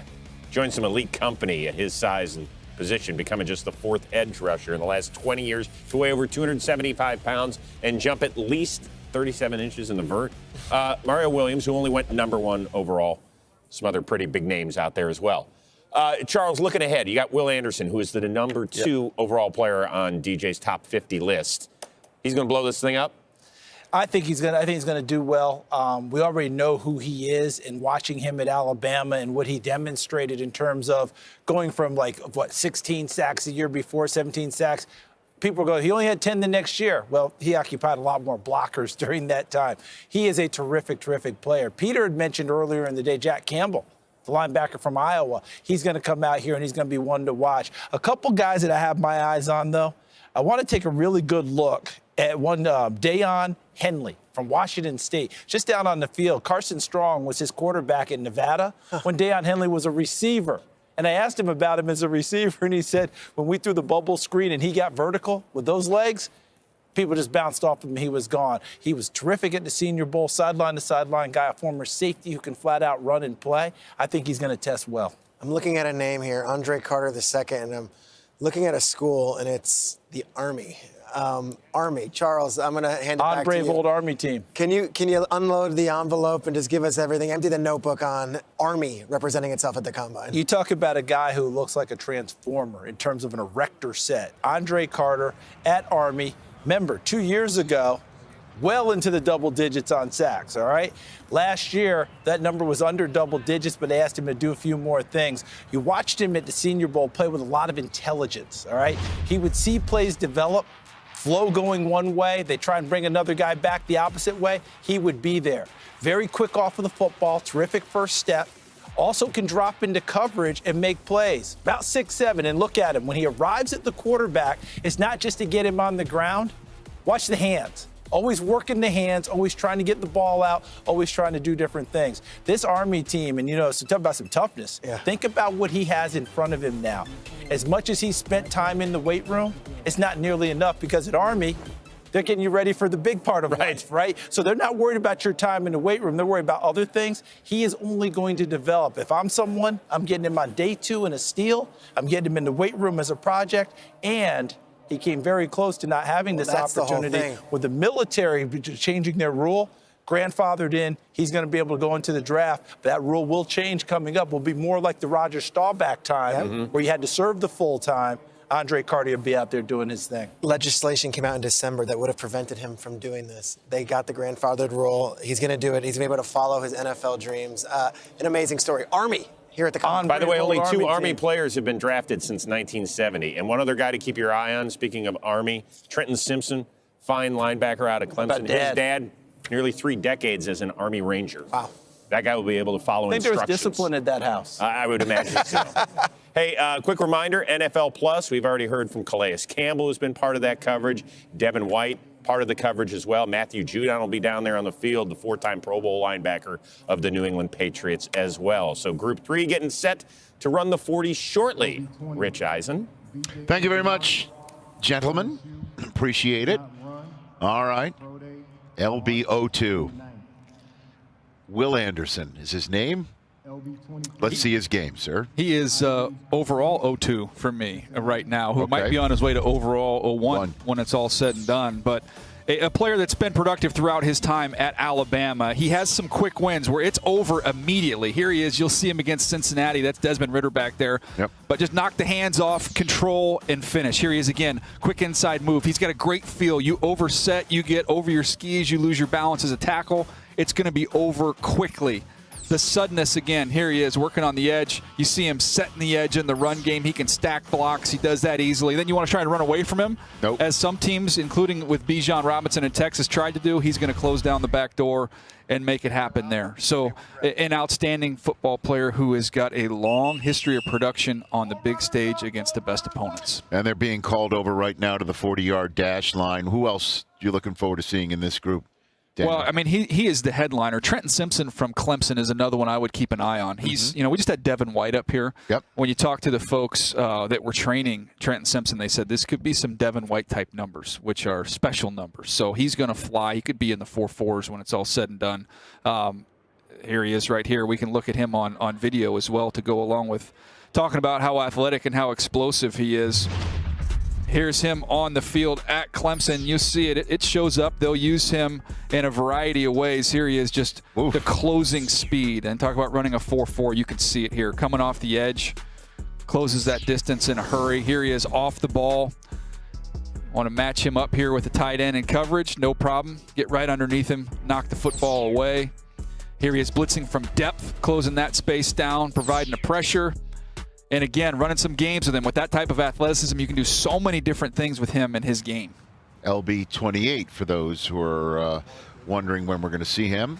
And so you've got him at 43, Drew Sanders at 44 in your top 50. We just saw some really fast defensive linemen, and look forward to seeing what we can get out of the linebacking core right here as we will finish up the first night here with the final drills of a front seven. The defensive backs will have at it tomorrow night. Then the defense rests and the offense gets out there. They're setting the bar pretty high here off this last group for these linebackers to follow up. Again, it says linebackers. We mentioned Will Anderson, who's really an edge player. Right. There's a couple other edge players in this group. Derek Hall from Auburn, who's my 39th player, is in here. B.J. Ojulari from LSU's 47. So those guys are edge players working out with the linebacker. All right, we'll be right back, and by the time we return, we're going to have some 40-yard dashes. The final 40s of the first night of the Combine. The linebackers when we come back. Every Sunday you watch us, but just so you know, we see you too. We see you, moms, looking for a safe place to raise their kids. We see you, the heroes who have risked their lives to protect ours. We see you in the hospitals and cancer wards. We see you, because your challenges are our challenges. The whole world watches us, but now they're gonna see you too.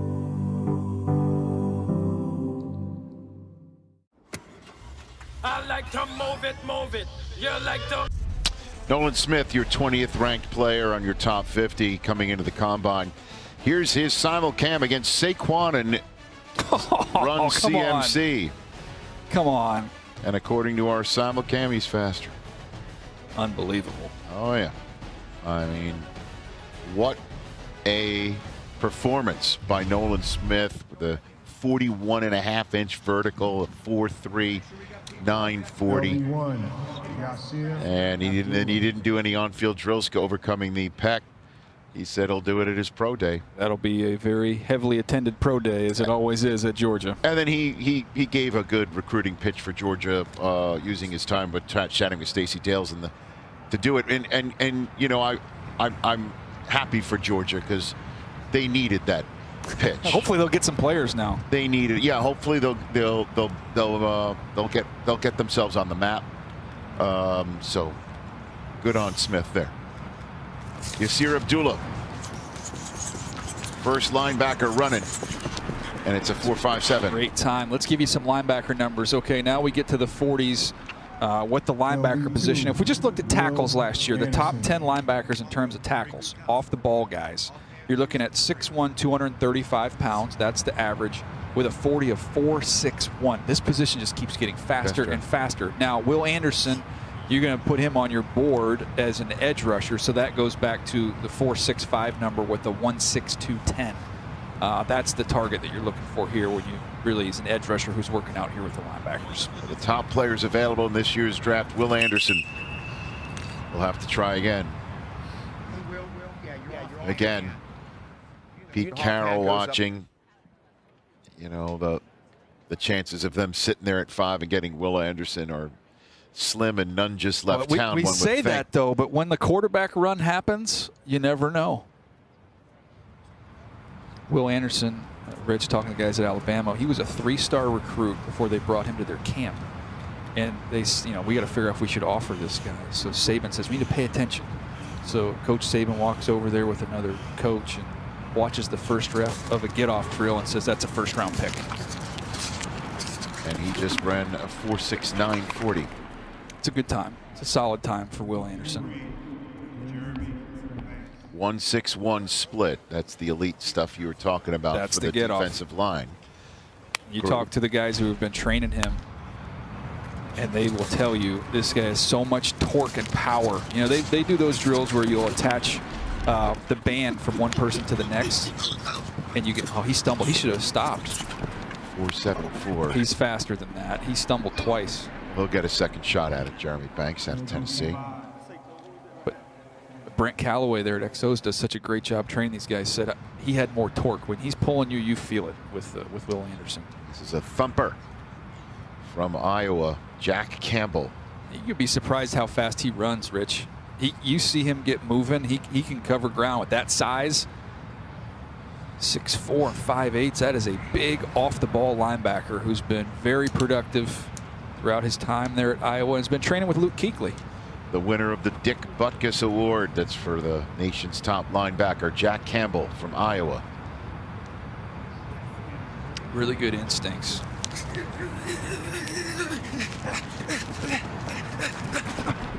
.471. I think he's got faster in him. I think we'll see him run faster next run.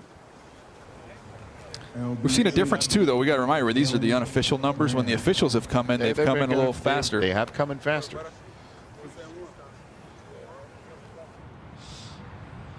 Jalen Graham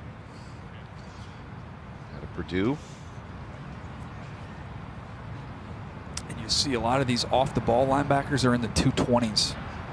You know, the days of needing a 245, 255-pound linebacker, that's just not the case anymore. You can play with these 220-plus pound guys.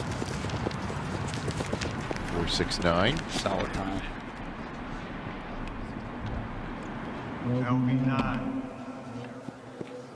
Auburn's Derek Hall, an edge rusher. Derek Hall, he's got his arms are long, 34.5-inch arms. He's really kind of straight line explosive. We'll see how he does in the change of direction drills. I think that's going to be something people are looking forward to watching. But in terms of just the get off, the burst, the explosiveness, he's got that when you watch him on tape.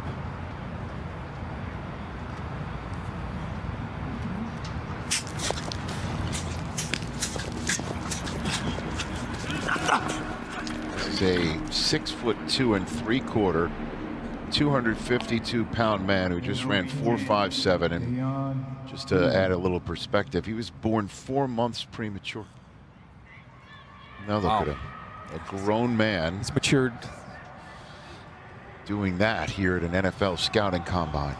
This is a fun player here in Deion Henley.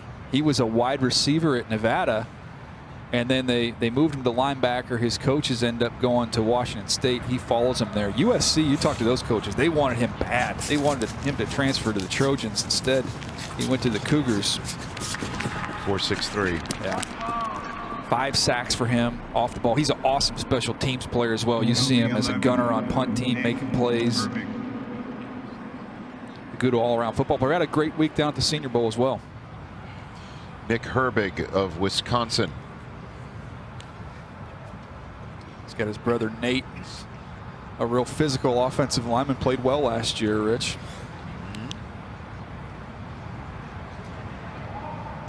I believe Nate Herbig is a free agent too.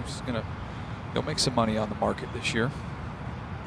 Nick is undersized edge rusher.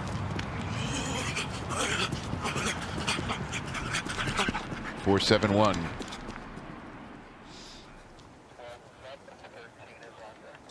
So we're going to take a break right here. And when we come back, we'll show you all the 40s that were run during our commercial break. Derek Hall, very pleased with his performance. And Will Anderson will get a second run at it. Coming up. Here's what you missed of the 40-yard dashes while we were gone. Shaka Hayward of Duke. Great time. 7. Yeah, 235 pounds. E.J. Johnson. He's another edge rusher. From Rich. Oregon. 260-pound edge rusher, 5 sacks last year. Transfer from Miami. 4.60. Wow. A great time at 260. Andre Jones Jr. Raging Cajun. I think Fortunately, yeah. Looks like a Don't right wanna see hamstring that. tug. Cam Jones of Indiana. Cam Jones plays fast. Let's see how he runs here. His background as a safety. He's going to want to run a little faster than that next time. He's got it in him. Making our way through the linebackers. O'Shawn Mathis of Nebraska. Yeah, another one that plays on the edge, 250 pounds. 4.87. So again, you're going to see the discrepancy in the times between the guys that are really rushing and versus the guys that are playing off the ball, and traditional linebackers. Anthony Orji of Vanderbilt is next up on the line here.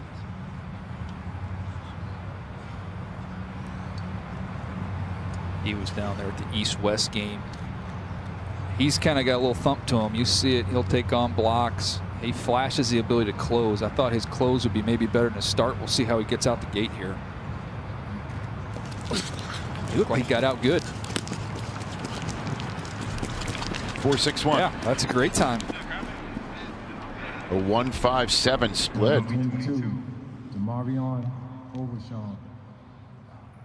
Overshawn plays fast at Texas. He's a former safety. We see a lot of that now. These guys come in as safeties. They graduate to linebacker. They want to get faster at linebacker. He's 6'2" and 5'8", 229 pounds. He's got long arms. And they use him, just let him fly around. He spies quarterbacks. He's outstanding at that. Just going to have to give a little bit in terms of some of the take-on stuff. You're going to get swallowed up at times, but he can really run on tape. Great name.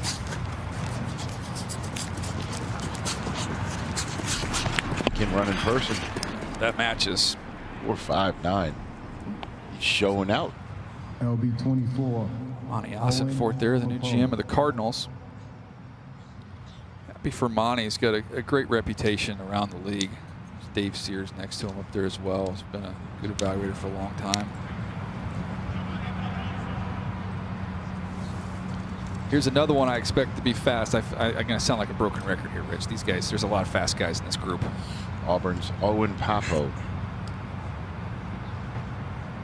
He had a hit in the Penn State game on the quarterback. That's as good a hit as you'll see this year. Shows you just how explosive he is. He looks like he's moving, man. Jeez. 4.5 flat. He was. LB 25. Lonnie. Yeah, it's always good. It's encouraging when you're watching these guys and they play really fast and they come out here and they run really fast. It's like a match. Lonnie Phelps does a lot of different things in Kansas. He comes off the edge, 9 sacks. He's got a nice little push-pull move that he uses. He can slip blocks, but again, he's kind of a tweener. He's 244 pounds, but he comes off the edge. 4.62.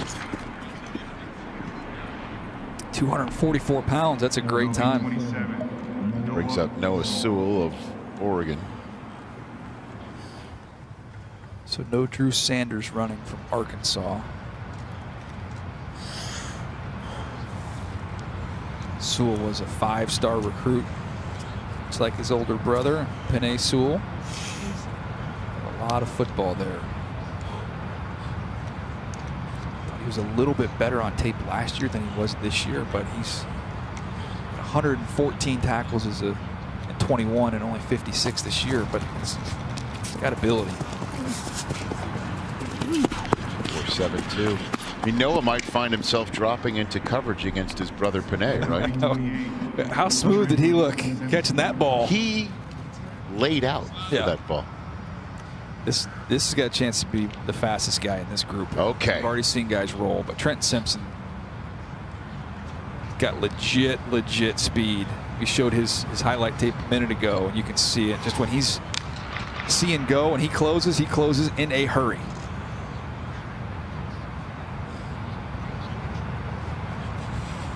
See it. Trenton Simpson, Clemson.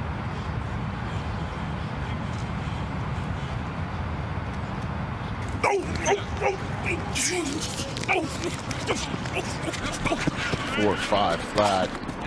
I think that might even be faster when we get the official one on that. It looked like a 4-4 all day. And he's still got another one to come. He's now tied with Papo for the fastest 40 as a linebacker.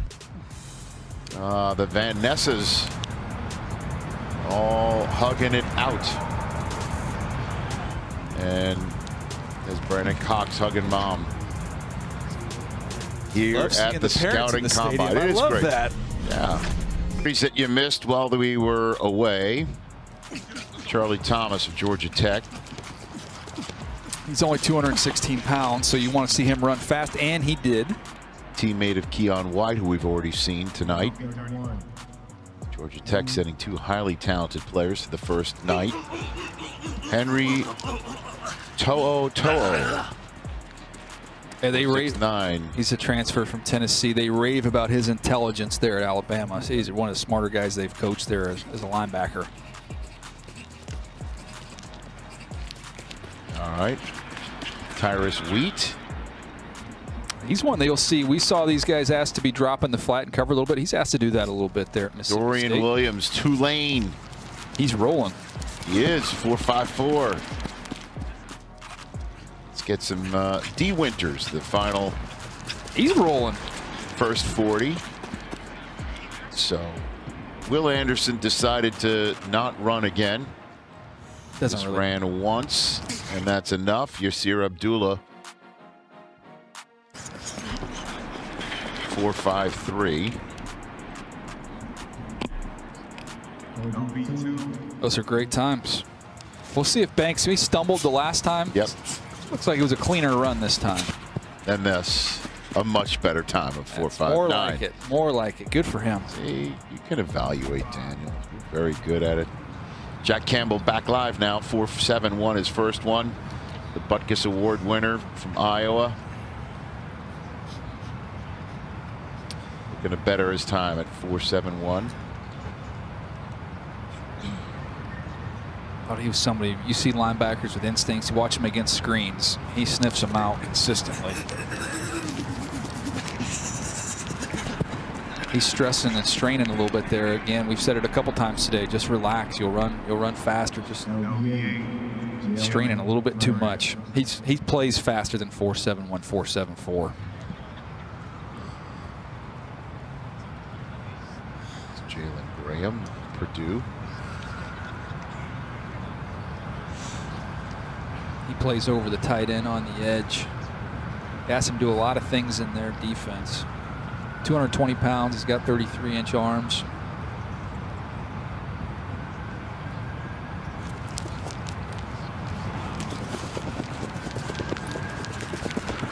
Or 7-1. Consistent. LB9, Derek Hall. Derek Hall had a great run the first time through, 4.57. He is. Wish my arms looked like that, Rich. Mm-hmm. I would hold the start for quite a long time Just if I had to- an arm like that. Yeah. Just to get the tries firing like that. I think you ought to do that in your run. Yeah. Kind of insulted you haven't noticed. That's what I have been doing. It's just the suit covers it up. 4.61. He ran a 60-yard. Yeah, 40 was not good he enough. just He ran gave me an through extra the 20 tape. for free. He did. He did. Dion Henley.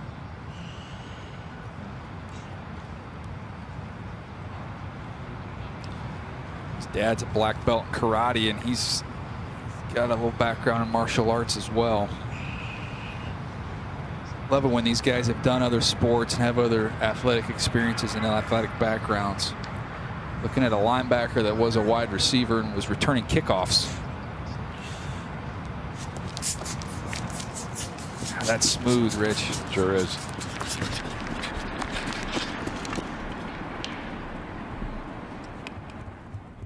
Two good runs.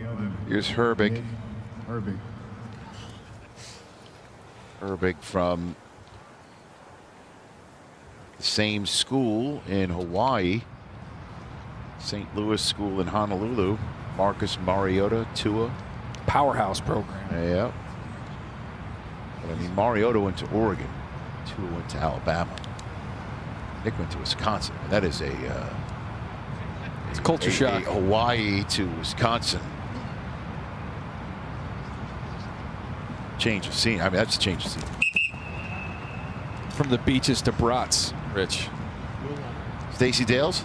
Yeah, Rich, Will Anderson obviously not running that second 40. I just asked him if it was because he's pleased with the first, right? The unofficial 4.69, and he said yeah. So why not, right? Why not avoid running that second one? And what's really cool though about him, I said in our show open, just an infectious personality. I don't know a person that came away from his pressers that didn't say that. But guys, he had 5 older sisters. I mean, how could he not turn into a great man? And, you know, you use the term very delicately. They bullied him, right?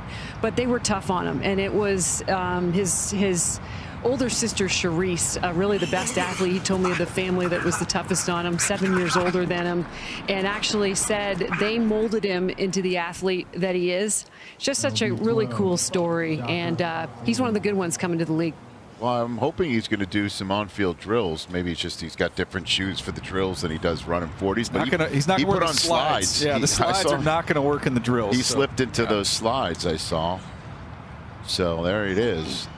Can't do the wave drill in those. No. Go outside and get the mail. Oh, no, it looks like he's bringing some other shoes back, so that'll be good. Shaka Hayward. Duke. Coverage covering running backs a little bit. Some cleanup sacks there for the Blue Devils. Nice runs for Great runs. him. Okay. It is nighttime here on the first night of the NFL Scouting Combine. Back to Lucas Oil with more fast linebackers in a moment. The 40-yard dashes of DJ Johnson. Outstanding time. That's an edge rusher. Oh, man, that's an excellent time. Also, while we were in commercial break, Cam Jones of Indiana. Thought he'd run faster than that. He's got his pro day to try and get that accomplished. It's like he runs a 4.76 40 at the combine. Here's Mathis of Nebraska. 4.87 the first time, and much better this time. Nice. Anthony Orji of Vanderbilt, 4.61 the first time. 4.58 the next. Oh. All right. I think he can get in the 4.4s. Did Overshown not run a second? Oh, no, Overshown's not going to give us one, huh? So here we go. 4.5 flat was tied for the fastest first run unofficial with Trenton Simpson. Here's Auburn's Owen Papo trying to better the 4.5. He is moving. He is moving, but he even got a little bit crooked in his start. He was off to the right a little bit. Wasn't even a straight line. He just ripped off a 4.46. And I think he knows it. We talked about a good day for Georgia guys. How about Derek Hall and Papo are here in this group, both flying. All right, here's Sewell. Lonnie Phelps isn't running second. 4.72 is now 4.74. So we'll rest on the 4.72 if those are official. Papo is currently atop this leaderboard here for the linebacker group, but Trenton Simpson has the ability to do something about it right here. He looked to me like what we saw was a 4.4. It was a 4.5 flat unofficially. We'll wait till the official times, but some guys you can feel it. You could feel his speed coming off the line.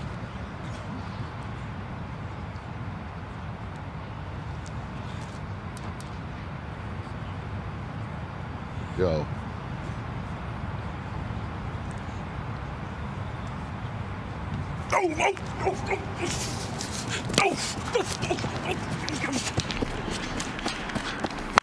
He's definitely the loudest. Yeah, that was a Monica Seles 40 right there. Oh, God. 4.53. I don't think he's happy about that. I think he knows he's a 4.4 guy. And we'll see what the official numbers come back, but he was straining a little bit on that one compared to the first one.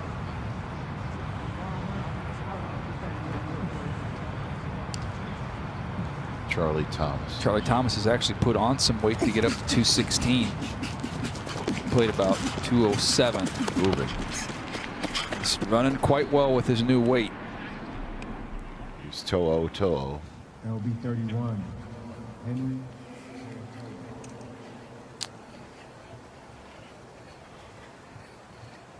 Henry's very good in coverage, Rich. Yes? Yes. He's going to be Henry for the rest of the day for me in the workout. Is it To'o much for you to say his last name? I always give him an extra toe. Oh, I mean, there's two.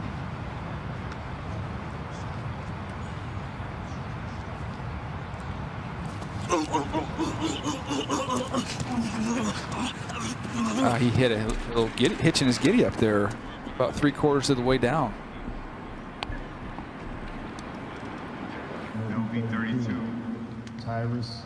He's fluid in coverage, and we'll get a chance to see that in the workout portion as we get to Tyrus Wheat from Mississippi State. Hopefully he'll run a better time. He's an edge guy in this mix, so 4.68, we'll take that one.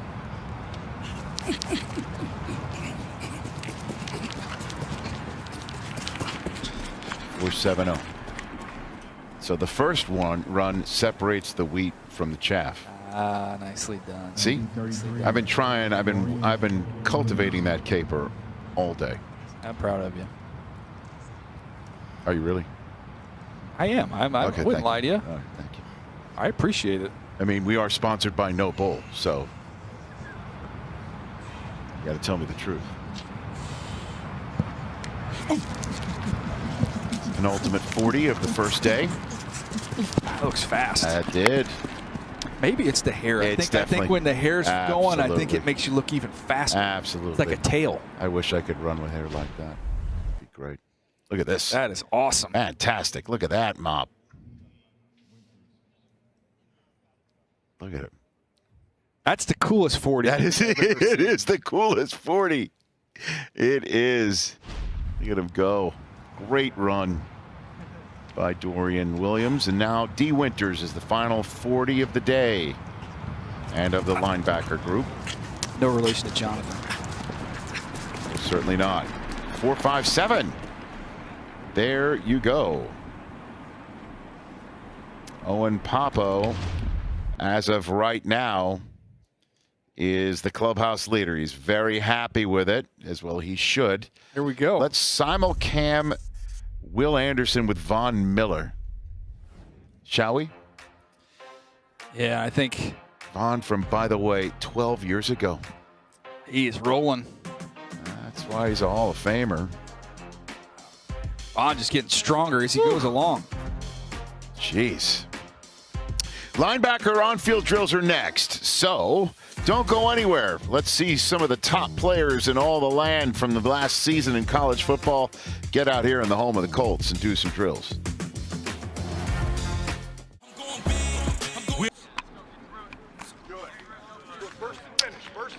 We're back here live The final wave drill of the night. Will Anderson, there he is. Going through his first on-field drill at the combine.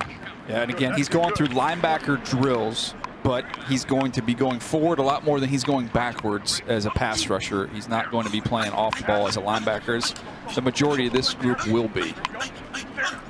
Pretty good movement here by Jeremy Banks. Break on the ball. Finish it. CD, did you make it down to the field? I did. And it's you're good to be, you're it's on the good to burning be some back. calories, It's man. good to be back. I'm trying to get my steps in. Nice. Bakersville here from LSU. Again, it's CD. The challenge in this one is you got to do your inventory here on whether this is a defensive end, edge rusher type, or whether this is an off-the-ball linebacker, and it changes your filter of how you view this. Absolutely. And those guys, you talked about it in the last set that we had, that what they're trying to do is show that versatility, or even can you get through a game if things go haywire, who you can plug in certain spots, in certain positions as you lose players. But the other part is that versatility and adding to what a defensive coordinator can call without having to make substitutions. 100%. Again, like here's a great example. This is Derek Hall, who's playing as an outside linebacker. He's playing over the tight end. He's rushing the majority of the time. He's setting the edge, and now we're going to see how he looks as functioning as off-the-ball linebacker. And that's a big one for you, isn't it, DJ, and being able to look at him, because I think straight ahead, and we saw it in his speed in the 40, I didn't have any questions about that. Change of direction for me. Yeah, he's a little bit tight. And the other thing was when they played against the better tackles, you know, you watch the Georgia game, you watch the Alabama game, he didn't have quite the same success. He didn't win as much. So, you know, those are kind of the two knocks on him. Maybe a little stiff straight line, and then when they played some of the better opponents, he didn't necessarily have as many wins.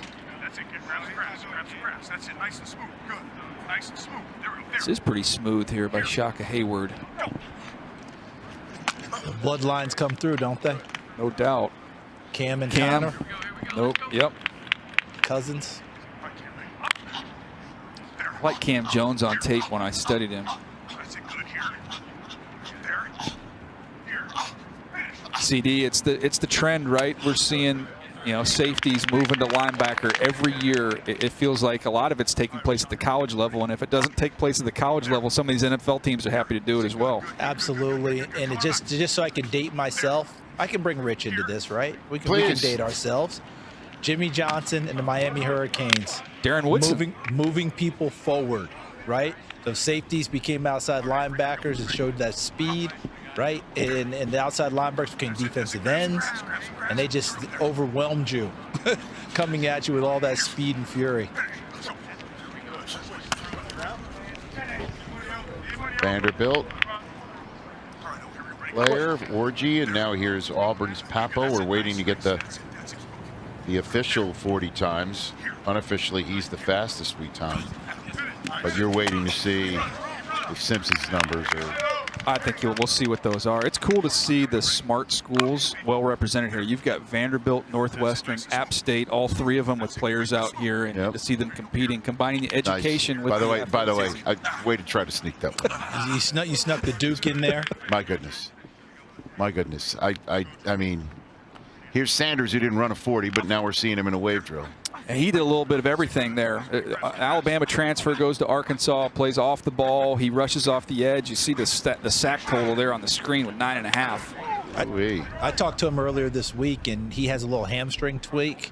And he told me that he wouldn't run the 40, of course, but he would try and do as many of the drills as possible. Nice.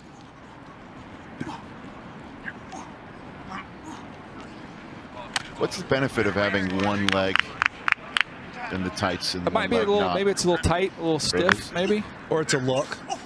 Could be that. Here's Simpson. Don't forget to look.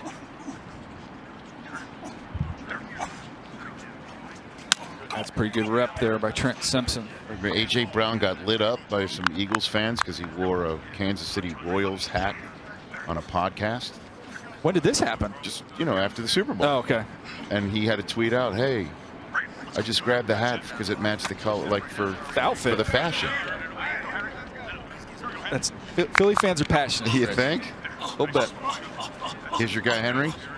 Toto. Had a nice chat with him this week, guys, about leaving Tennessee to go to Alabama. But people have to remember, when he left Tennessee, things were a mess. There's a thought they were going on probation, coaching changes. He made a great move for himself and got the benefits of Nick Saban coaching, one of the smarter players we have here. Nice catch.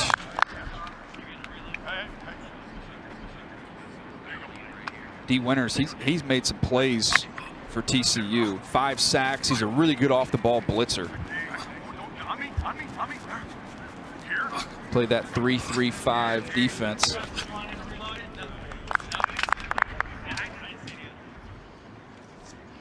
All right, let's take a look here at this Next Gen Stats player tracking data. This is something we've added this year. Let's look at the wave drill. Will Anderson, see the change of direction, try and stay right there on that line. There you go. And now he's getting up to that next level, coming downhill, burst. Got a lowercase d, I believe, there, Rich. Is that what we're working with? You see Jack Campbell from Iowa. And see how much some guys are going to cover more ground, and you can follow it here with the tracer going the other way. Here is Trenton Simpson. We just saw this just a second ago.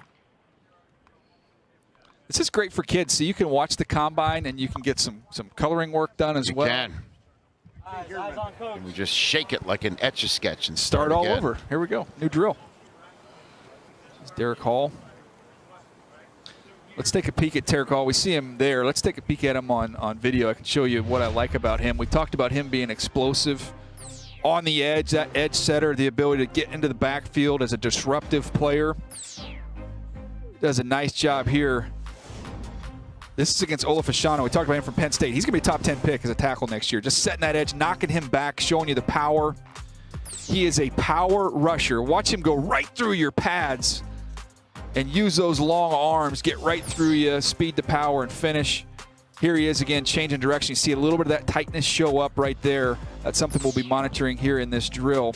And then the effort to chase is phenomenal. You see big hits like this in chase mode all the time from him. I love how hard he plays. Hey, we're going on set hut. We're going on set hut. Here we go. Set hut. Keep it going. Come on. In and out. Nice and clean. Over, over, over. And you can see a little bit of the difference already, Charles, from this group versus the last group, just watching them go over the bags. This is what you had referenced earlier as you continue to go in terms of size, what they're asked to do. And these are just the normal things that are part of their repertoire. Just makes it easier for them. All right, here we go. Set up. Get through now. Nice and good. Quick feet there. Stay square. Bang, bang, bang. See, and these would be the type of drills they would do in practice anyway. And you just finish that one off with a bag or something where they'd essay a tackle at the end of it. Kind of finish up with Will Anderson, Charles. You know, I talked about him really being a 3-star till he got to that Alabama camp. Then Alabama offered him. One takeoff? Yeah, one takeoff. And Coach off. Saban says, you're offered. This guy will be a first-round pick. And, of course, he is going to be. But then, you know, through the rest of the process, you get offered by Alabama. All of a sudden, you get some more recruiting attention. They called him a little bit before signing day, one of the recruiting services, hey, we've made you a 5-star. And he goes, you didn't need to do that. But that is so true, though. Depending on what schools actually offer you, it will add stars next to your name in terms of the recruiting services. I know Jack Campbell didn't run as fast as he would like, but that's pretty smooth through the bags right there. And real quick, DJ, you mentioned the smart schools. Jack Campbell won the academic Heisman this year. The Campbell Award is awarded by the National Football Foundation. So he considers the Hawkeyes a smart school. Yeah, he won't have any trouble being the communicator on defense. Keep your head up now, going through. Set up. Come on. Time it up. Keep on working those feet now, yeah. There you go, that's nice. Keep your head up. Good finish. Good rep from Derek Hall. Set up. Charles, what do you think of Deion Henley down at the Senior Bowl? We got a chance to see him up close and personal. Nice. Really nice. He is so impressive in so many different ways. And then you mentioned knowing the martial arts. That's just darned unfair. I mean, everything you're adding, you throw that on top. Nice and smooth. Bing, bang, boom. Let's go. I got it. Finish on the end. Let's go. There's Shaka Hayward. We'll be back with more on-field drills as we are heading towards linebackers getting out there even longer on this first night in Indianapolis. The 2023 NFL Scouting Combine is presented by Noble, the official training partner of the NFL Combine.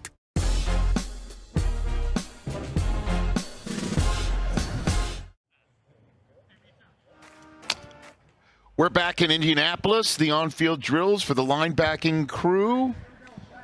As the 40s are in, we're waiting on the official times. Let's talk about Drew Sanders a little bit, sir. What do you got for me? Yeah, we didn't get a chance to see him run the 40, but we are seeing him out here in the field workout. And I mentioned he's really got a unique skill set because he does a lot of different things here for this Arkansas team.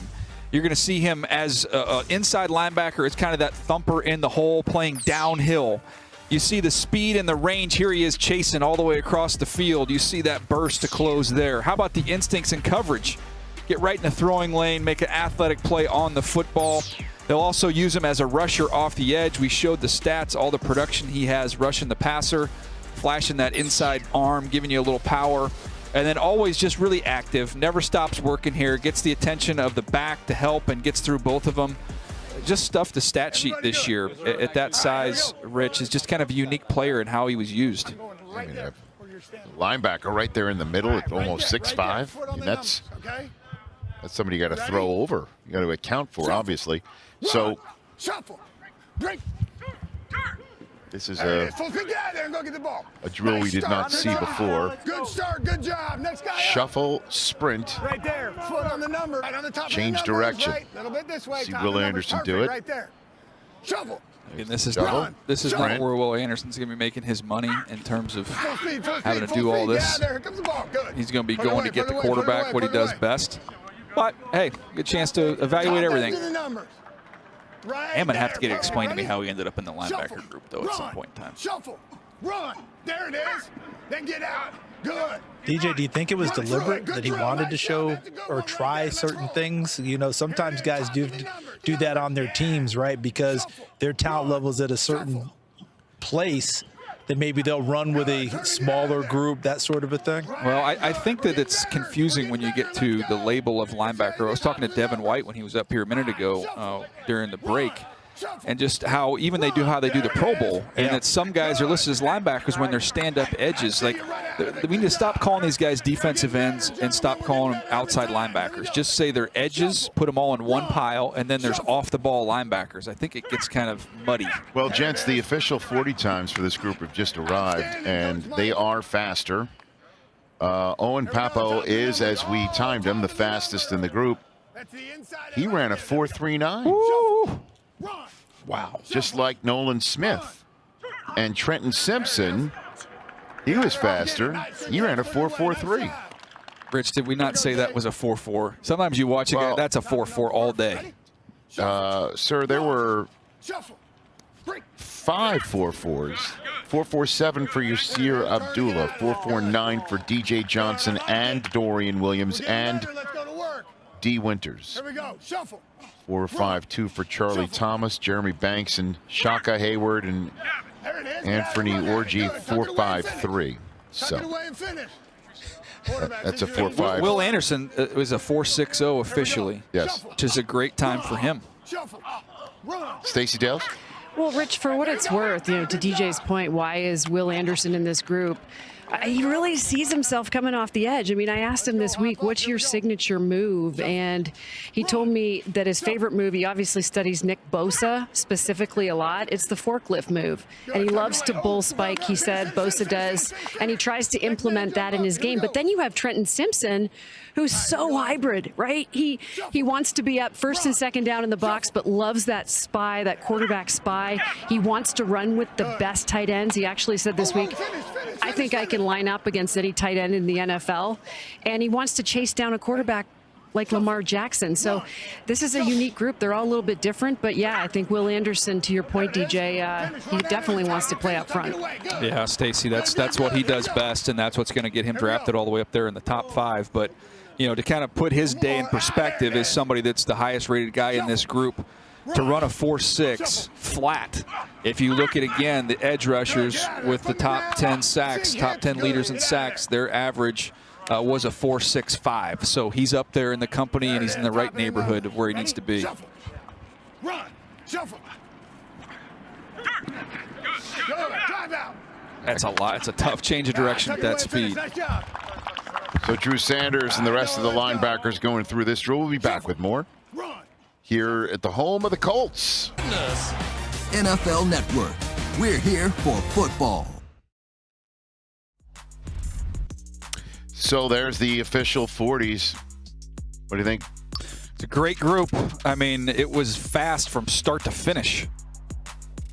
I mean, the first group was filled with a lot of, obviously, the bigger defensive, guys. Bigger guys, the defensive linemen in the middle, and then Group 2 came out, and Group 3 followed suit. I mean, I think that anybody that's on the fence with the DBs tomorrow about running is seeing what this track looks like right now on these numbers, and they're like, I'm in. It's go time. Okay. So we're back there on the on-field drills to the pass rush. So the bag holders are back, and they're taking it. They're taking the abuse. Charles Davis is down there on the field. Here's Jalen Graham going through this drill here. Charles, now these edge rushers get to play a home game after all these linebacker drills.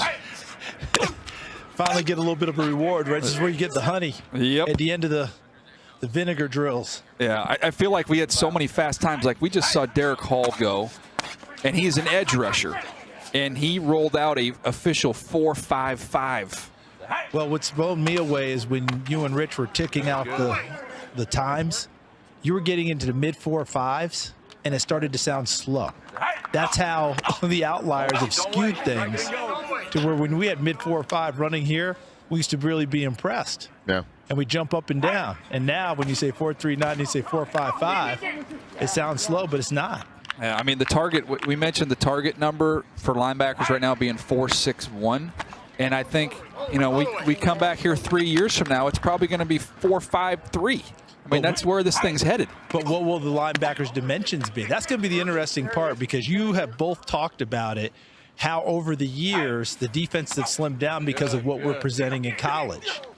Terrence Cody, he doesn't exist anymore, the big nose tackle out of Alabama, or rarely, because everyone has to defend every part of the field. I remember Mount Cody. Right? And so now we got all these youngsters out here, and you mentioned already these safeties becoming linebackers, because being bulky isn't paramount in the NFL anymore. You need the speed to cover, and they're bringing that with them from the college game.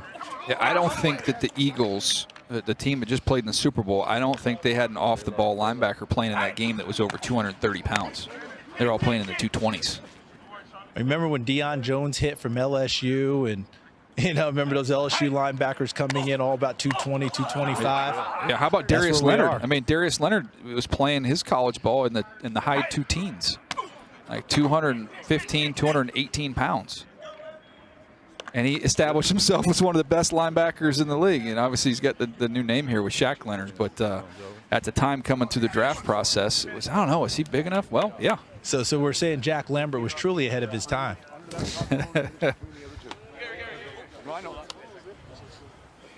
All right, Charles, we're going to get you a little next-gen stats player tracking data here on that last drill, pass rush drill. Here's Will Anderson. There he is. Want to see him come a little bit more flat once he gets there. Jack Campbell, the linebacker. Nicely done. You can see that straight line once he clears through there. Drew Sanders, who got a chance to rush it a lot. See his tracer following him. A little bit of a stumble there, but Trenton Simpson with a nice finish. Stay low. Stay low. Now we're pass rush drilling on the other side. There's Will Anderson right there. Right.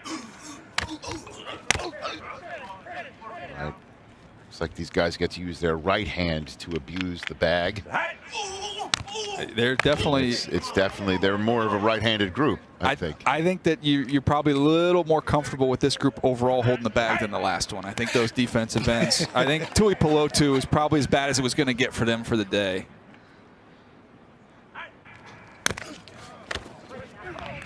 See him trying not to stumble here, make a nice smooth turn. Back up, back up. Derek Hall, again, like we talked about Derek Hall, maybe a little tight, little stiff hip. Charles, let's see when he gets here. See it better from the other angle with him to be able to see how he turns the corner. Here we go. Yeah, Henley's that's that karate background, Charles. You don't want to take him on. If he comes to the line of scrimmage and bows towards you, you're in trouble.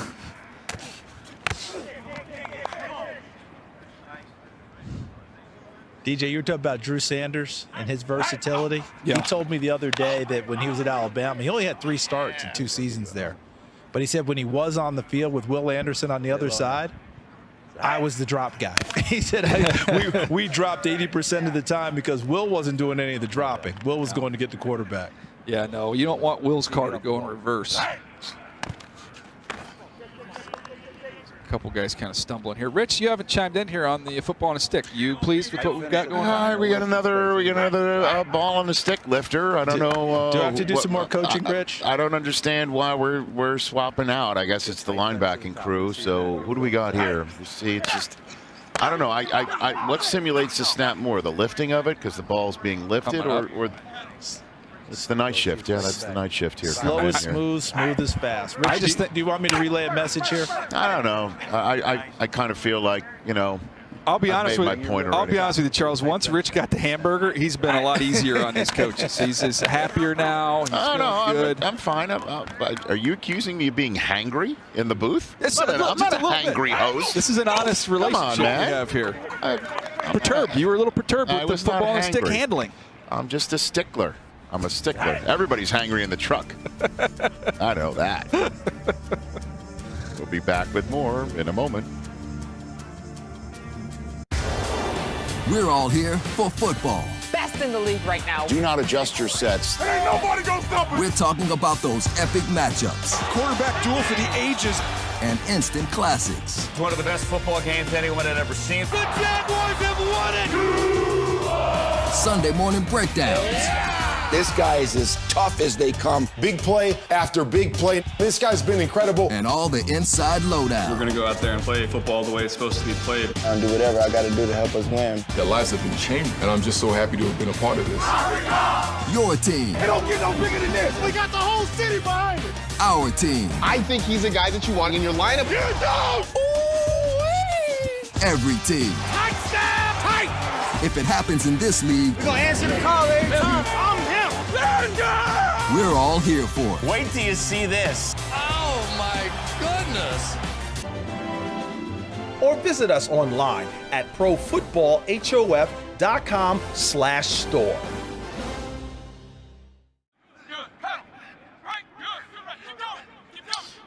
Backpedal and react, as you could see there on the field. The linebackers now being asked to backpedal a couple of times and then break, make the catch. Big thing is not trying to guess or anticipate. You got to just listen to the coach.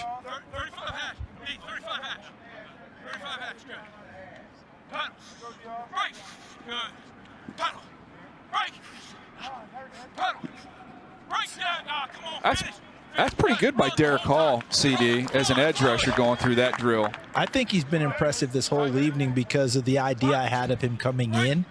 I think he's shown a little more flexibility and movement than maybe we had seen so far. Deion Henley's having a good day as well. Oh, it's all come back to him, hasn't it? Every skill Safety, he's had. Receiver, safety, you high name school it, do it all. quarterback, kick returner, you name it. Shaka Hayward of Duke. Nice catch. Somebody brewing coffee around here? It smells tremendous. I mean, all of a sudden. I mean, I don't know if that's Coach Steichen over there. It's got coffee. No, that's an aggressive call around 8:30 at night. That's an aggressive call. Somebody's got a little tape to watch. Sean Mathis.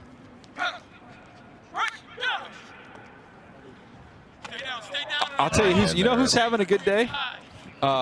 Strong and Benkert have had a nice day throwing the rock. Well, it's ever since Nolan Smith told him, coached him up in the previous group, right? Had a nice chance to chat with Kurt Benkert because he's trying to get back into the league. And he said, this is perfect. 32 teams here to watch him work. That's cool. Not a bad great. way to get a workout in. I think it's a very smart play on his part. Now the man who ran the 4.39 fastest 40 of any of the linebackers here going through this drill. Look out. DJ, I expect Henry To'oTo'o to do well in this. Yeah, he's very fluid, smooth in coverage. Lonnie Phelps. And Lonnie Phelps comes off the edge, so he's a little bit of a fish out of water. Following this stuff. Following Kyron Johnson from Kansas last year with the undersized Philadelphia rusher. Eagles, NFC champs. That's pretty good. He looks good. Is there anything this kid can't do? It's pretty smooth. Heck of a catch. Looked like a tight end reaching for that one. Look at his high school numbers as a tight end. You'll see him. Pedal, don't guess. Break. Stay with me. Pedal. Break. Keep it square. Keep it square. Noah Sewell there from Oregon. Keep it square.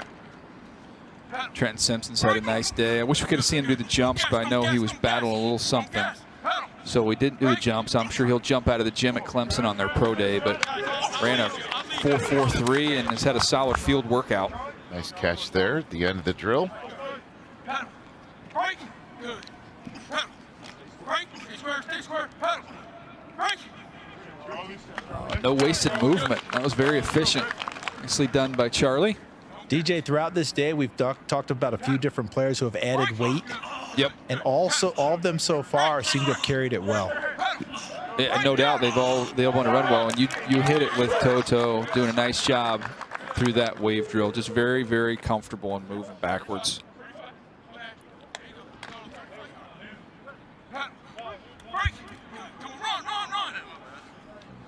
Have Wheat do it again.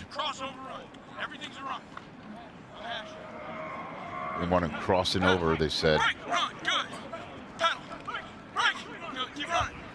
thought you were going to say they were going to give Wheat a second ride. Okay. All right. I hear you. I respect it. Now you guys have been strong with the pun game on day one. You know what? I mean, it's I think you've come out of the gate well. Trying to pace ourselves. All right, this is what's fun about the combines. You can look back at numbers and previous players and see if we find a match here for Will Anderson when we pop his numbers into the computer and see what it spits out.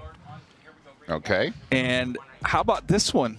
Look at the size, wow, the arm length, the 40, the split. Wow. Obviously, phenomenal production for Khalil Mack in college to go along with Will Anderson's production. I like that comp. Okay. Okay. Good for Will Anderson. That's a wow. That's a Hall of Famer now. Yeah, officially. and I think that where the numbers are the same, I think DeMarcus Ware is more of a bendy, loose rusher. When we talked about Von Miller earlier, that's more DeMarcus Ware. I think Will Anderson's more of that power rusher, which would be more of a Khalil Mack. So that's a great example where you have two different players to compare him to that have similar numbers, and you can say, okay, I see more Khalil Mack style of play than DeMarcus Ware style of play. It's neat. DeMarcus, I saw him at the Super Bowl, obviously, because he was Hall of Fame. Hall of Fame. He was introduced before the game, and the Eagles fans booed him. Of course they did. And they did him no favors. They could have put him in a Broncos uniform up on the screen, but they didn't. Cowboys. Yeah, they should have. I mean, they gave Rondé the business too. Because, you know, Rondé shut down the vet and opened up the link with wins. That's funny. Long memories. Oh, of course. There's Will. By the way, you plug in the numbers and out comes Khalil Mack and out comes DeMarcus Ware. I mean, that is obviously a testament to Will Anderson as well. Yeah, that's why, you know, when you're an edge rusher and you're working out in a linebacker group, and then we throw up the board with the fastest times, and you go, wait a second, where's Will Anderson? Yes. Will Anderson's not really a linebacker. So it's all perspective here of who you're working out with. Jack Campbell, I'll tell you what, watching him right now, he's got a good field workout. That was a nice catch. There. Yep. And his 40 time, once we got the official numbers, Charles, that 40 for him was plenty good enough. It was 4.65 official for Jack Campbell. And let's be honest about it. How many times over the years have we looked at an Iowa linebacker and people have said he doesn't have the measurables, doesn't have this, yet they start in the NFL and get about 15 tackles a game like Josie Jewell? Yeah, exactly. And he jumped well, too. He had a 37.5 vertical, a 10.8 broad. Fantastic numbers for a huge linebacker. Drive it out. Eyes on. Drive. Set him. G. There we go. Break. There we go. Get out. CD, this was the drill I used to have to throw at pro days. You get assigned different jobs as scouts. And by the end of the spring, after you go to all these arm, I feel like it's going to fall off. Did you eventually have an arm guy, you know, that you'd go see at the end of each one of those tours? I needed my own Tom House. I needed a guy. There we go. Tom House, Adam Dado, reworking your motion. No doubt. Here we go. Come on. Drive. Set. I still remember those early days. I bet, Rich, you remember them too, when guys were throwing footballs in the bullpen. Yeah. His baseball players would be like, what are you doing? Who knew what it would spawn? There we go. Yeah, it's pretty cool how it's advanced with when you got these quarterback coaches and teaching a lot of these guys. I mean, Bryce Young's been doing his training for a long time, going back through high school. Sanders again, another smooth rep for him. This style of game feels like Dante Hightower without the extra stature, because Dante Hightower's a really, really big man. But in terms of what he would do off the ball and then get off the edge, and he turned around a Super Bowl coming off the edge against Atlanta. I like giving our guy Jack homework in real time. Jack, can we get Sanders and Van Der Esch numbers side by side, see what those look like? All right, 35-yard line, eyes right here. Driving out 45, here we go. Here we go, bring it back, here we go. Van Der Esch was a heck of a tackler, but boy, he played the passing lanes well at Boise, didn't he? Yeah, he was just so big, an off-the-ball guy. Remember he played with that neck roll? Yeah, he looked old school. Nice catch. Played old school. Eyes on me, 45 out. Eyes on me, drive. Set him. G. There we go. He wakes up doing that. Yeah, he's not going to love his testing numbers for the day in terms of how he ran, but he's had a really good field workout. Set him. G. Break. There we go. Here we go. Get through. I take that back, by the way, CD. The official time on Henry To'oTo'o was 4.62, so he cleaned up quite nicely when the official numbers came out. Yeah, he's going to be a lot happier because he looked at me and he said, oh, I've got to make up for my 40 time. When he sees that time, he'll be thrilled. Drop that one on him when you see him down there. 4.62. I absolutely do. Coming towards the end of this night, a couple more drills left for the linebackers here in Indianapolis. Checking your next-gen stats player tracking data right here. That's you can see tracking. Oh, a little slow motion. This is one of my favorites. You can see all the different body positions. Got a little bit over his skis there and got to put that hand down, popped right back up. Back to Indianapolis to wrap up our night in short order.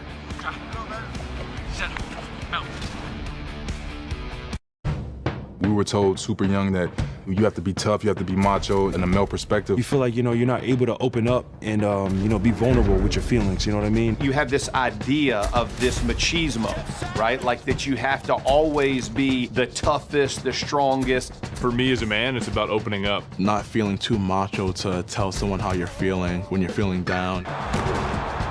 Opening up your heart and sharing with other people the way that you're feeling. One of the biggest things that helps me with mental health is my dog. His name is Seven. He's a Belgian Malinois. Going out, taking a walk, and just seeing nature. Meditation, that's something that's really helped me be aware of my thoughts. Kicking the stigma means talking about it. It's something that a lot of people go through. It's normal. Nothing's wrong with you, and in fact, come join us because we all feel this way. It's okay to feel not okay. Kicking the stigma. As part of the NFL's effort to close the digital divide, we want you to know about a federal program that allows low-income families to get high-speed internet service at a discount or for free. the Affordable Connectivity Program, or ACP. Families may be eligible for a monthly discount that will lower the cost of internet service, or a plan that will cost families nothing out of pocket for internet service. For more information, visit the website. Purchase your tickets online now. Welcome back to the NFL Combine. We are not finished. We are close to the end, and we've had quite a day here with these defensive linemen, these linebackers, and these edge rushers. The obvious standout, Nolan Smith out of Georgia. Wow, what a performance he had running the 40, but it was everything else too, and he had prepared for this moment. A 41.5-inch vertical for Nolan Smith today, a 10.8 broad jump, and then just a remarkable, what we initially thought to be a 4.44 40. That was, again, unofficial, which turned out to be, as you see his broad jump there, it was massive, and the vertical massive. It turned out to be a 4.39 unofficial, really record-setting for his size and his dimensions. And what was really remarkable about it, he, as you see here, he was upset because when he initially thought that the 4.44 belonged to him, he had been training in the 4.3s, and so he tossed his phone down in sort of disgust. And when he learned that it was the 4.39, I mean, it was a special moment for him. The other guy that stood out was Northwestern's Adi Tamiwa Adebare, and I think what you saw with him, he treated today as a pro day. It was very important to him. At 6'1" and 285, he moved so nimbly but so powerfully, so smoothly here on the field today. A 4.49 40 for him, a 10.5 broad jump, and at his size, again, 285 pounds, 37.5-inch vertical. Again, he ran track in high school. He felt like this week that was a big part for him and his foundation of speed, but then he loves to play the game, as he told us this week, with explosion and using violent hands. You can just sense his stock continuing to rise with the power and force that we saw here today. Obviously, smooth, steady performances from those we expected. Lucas Van Ness out of Iowa, and then Trenton Simpson. We're just seeing him wrap up here today. It was a really nice, smooth day for him. And of course, Will Anderson, and everything we're expecting from him to go at the top of this draft, he put it on display here. Chris Rose, I am going to now send it back up to you and the concourse as we get ready to close out today. Stacey Dales, thank you very much as we're getting a good look at Daniel Jeremiah's #2 overall player on his top 50 board, Will Anderson. We love it when big names compete at this event, and he did not disappoint. He went out there and he did everything you expected him doing more. And when you run a 4.6 40 at 253 pounds, we get lost in the numbers sometimes, and you move like that, Chris, it's legit. It adds up. But what I love is the production not only matches there. Right. 34.5 career sacks, the most out of any Alabama player since Derek Thomas.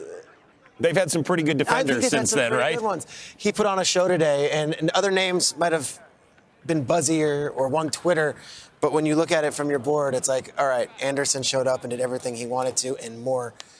He wasn't the only one. No. I mean, he weighed in at 253 pounds, ran a 4.6. Lucas Van Ness weighs 272 pounds, and he ran a what? 4.58? Come on. Hockey player. We had fun with that today. But then today you come out of this thing and you're like, he's a damn good football player. And he's going to be better. If we think we've seen so much of Anderson, like Van Ness is just scratching the surface. Raw in a way that we haven't seen him get the same amount of snaps, the same amount of production in college. As we mentioned throughout the broadcast this evening, Lucas Van Ness did not start at Iowa. He is just scratching the surface, but so fluid. Played very limited football in comparison to a lot of the guys out here. Was a hockey player.